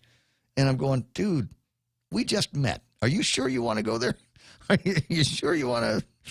You're new around here, aren't you, buddy? Okay, 9:42. A bunch of other stuff that I need to talk about here. I did get a note from Ismail, and I wanted to, it was the pay breakdown. I don't want to make too big a deal about it. I just want to nib something in the bud. I've noticed on social media, even more so now, because somebody put this meme together out there, and it talks about what the price is for gas off base, what the price is for diesel off base, what the price for barbecue gas is, and then it shows what the price is at the auto port. And that has spurred some people into the thinking, oh, yeah, all those people look like Dave Davis on the other side of the fence get to buy gas at $3.60. How about what happened to the one island, one people thing? And, excuse me, that's very, very petty thinking when you remember a couple of things. Is number one, it's not just the military and their families. There are Guam kids in the Guard and the Reserve that have now earned the privilege of buying their gas at the auto. In fact, you could go to the Readiness Center in Barragata, where they have an auto port. And I think it is a privilege, if you will, that they earn based on their service. And any savings that they get when they buy the gas at the auto port, I'm sure is spent off base as well, in bars and obviously and in restaurants and in stores. I'm sure they're just as excited as everybody else is about a new Ross opening up at the Agana Shopping Center. I put that picture up on the screen. Thanks, Trina, for sending it in. Trina's supplying some artwork for the meme machine, and there it is. Ross Dress for Less opening up at the site of the old Payless supermarket. And some of the people that live off base, they shop at the Payless too. Because that's why I live off base. I don't have to drive all the way down to Anderson, all the way down to Big Navy or Anderson to get my stuff. So whatever they're saving when they buy their gasoline on base can get spent off base as well. So there's that. And then I think there's people in the military, man. They must be making money hand over fist. Ismail says, here's a pay breakdown. When I was in Iraq, well, let's start there. How many people not associated with the military on Guam got stuck in Iraq on 20-hour days? I was working 20-hour days at $15 an hour, 0 overtime. You are on duty 24/7 when you're in the service. Some of my troops were getting paid as little as $6 an hour. This is one of those things that if you stick in it long enough, the real reward comes at the end of your service. And benefits that you earn and privileges that you earn. Civilian contractors getting paid a minimum of $125 an hour and only worked 8 hours a day. So I think the point that I want to make here is these people that are writing checks that you would never write, and some of them have to cash them in. And bear a sacrifice, and their families have to bear a sacrifice. And if it means that they only have to pay $3.60 for a gallon of gas while I'm paying $5.50, well, I guess that's just the way it is. But I think it's petty, and I also think there's a degree of racism involved in there, and I'm not going to stand for it. I see it on social media. I'll make mention of that. You see it on social media. You do it as well. 9:46 in the morning on the Ray Gibson Show. I'm going to take a real quick break, and then we'll come back. I'm going to maybe talk about a thing called the doorway effect.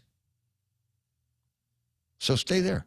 Be right back. Raise your glasses for a toast because First Hawaiian Bank now turns your meals into a reason to celebrate.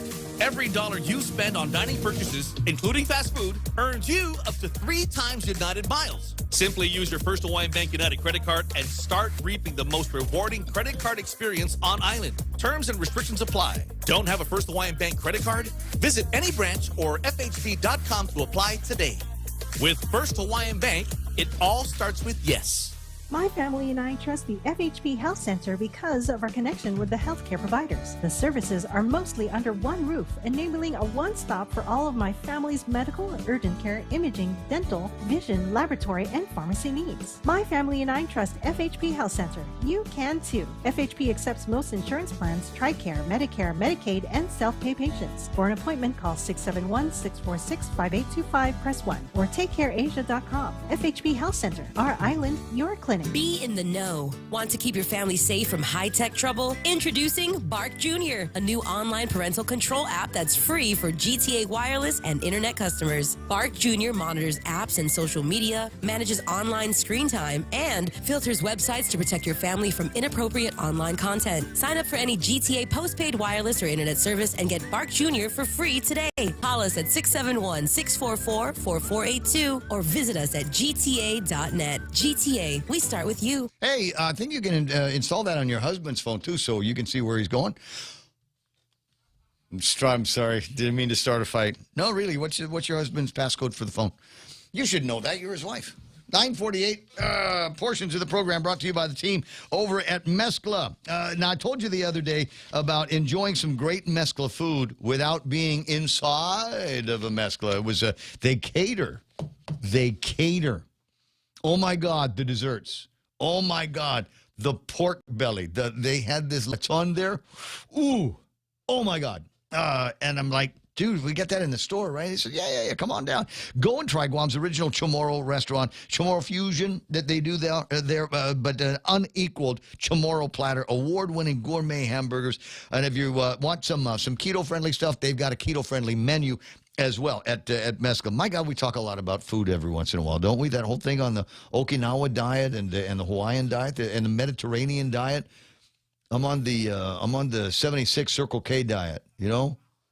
Got some of that. Have you ever tried the soup over at Shell? That's good too, Brett. Agana location for Mescla, 479-2652. You can make reservations there for either the Agana or Tumon shop. My guess is that the Tumon shop probably busy with thousands and thousands of military up and down in Tumon.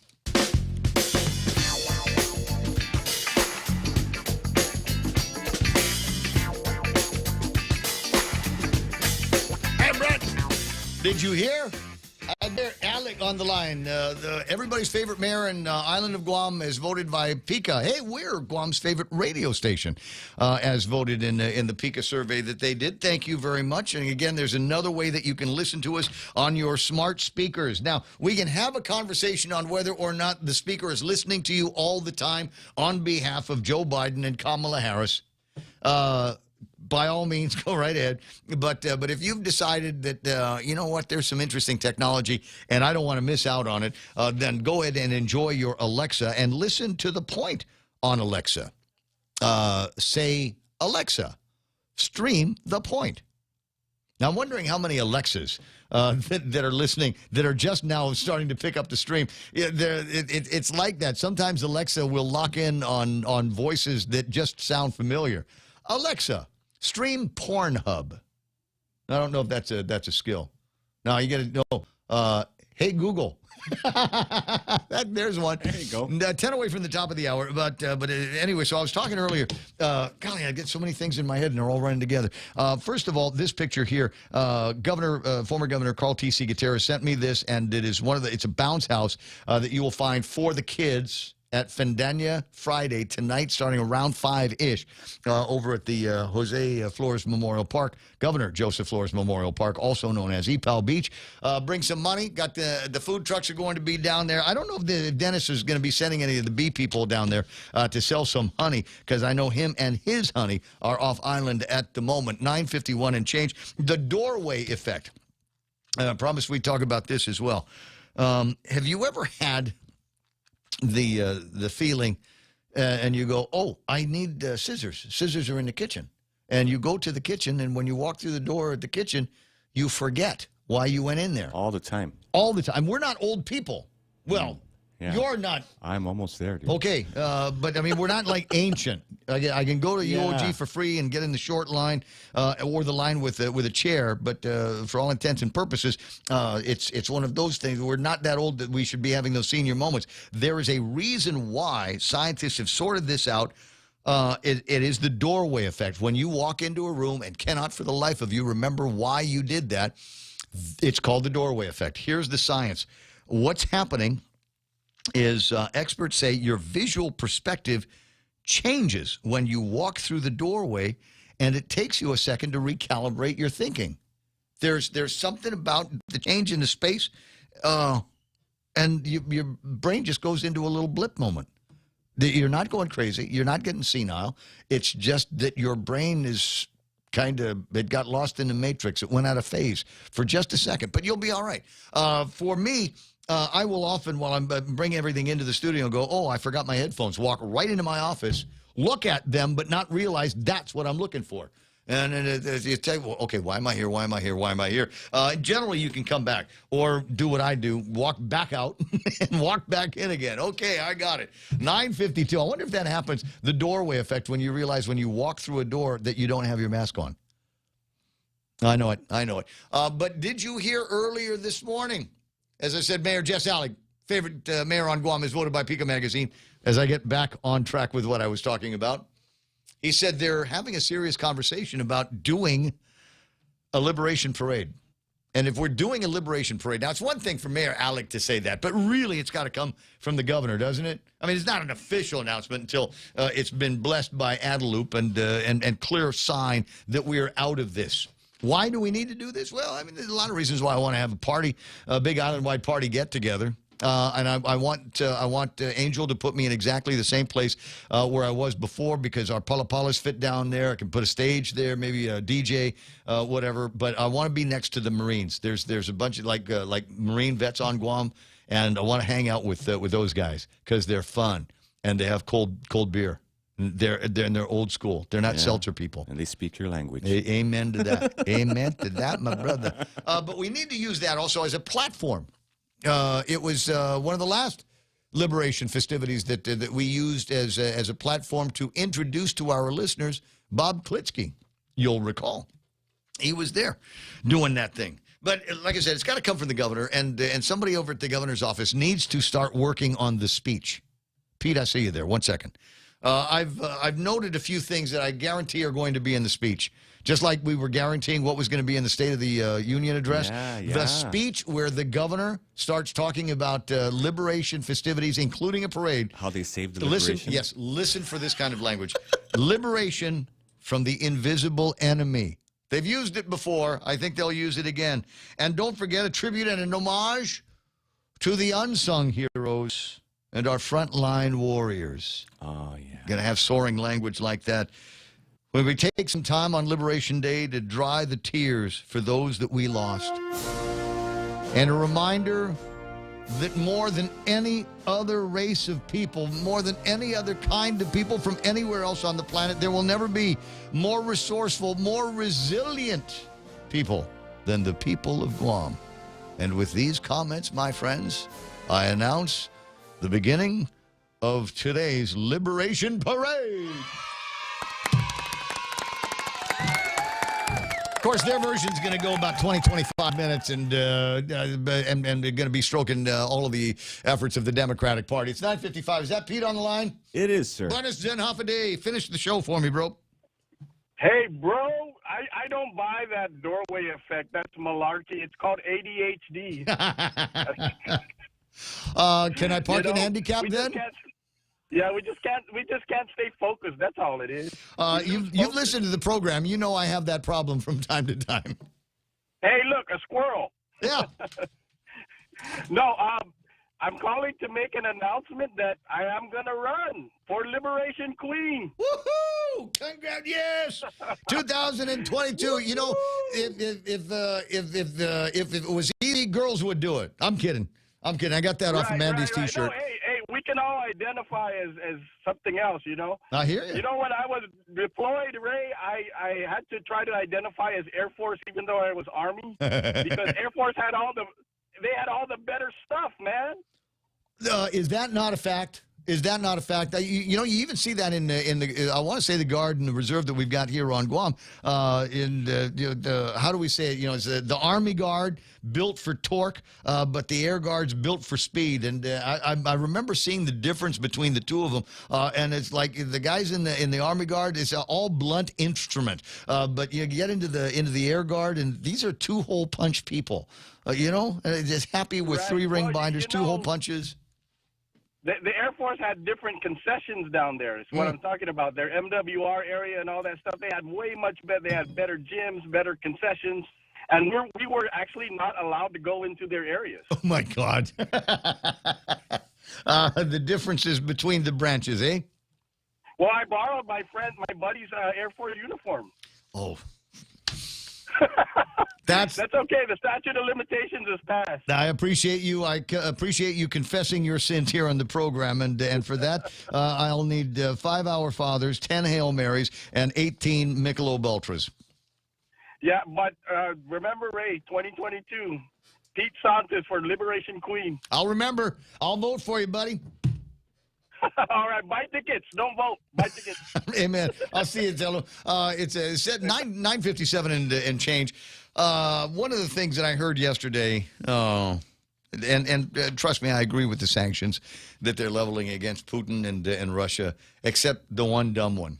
Did you see where the FIFA video game, which is apparently one of these things that they can control from a server, right? Yeah. They've eliminated the Russian teams.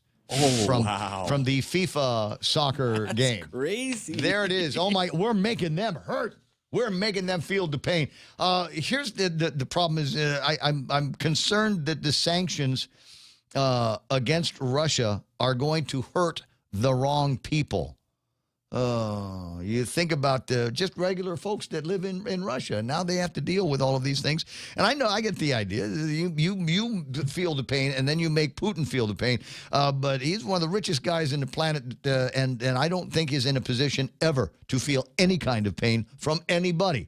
So in the meantime, I think it's going to be just regular citizens that are going to be feeling all of this, the brunt of the hatred and the kind of revenge of the rest of the world, and that just isn't right. So we'll talk about that probably Monday. You want to do that Monday? I'm wondering what the sanctions are going to end up being. Add to that Boeing, Shell, ExxonMobil, Ford, BMW, Harley Davidson has decided they're not going to be shipping stuff to Russia, and there's plenty more like that, likely to be more. I will hope in the last 30 seconds of the program that we've done an outstanding job keeping you entertained and informed all the way through the week, and I appreciate you letting me into your home and on your Alexa speaker. I hope that there are no bright flash headlines over the weekend, and hope that we're all able to come back to the same Guam that we've got pretty much today, except no mask. Maybe over the weekend they'll make that decision. It's 10 o'clock in the morning. Radio stations KUSG have gotten you. For Real Joe, Montesilva Tyron, Jerry Roberts, Leonardo DiCaprio, and Toby Maguire. My name is Ray Gibson, saying thanks for listening. If you see me out after midnight, send me home. If you're hot, take me home. Stalled outside the Capitol. I'm Lisa Lacera, Fox News. The 40-mile convoy of Russian forces trying to get to Kyiv hasn't moved much. Russians have been trying to make progress on Kyiv, but they have been, quote, flummoxed and frustrated, according to a U.S. defense official. Still remaining about 15 miles north of the city, it's been 2 to 3 days since they have made any progress. No reason to doubt that attacks from the Ukrainians have slowed down the convoy a little bit, and mud and flat tires showing poor maintenance have been an issue as well. Fox's Jennifer Griffin at the Pentagon. Ukrainian officials say Russian forces are headed for Europe's largest nuclear plant, which accounts for about a quarter of Ukraine's power generation. A split from the Biden administration's position on Russian oil from House Speaker Nancy Pelosi, who says she is all for banning it, as is West Virginia Democrat Senator Joe Manchin, who expressed frustration the measure hasn't moved forward. We introduced a bill. It's been dropped. We have, I think there's 18 of us, 9 Bs and 9 Rs, that are on this piece of legislation that basically bans the Russian Energy Imports Act. The White House has expressed concern the ban could hurt U.S. global oil supplies. A controversial plan from California's governor forced treatment for homeless people with mental health and addiction disorders. Democratic Governor Gavin Newsom's plan directs all of the state's 58 counties to set up mental health branches in their respective civil courts. While those who suffer issues may not actively seek out care, they would be obligated to accept it should it be deemed necessary. The plan has drawn some criticism from some homeless advocates who don't agree with forced treatment. State health officials are calling it a new pathway to help people they are calling the sickest of the sick. Fox's Gernal Scott. The plan still needs the approval of the state legislature. America is listening to Fox News.